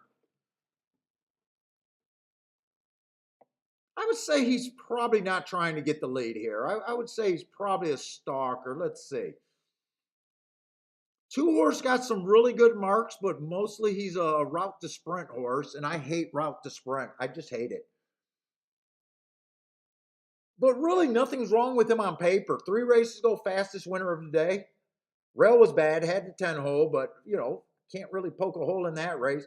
Comes back, wins that race on the fastest pace of the day. And then last race, he just missed going too fast to win. It's kind of hard to poke a hole on him, really, other than I don't like route to sprint.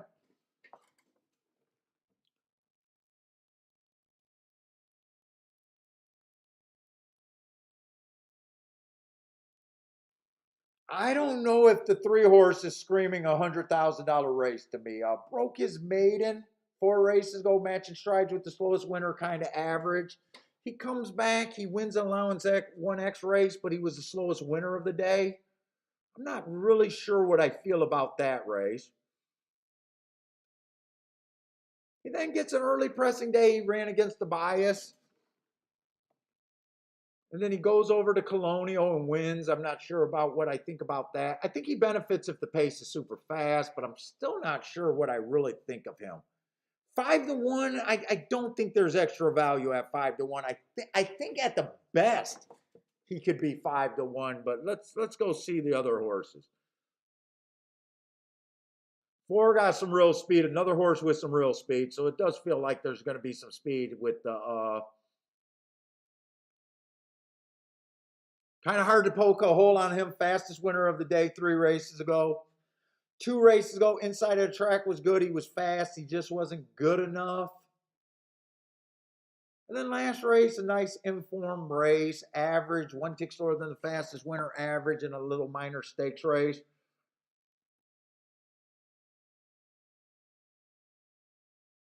I got no real problem with him. You know, in these $100,000 races, you probably don't have too many problems with a lot of horses, really. Let's say 5 just looks like he needs a fast pace. 5 just looks like he needs a fast pace. 3 races ago, ran on against the early pressing day. He was a closer. 3 races ago, same thing. More of a closer on an early pressing day. He comes back and pops when the track is okay.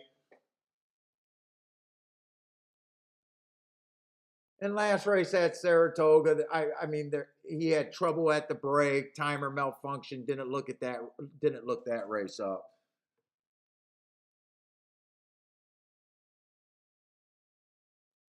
Six horse got all sorts of class. He is route to sprint, but he's a standout on class. She is obviously running against the better horses.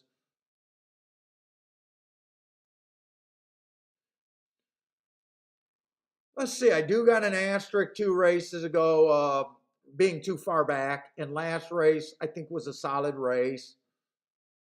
Match strides with the fastest winner, average. Off of her last 2 races, I don't like her. But to me, I'm still respecting the back class on this horse.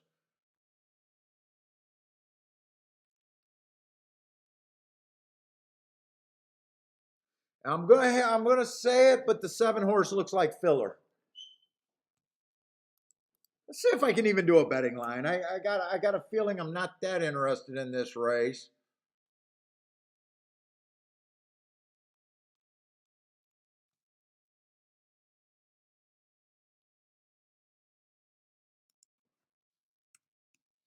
They all start at 17% is my baseline, so about 9-2 is where everyone should be kind of be.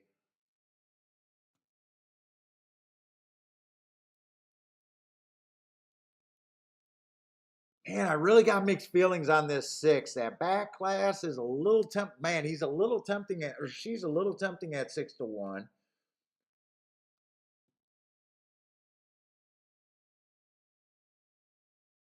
4 probably deserves to be favorite, but 7-5, I don't think he's an even money favorite. I'm thinking more like a 2-1.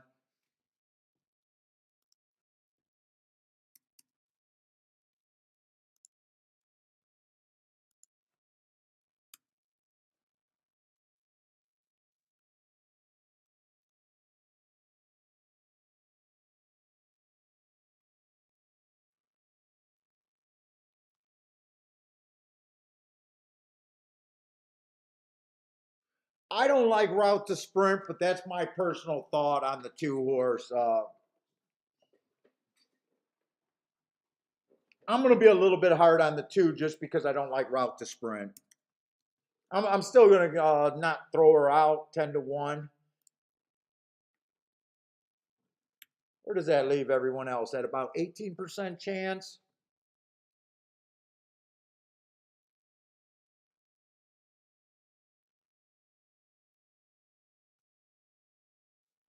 What is 18 at? About 9-2. Do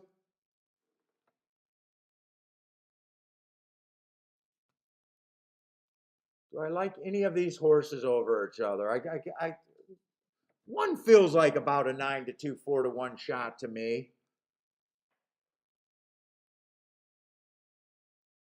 3, if the pace is fast enough, could this horse benefit? This horse will benefit. I'm gonna leave the 9-2 on him or her. 5, the same thing. And with me not trusting the 6 at the distance, I'm okay with that. I'm done with my that's kind of how I'm seeing the race. Can I do anything with that betting line? Let's see. The 4 is a little overbet. I'm not interested in the 4 until he's over 2-1 or she's over 2-1. The 1's a bit of an overlay. 2's a little overbet. Or 2's pretty much 2's a little overbet now. 3's a bit of an overlay. God, I think I got a hair in my nose that I just want to grab. 5's a little bit overbet. Let's see. Should I put in a losing bet so I can not have to go on a seven losing streak tomorrow?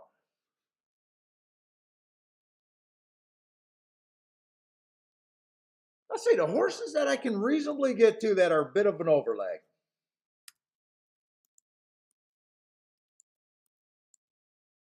The 6-1 and the 3.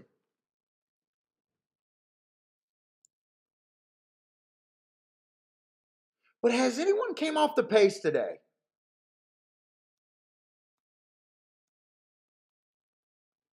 They've stalked, but they haven't came from that far out. They have came off the pace. Other than that 10 horse. Well, wait a minute. I'm missing that that race that I sat out. What did that race come in?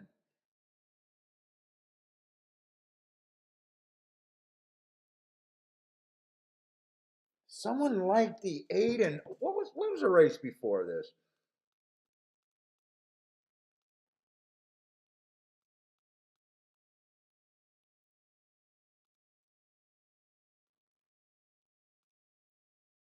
That was at a route though. That was at a route where the 9 horse won that race.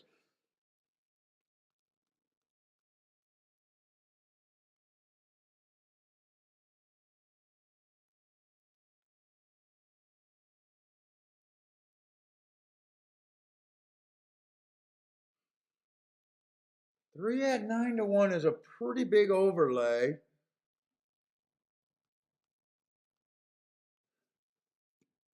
You know what? I'm doing a play bet here.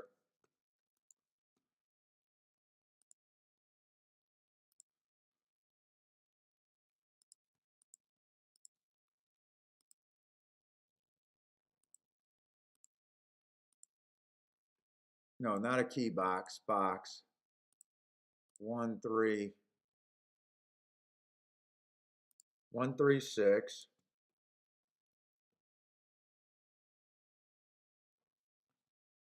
If the 5 goes wire to wire, let me just check these exactas. If the 5 goes wire to wire, 5 to the 1 is paying 42, 5 to the 3 is paying 45. Is that right?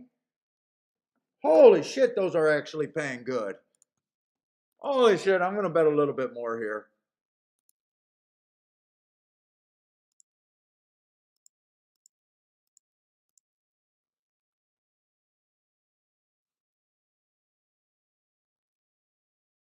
No, wait, it's not the 5. It's 4 going wire to wire. Wait a minute, I checked those payouts wrong. 4 to the 1 is paying $21. That's a big difference. 4 to the 6 is 31. What's the other horse I was using? 4 to the. You know what? I'm going to do those. I just want to get those right. It's not the 5, it's the 4 with them.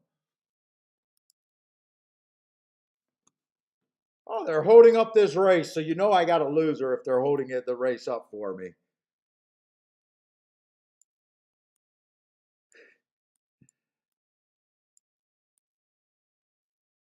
Then I did a win bet here too.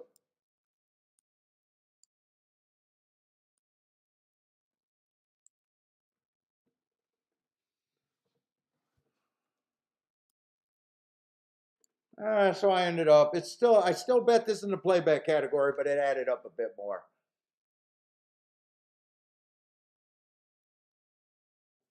And I still wrote this down wrong. That's the 4 horse, not the 5.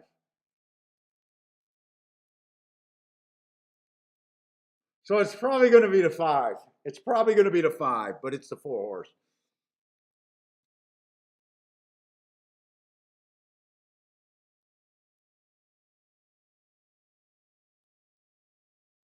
In this win bet, I was going to bet 2 of the 3 horses that I liked. I just bet whichever 2 were the longest price.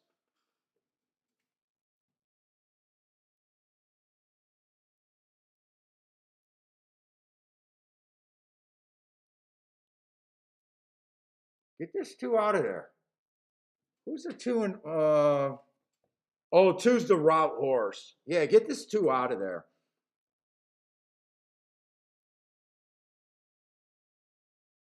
My main horses are not running the 3 and the 6. Let's see. 3's moving up there. 3's waiting on horses. 3 needs a hole bad. Come on, 3, explode. Explode. You can beat this 5. 3 or 6 for second. This does not look good. I kept. Can the 4 go away? No. I was gonna say I kept racing the winning exacta, but no, I couldn't beat the 5 and the 6. Or 5 and the 4. I couldn't beat the 5 and the 4.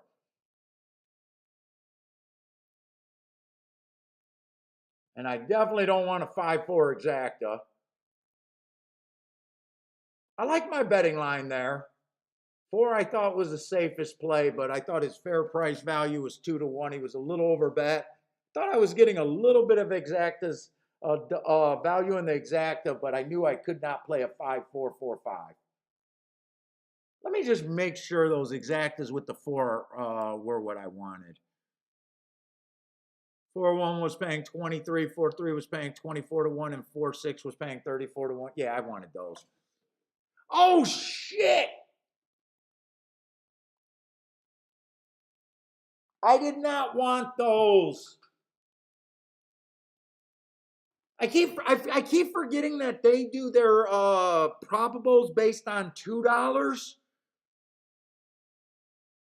That's the bet that I wanted, but that's the bet that if I would have realized that those were for $2 and not $1, I would not have put in. That's the old shit. So I played the ticket I wanted, but I keep forgetting that they do their exactas on a $2 base. I thought this ticket was worth it for thinking that the $2 was going to pay what $1 was going to pay. So I got the bet that I wanted. It's a losing bet, but I didn't like the value. I got to remember that at Churchill.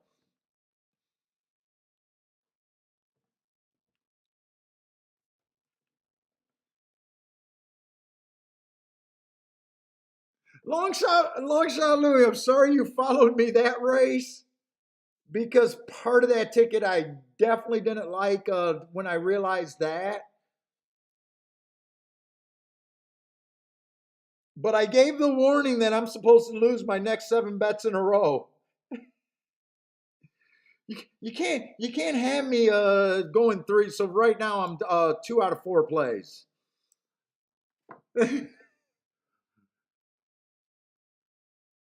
It's safer to follow me like when I lose 8 races in a row. That 9th and 10th race is probably the races that I'm going to hit. You got to think about that 20% hit rate.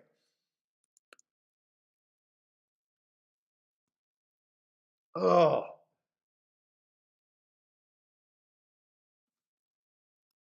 but I did like the betting line there.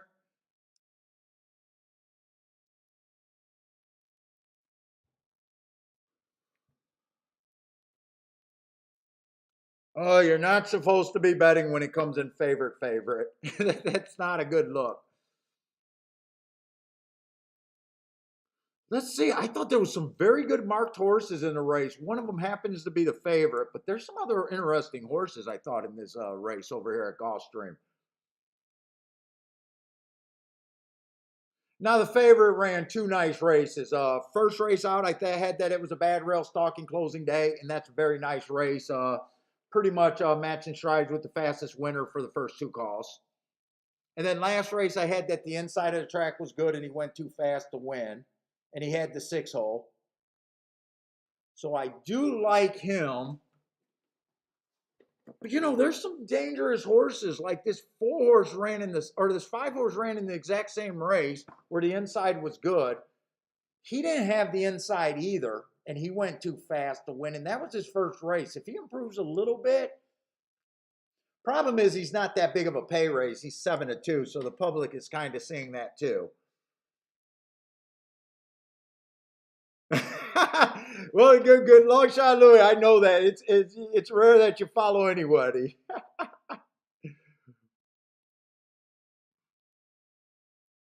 Dude, I like I'm slobbering on myself now. All right, I was gonna say that I like the races on the 3, but I'm nervous about him having so many tries to break his maiden.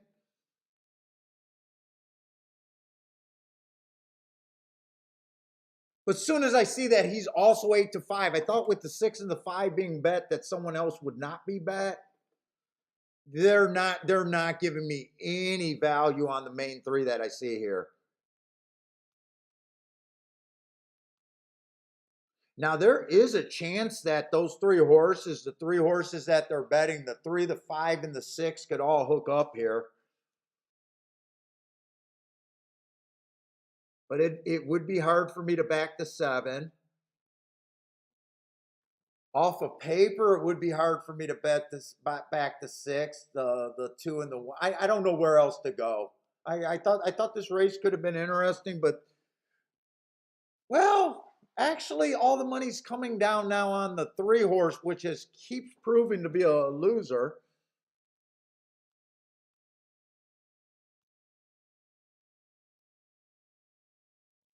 He ran in that same August 19th race, and he had the rail that day. Where the 5 and the 6 were off the rail. Let's see. All the money's coming on him, so the 5 and the 6 are actually looking. Maybe I am getting drawn back in this race a little bit.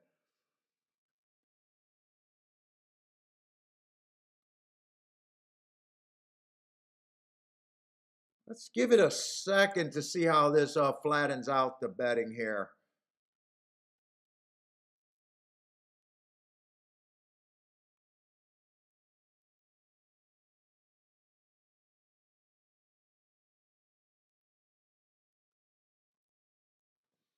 The exact is no matter which way. Let's see.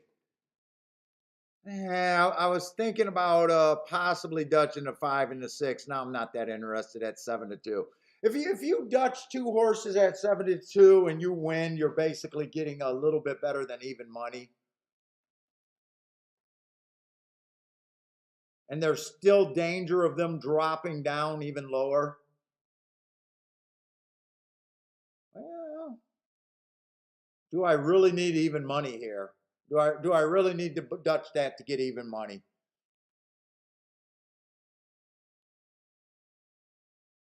I'm going to say I don't need to Dutch that to get even money here, or a little bit better than even money.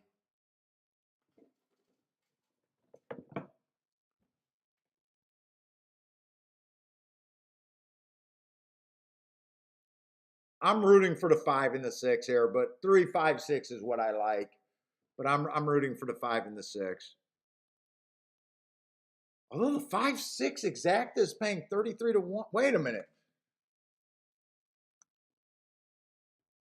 Maybe I should force the 5 to get, they're in the gate. I was going to say, maybe I should force the 5 to get first and second, but I don't have time to check this.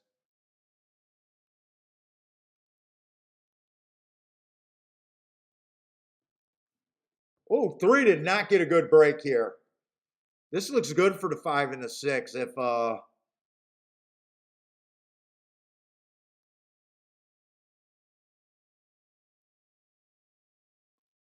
recognize that exact a little bit too late. Let's see, 7's running. I did not see the 7, but I think 7 pulled up his first race and he would have been hard to get to.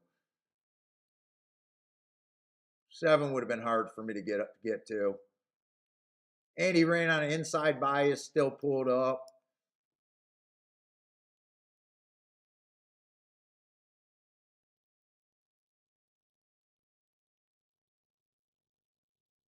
Seven's giving the 5 all he wants too, but I think the 5 got this race.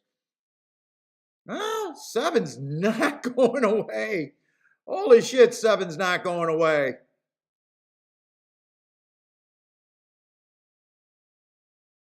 5's all over the track. There might be an objection here. Glad I didn't do the exact that's forcing that 5 first and second. The 2-horse Dutch would have been the best, but I don't know at this time. Am I just trying to get a little bit better than even money back?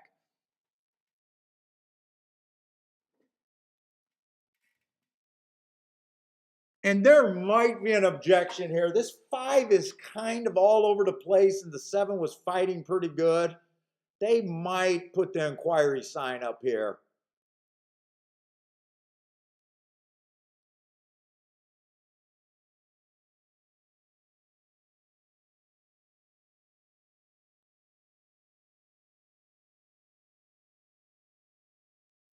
And I would want to look at the break on this 3-horse. I thought the 3 missed the break, but it happened so fast. I would like to see that replay.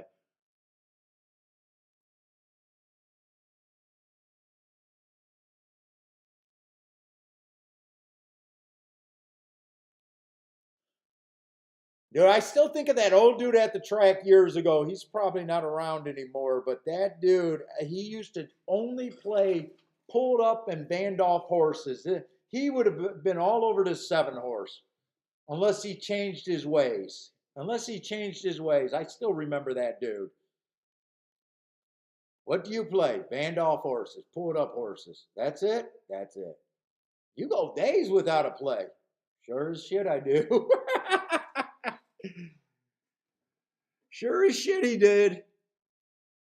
Every time one of those happens, I still think of that dude.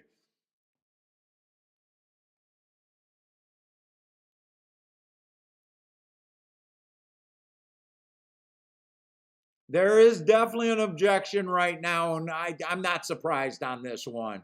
If you bet the 5 or the 7, you're going to be holding your breath. I think there's an argument either way. When we see the head on, we'll be able to guess a little bit better.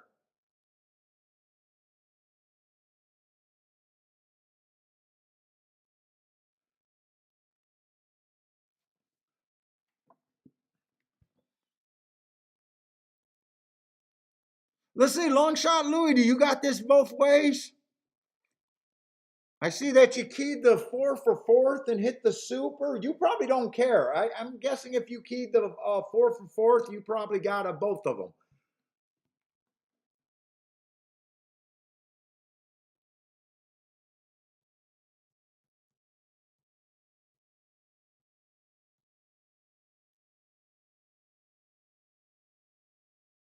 If I ran a good race, he just got wobbly in the stretch.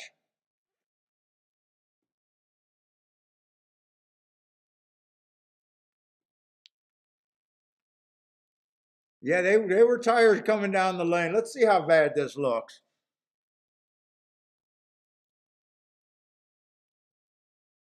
See, 7's drifting in, but he's fine. Okay, 7's fine with that drift in.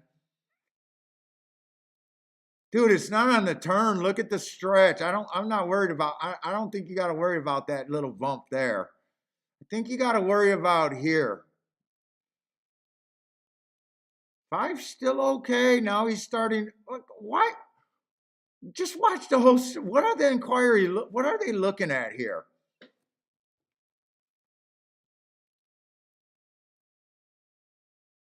Oh God. Can you help us, Gulfstream? Could you just replay that? Why would they just look at that point? I think there was bumping all the way down the lane.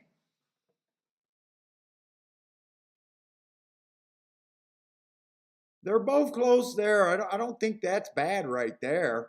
I think you got to worry about here. They're both fine here. Five starts to drift. That's what you're worried about right there. That's what you're worried about right there.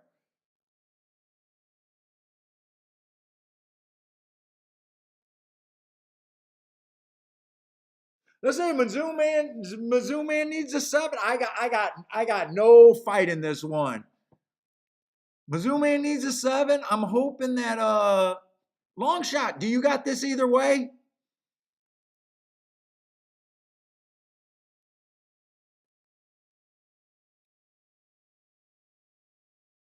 Look, this is either going to be. Oh, they didn't take long. It looks like this is staying up.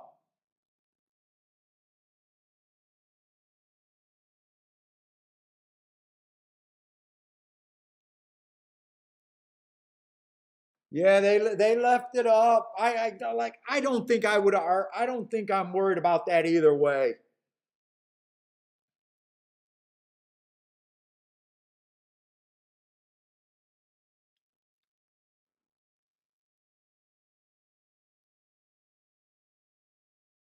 Yeah, it's official, guys.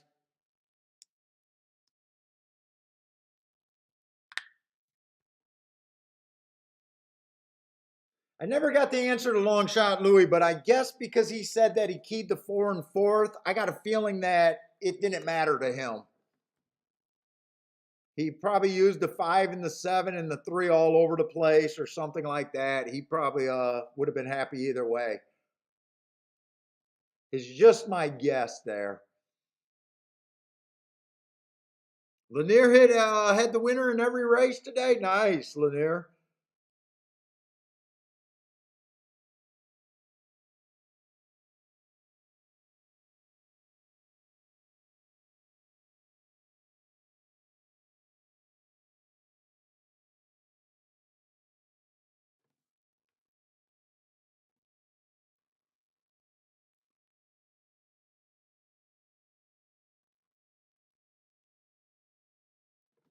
Long shot Louis on his second super, but needs it. Oh, that first super you had wasn't that great. Or you just hope for even more. You probably just might be hoping. I don't remember the other super you had. More is always better.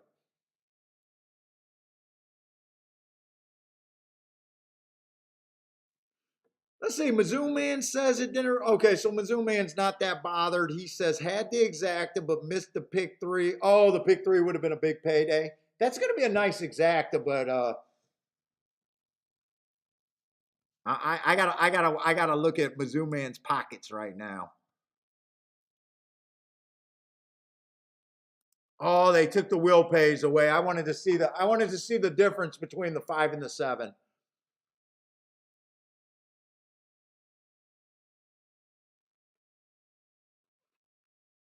Oh, JW. Oh man, brutal. You needed that 7. So JW, I'm gonna ask you because you needed him. Did you?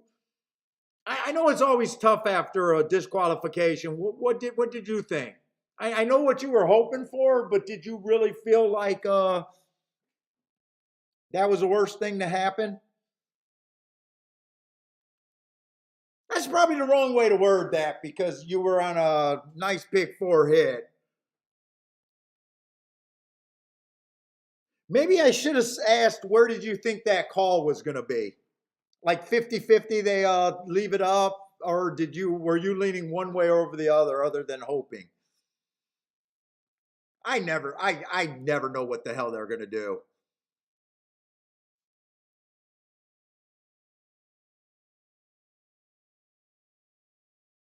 Oh, you were actually thinking no DQ. You were thinking no DQ.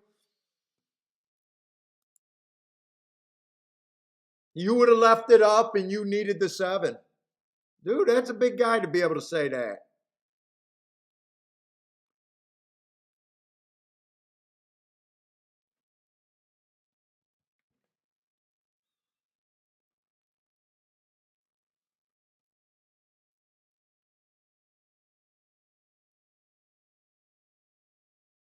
Let's see. Long shot Louis says 4 times more than the previous. Nice.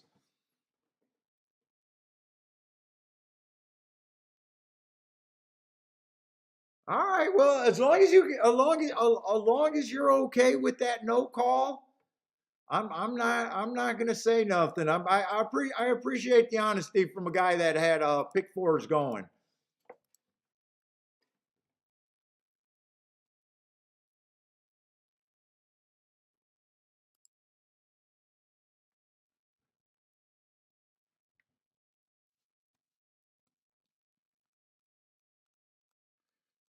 All right. So Gulfstream is done.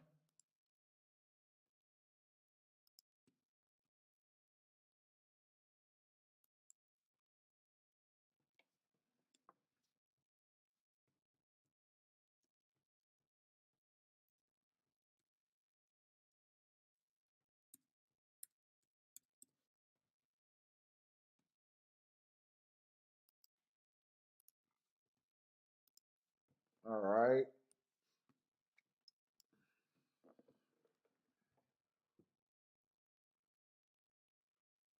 And Churchill, we got 2 more races. Dude, I haven't taken Bentley out all day, and I got to go bathroom again. Let me take Bentley out. I should still have enough time, hopefully. Bentley, potty time.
We're probably going to get some McDonald's tonight.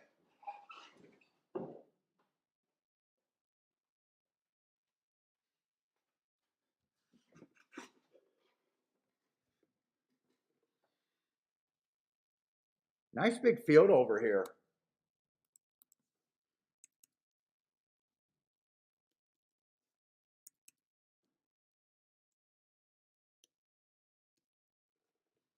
Nice big field. $80,000 climber. What does the last race look like? I could look at a double possibly. Let me get the scratches next race in case I want to look at a double. Oh, 2 nice big fields.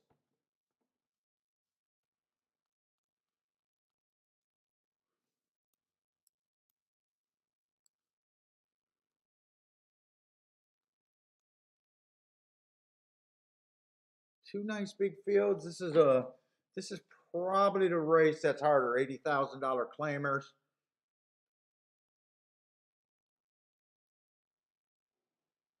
Let's see, I only got one race, 4 races to go on this one. Early pressing day, had no speed, gave him an asterisk there. But he goes over to Belterra. Can't win at Belterra. I don't know what I think about that. He is a long shot. What is this? $80,000. Non-winners which have never won 10,000 other than 20 for state bred allowance, or which, oh my God, 3 races or a claiming price of 80,000. I'm not even going to try to do that right now.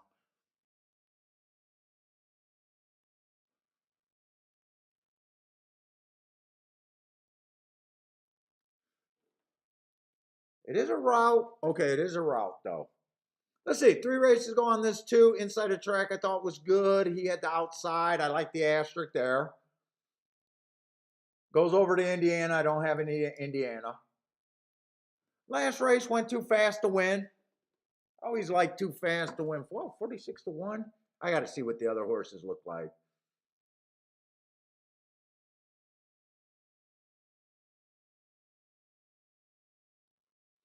Let's see, 3 horse, 4 races ago, went too fast to win, comes right back. If a horse doesn't win within 3 races, we definitely want to see the speed figures go back big bumps, which he did qualify that. 3 races ago, stalking closing day, got in position on a stalking closing day. 2 races ago, bad rail stalking day was a little bit too far back. I like the asterisk. Still a nice rally there, just missed. Then last race at a Starks or Stakes, I don't think too much of that race, but let's see. I got to get to the favorite. See what the hell this favorite is. Zoomer. Why do I remember Zoomer? 4 races ago in a grade 3. 1 tick slower than the fastest winner of the day average. I'll say that's a nice race. Comes back, can't win an $80,000 claimer on a good inside track at Belmont. Comes back, 1 race sample, gets a top. $50,000 claimer though.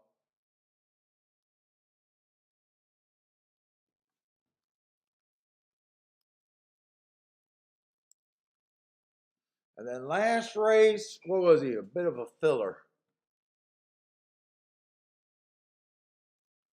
Dude, what was that race where he went too fast to win? That's the Life is Good, Happy Saver, Hot Wild Charlie. I don't really remember that.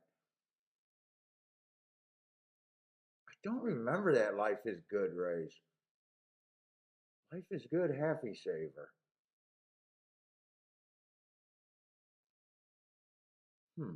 But he did earn a heart that race.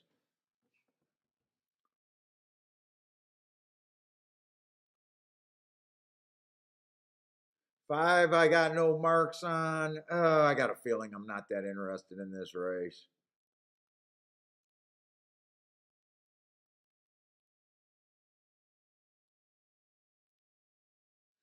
Bad rail stalking closing day. Tried to go wire to wire, going too fast to win on that 8. That's at least upside. I see some price horses. I really think about what I think of this favorite. 11 earned hearts.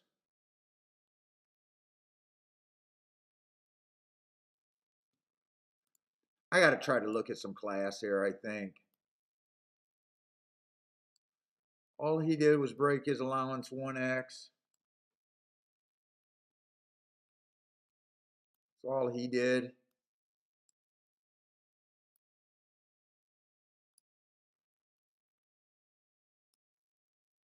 That's all he did. This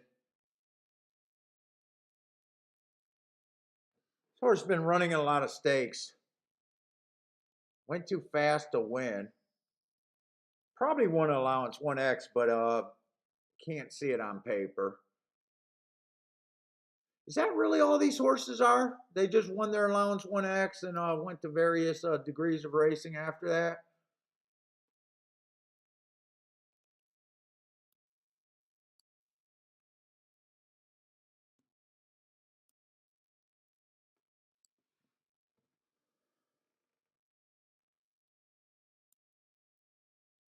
That looks like the bare minimum of what everyone did, allowance 1x.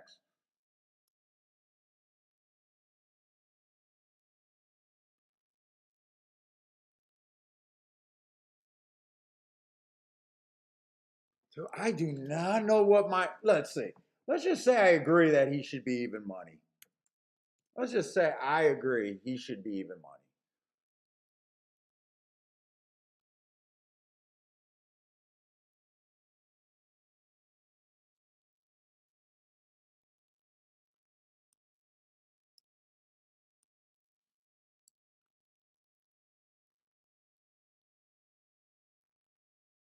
Man, I'm not sure where I'm at in this race.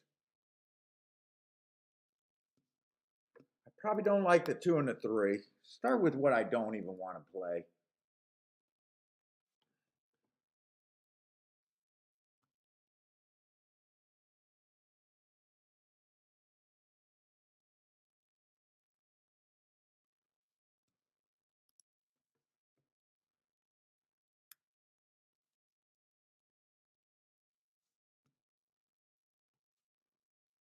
What is that, like 7 horses left?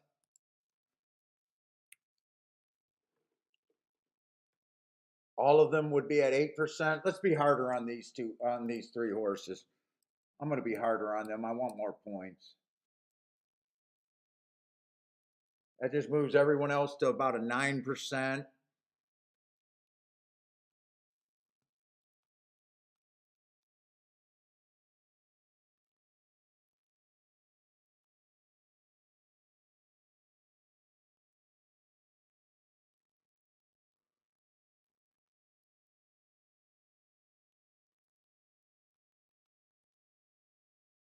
Dude, 8 is still appealing to me at 27 to 1. I might be priced in on the 8.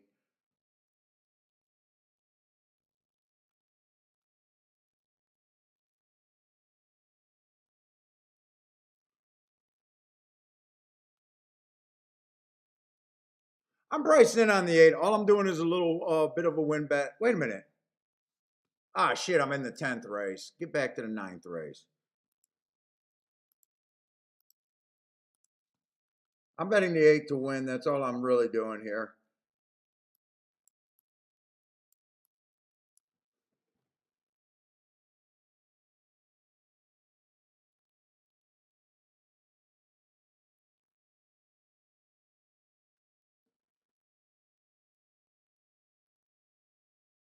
Dude, I think everyone else is just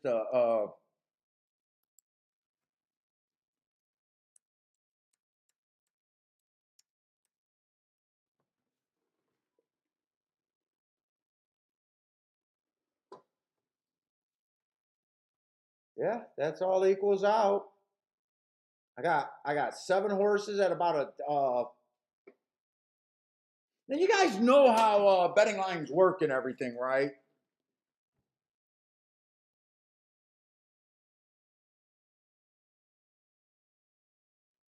So I could take any 5 of these horses that I think have a 9% chance, any 5 of them, and I think they roughly have the same chances as 4 horse to win. It's just which way you want to go. To me, that's mathematically the same bet. I think I said that right. I might have said that wrong.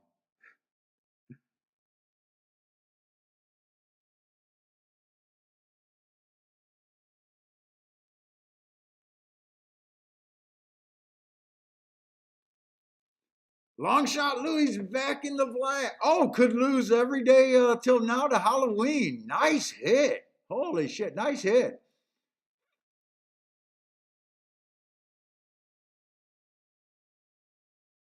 Dude, that's horse racing right there. That's horse racing.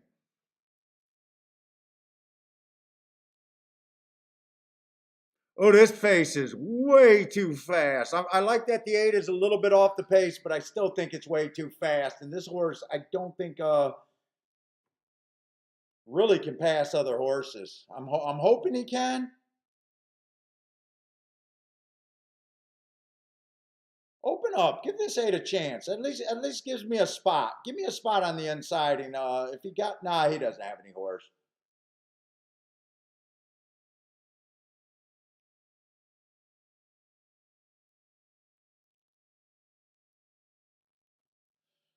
4 is beat. 4 is beat. 10, 9, 6 maybe? 10, 9, 6?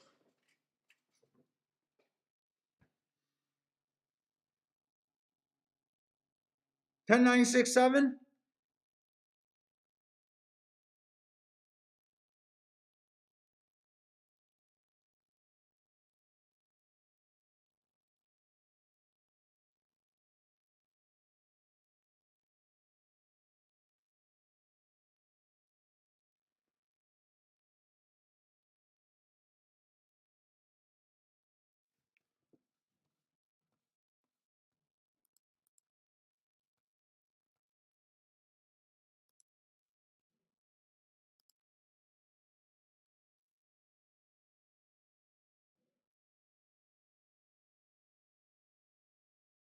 Ooh, that 10, oh, you had that 10-cent super a lot of times, I imagine.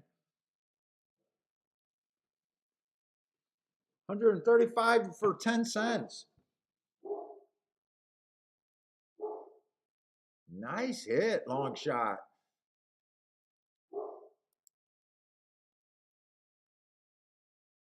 Let's see, could I have narrowed this down? I was on short time, but I didn't have a real strong opinion. Let's look at the winner here. We got a lot of time because there's nowhere else for me to go.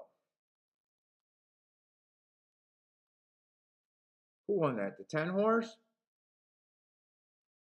Ooh, 10 horse earned hearts a few races back.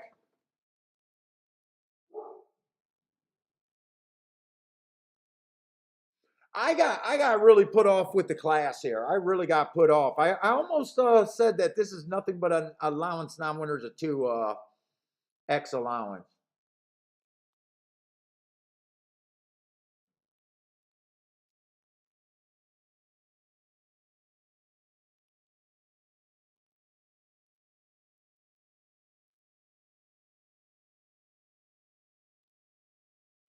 Four horse had nothing. Zoomer had nothing.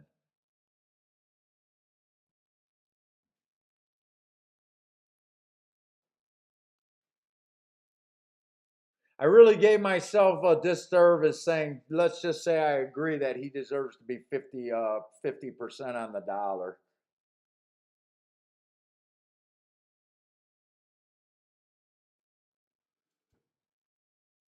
Dude, really, he's nothing but a claimer. They ran in a couple graded races and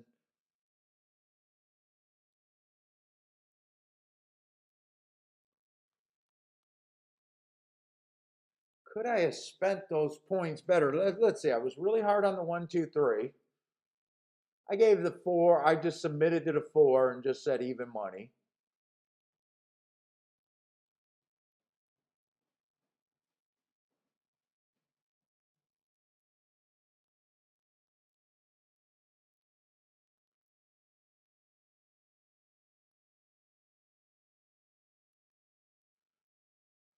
Let's see if I would have looked a little deeper. Let's see. 5 horse doesn't really look like a router. He won his races sprinting. I could have been a little bit harder on the 5 horse.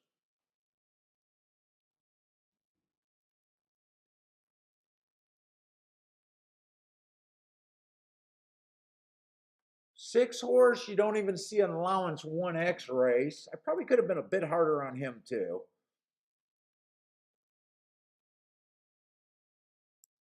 But that still doesn't give me that many points. I mean, even if I let's see, even if I said they had a 2% chance, let's just see if I could have made this make sense. That only gives me 7 extra points. So I'm not talking or that gives me 11 extra points.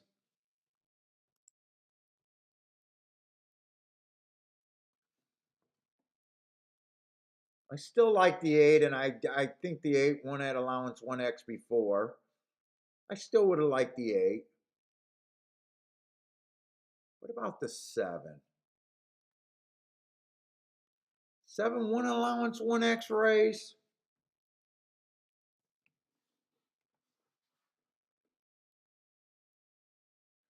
But he did have to go to high-level claiming races for a while. I think 9-1 is still okay on him.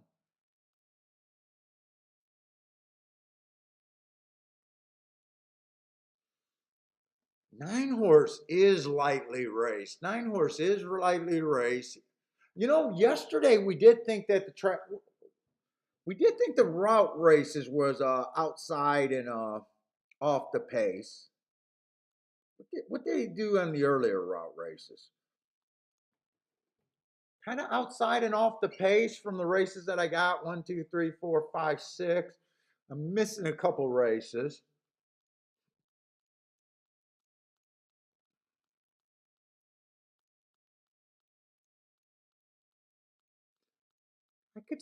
I could see giving which horse was I just talking about?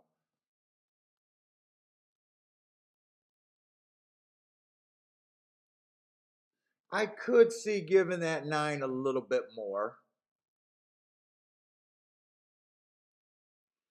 He's outside. He comes off the pace. He just recently won allowance 1X race. He only ran in the claiming ranks one time, although he didn't win that race.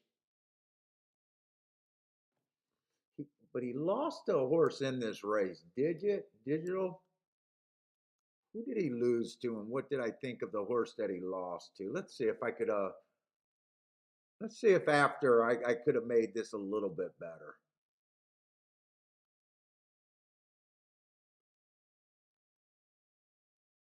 Let's see, that was August 13. Who did he lose to? Well, he lost to the 6, so it'd be hard for me to really give him a better chance than the 6. So maybe I probably shouldn't have went there. 10 actually got some eye-catching marks. He got that hard 3 races ago. He ran against the bias there.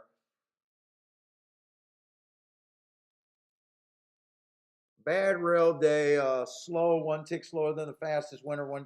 I could see giving him a few more points. But I don't know if I could have got him low enough to be able to take 5-1. I would have had to really take away from the 5 horse.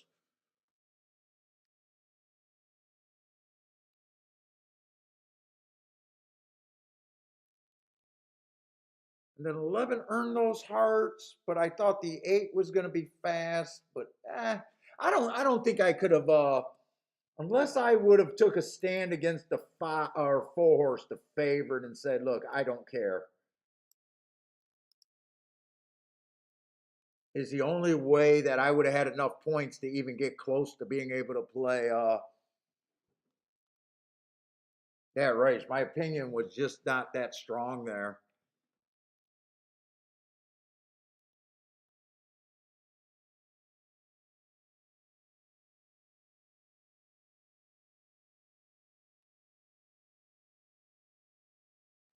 Let's see. K. Phil says he's done. All his horses went to the lead and died. He's given up today.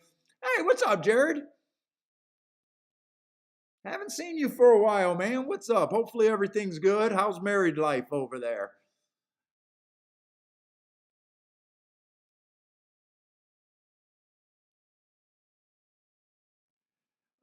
Jared's on a high on the Lions covered this week. Yeah, but Lions do what Lions do.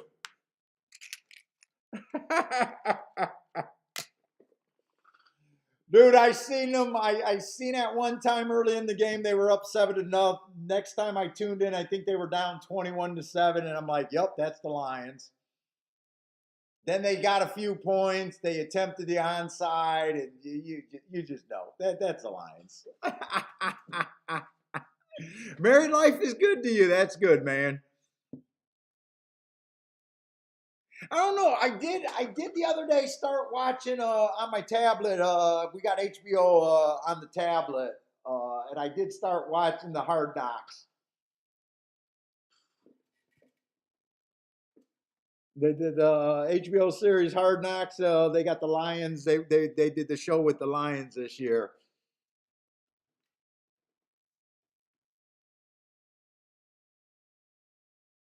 Yeah, I really don't think I could have done anything there.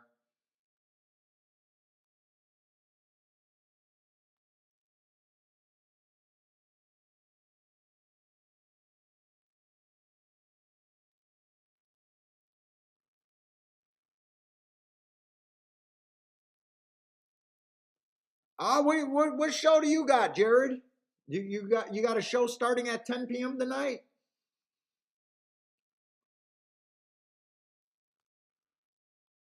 Ooh, another big nice field over there at Churchill though.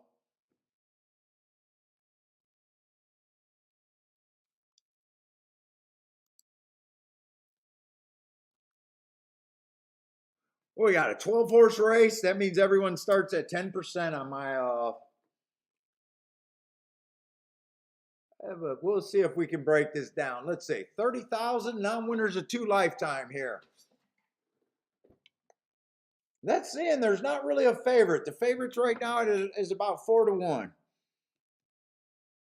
I know people like these races, but I prefer a race where there's a big favorite and everyone's a race. Sometimes these races, your opinion is like everyone else's, where you're just too many horses here. But we'll see. We'll see what this race is.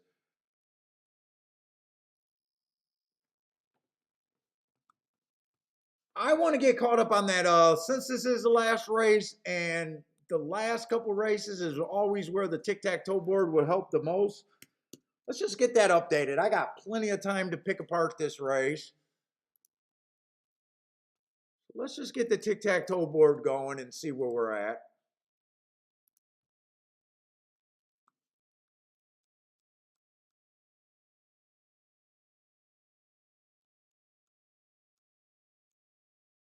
Make sure I got all the winners on there.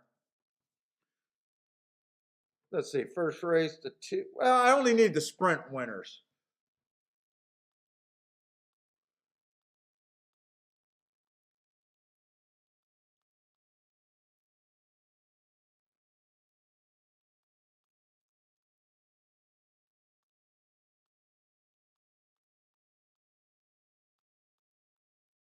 At one time, I was thinking that it was kind of favoring the inside, and then that 10 won. But that 10,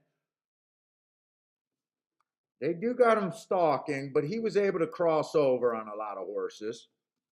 But then I think there was another sprint race where an outside horse won, but that was oh no, that was a route race that I'm thinking where the 9 horse won.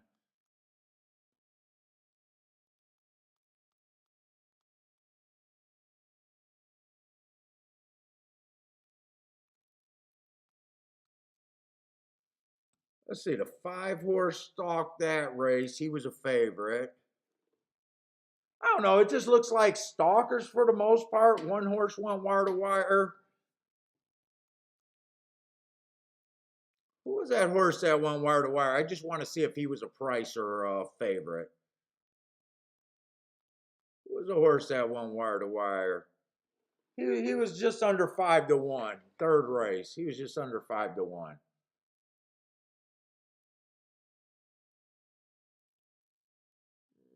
I'll be looking at speed and stalkers here.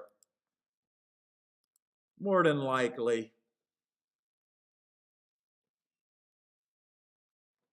Man, look at that booth they got at Churchill Downs for these guys. That looks nice. Look at their studio.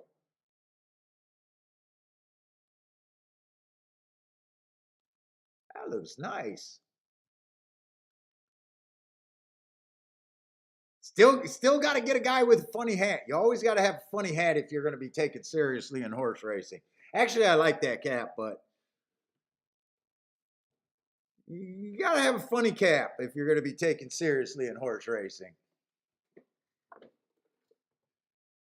I'm waiting to when they say, "Hey, our host has to have a cigar." That's when I want to be there. Maybe one day they'll say the host deserves a cigar.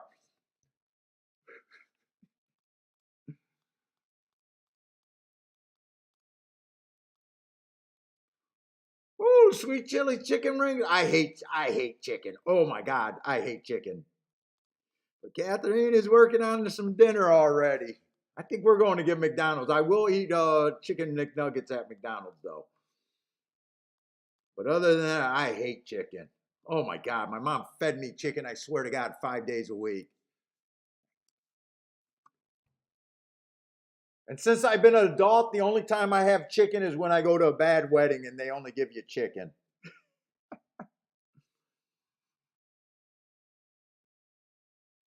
Oh, you're getting ready for the nightcap over there.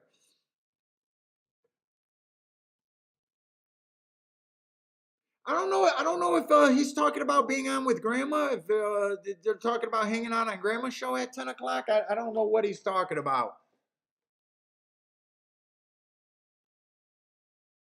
Because he does have our show, and then he says "Ask Grandma," so I'm not sure. That might just be Grandma's chat room.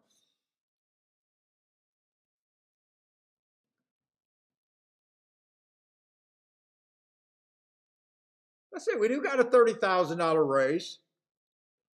Let's see, 3 races ago. One horse broke his maiden. Stalking closing day. God, I got an itchy nose. I want to pick my nose so bad.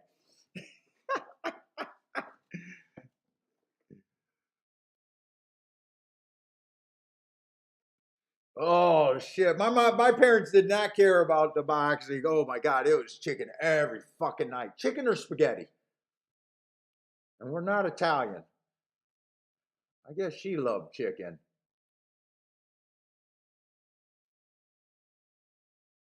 Dude, I probably, since I became an adult, I swear to God, the only time I eat chicken, I swear to God, it'll be a graduation or something like a sit down where I got to eat, where, or a wedding, something like that.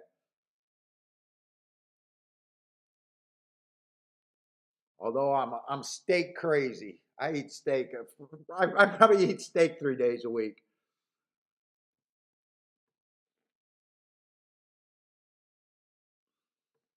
Let's see. So that was he was average match strides with the slowest winner that day. It was a stalking closing day. I mean, nice run there.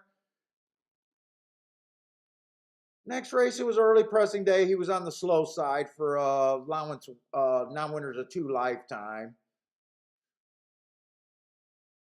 Then he goes over to Kentucky Downs. I don't think he belonged at Kentucky Downs, but he was there.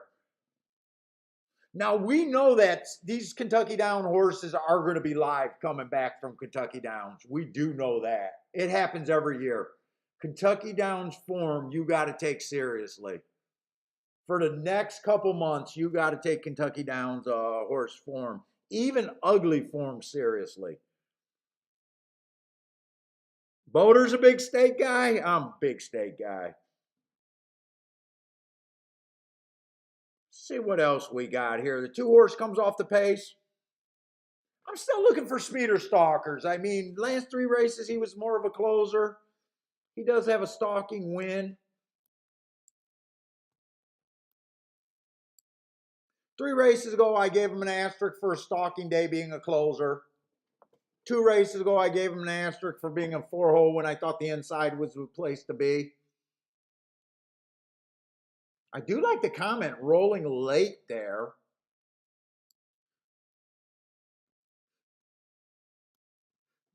You know, so I got 2 races against the bias.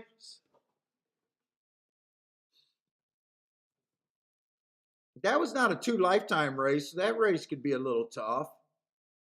But then last race, I don't know. Last race is just Match strides with the slowest winner, average slow, but it was an early pressing day. He should have got an asterisk there. So last 3 races, I guess he does have some built-in excuses. Horse coming from Hawthorne. God, I got to go to last year. I don't even know if I want to look that up. Let me see. It's only 1 race. I should still have plenty of time.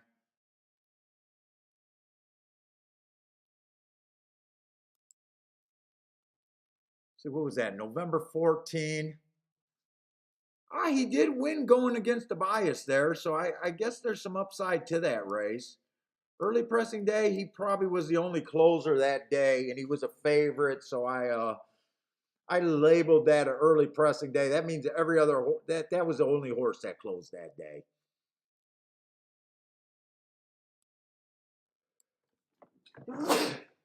And he was the slowest winner of the day.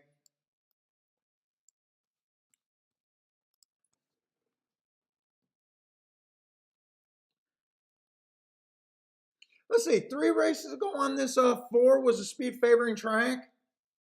Gave him an asterisk there. Right now, I'm not seeing any marks that I'm crazy about. I'm not seeing any running style that I'm super crazy about. There's a few horses that ran against the bias that might have a little bit of upside. I'm still trying to figure out what's being bet here.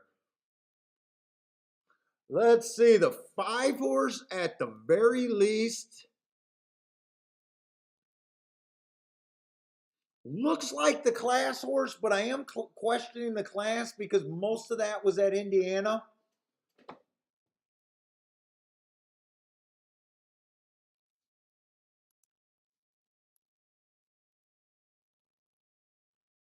Two races ago at Churchill, inside of the track was good. He had the inside, and I really don't like that run right there. That's kind of an ugly running line if he had the good part of the track. Except he was with probably horses that were much better than these.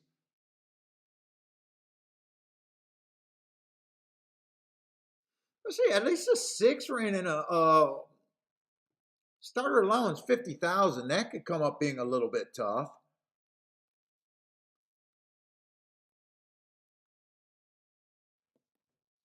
Wow, this is kind of an ugly freaking race. All right, 7 catches my eye. Speed favoring track 4 races ago. Couldn't get the lead. Still, that race was crazy. That must have been the only race where someone came off the pace a little bit. I'm guessing right there because I want to look that race up. I either got something wrong there or I know what the problem was there. But he's been running against better and got a heart, and every race has been running against a bias. Let me look up that November 19th race.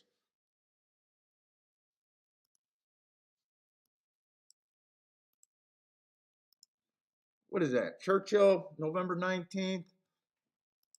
God, my nose itches so bad.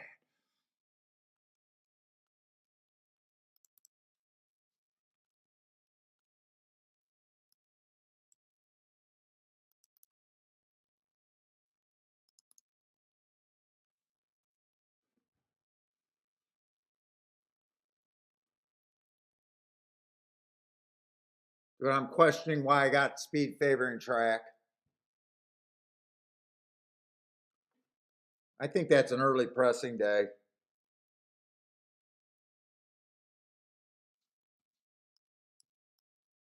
And my eyes were wonky. He should not have earned a heart that day. My eyes were wonky when I marked that. I thought it was 45. No, that's average. Oh, I'm looking at the wrong year. No, 11-19. I'm looking at the right year. No, that's not the right mark there.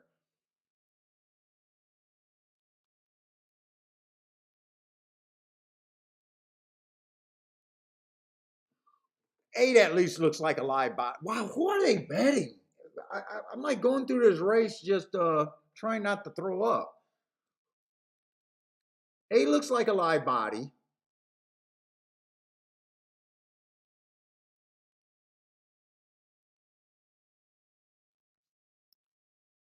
9 looks like a live body. I'm still trying to find someone that I think could get the lead, and I'm still not figuring out anyone can get the lead here.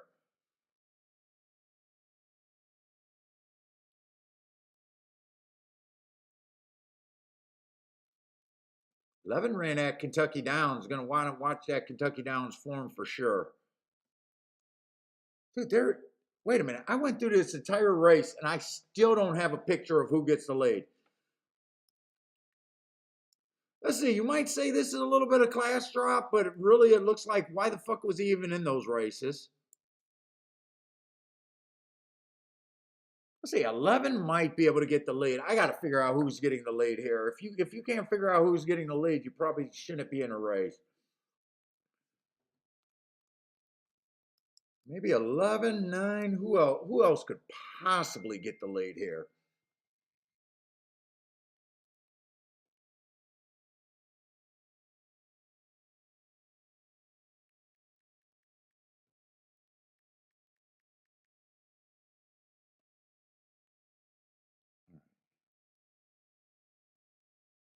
Oh my God. Okay, you're driving a boat. 8 might possibly. All outside. I still say 7 got a chance to get the lead. Wow, this is an ugly looking race. Let's say 5. I hate route to sprint. 5's making a big drop that might help him out. 2, this race, I'm not interested in anyone 7-2. I do know that.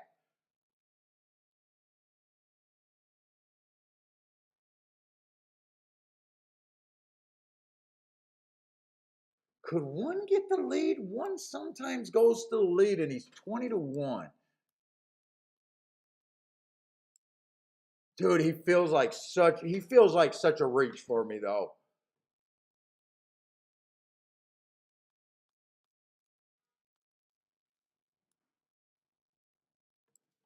Bailey, I'm almost done, man. All right, this is all I'm narrowing this race down. 5, 8, 11, 9. I think whoever gets the lead in this kind of a bad race for me, but I think I want to play it.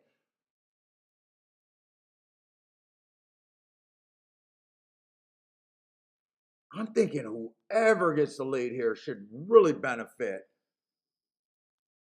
Let's see. 5's at 9-2, okay. 8 at 11-1, okay. 11 at 9-1, okay. 9 at 10-1, okay. Let's see. I can't mess up. I'm having a fairly good day. I might just start trying to box a 4-horse exacta box here. I really don't want to do nothing with the 2. 2 can win. I really don't want to do nothing. Man, I keep trying to look at this 1. Like, can the 1 possibly get the lead here?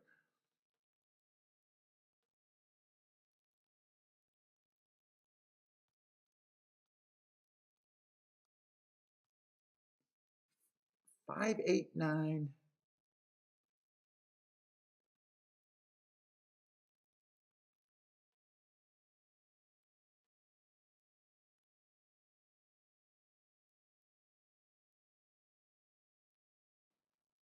Dude, I think I'm just going to do a 4-horse box here. In fact, I'm going to put that in now.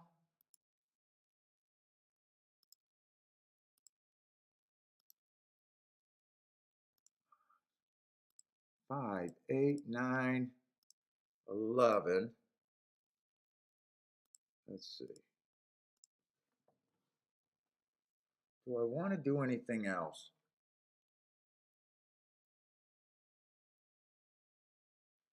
5. I probably don't want 5 to win at 5, 8, 9, 11. Do I want to do a win bet there?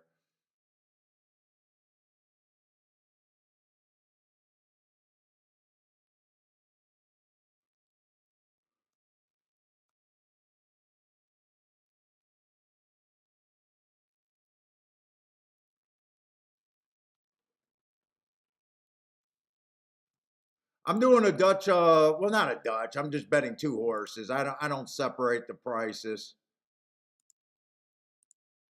I'm betting the 11 and the 9 to win.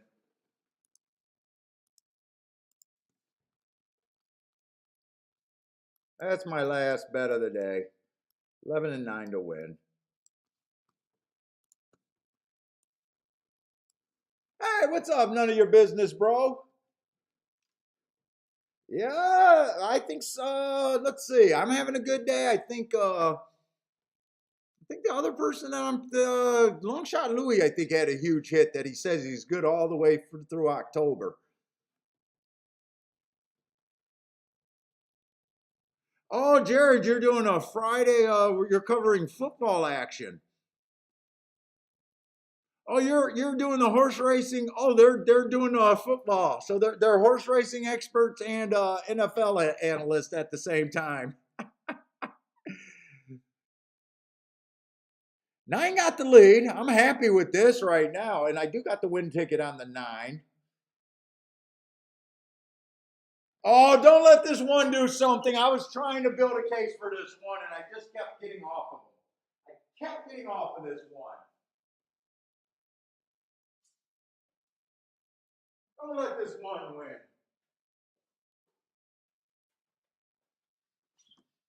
I kept trying to make a case for that damn horse. I kept trying. I kept trying, kept going back to him. Oh, he's going to win too. I kept making a case for that horse and would not pull the trigger.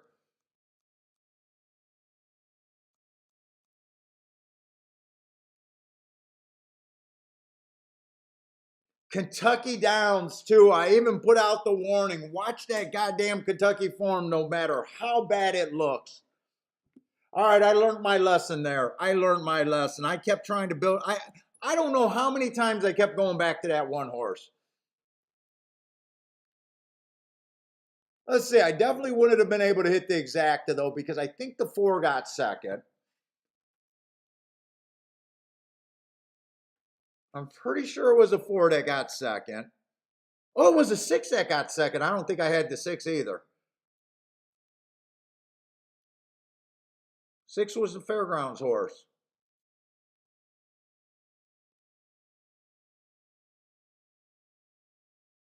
11 ran third. Okay. Lanier had the 1. Dude, I kept going back and forth. I wish you told me that earlier. Maybe I would have just jumped on him.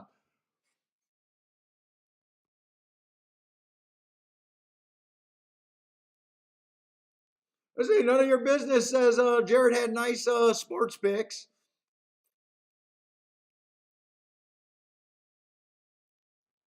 Lloyd says, I hope you guys know about more about football than horse racing.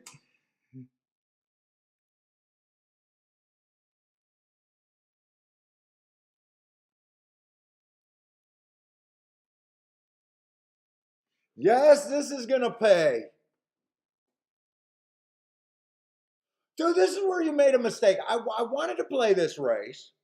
I kept going back to the 1. I don't. You guys can count how many times I kept going back to the 1. I thought it was going to be a long shot. I got real no problem with what I did there.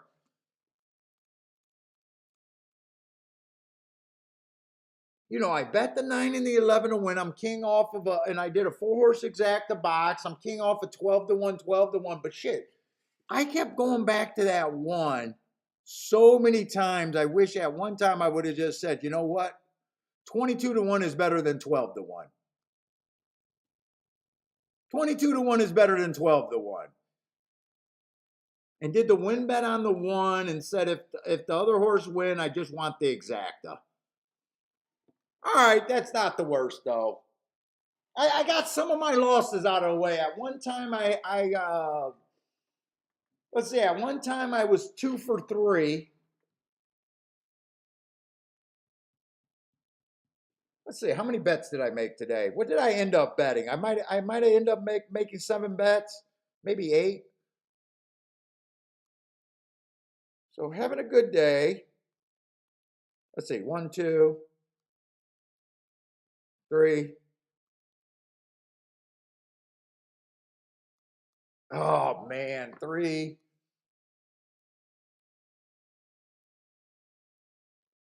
4, because that was the 10. That was the winner that I had. Got shut out of the exactas, but got the winner.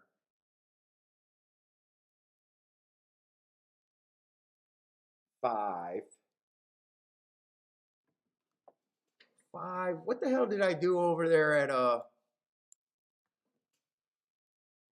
the hell did I do over there at where's my racing form for Gulfstream? Let's see, I saved it. Let's see. No, wrong one. Where's my racing form? Let's see, what is it? Gulfstream 916.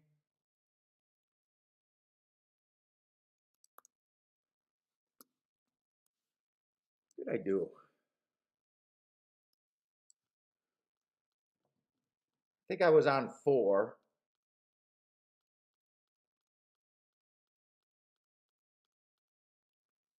Five. That was the bet I won. 5.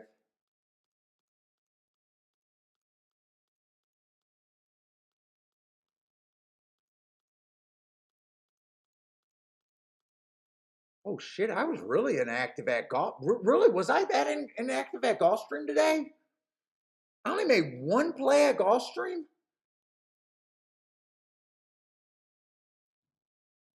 I only made one play at Gulfstream, so I only made 6 plays today. And one of the plays was only $20 to win on the 8. So I don't even know if I want to count that, but I made 6 plays today and hit 2. Yeah, so today was a really nice day. 47. Did anyone play that one? Did anyone catch that exact or anything there? Oh, long shot Louis had the 4 and the 1 to win over. Was that the exacta? Oh, so long shot Louis had the 1 horse to win. Nice, coming back with a nice hit. Long shot Louis had a huge day today. Boom, got the 1. Nice. All right, guys, that's it for me. I'll be doing a show tomorrow. Probably Gulfstream in New York. Probably Gulfstream in New York. I don't know. Maybe if I'm feeling really frisky, I'll do a little bit of Woodbine, but that's kind of stretching it. But anyways, guys, thanks a lot for hanging out with me. Whatever you're playing tonight, good luck. Hope to see everyone tomorrow. Stay safe out there, and until then.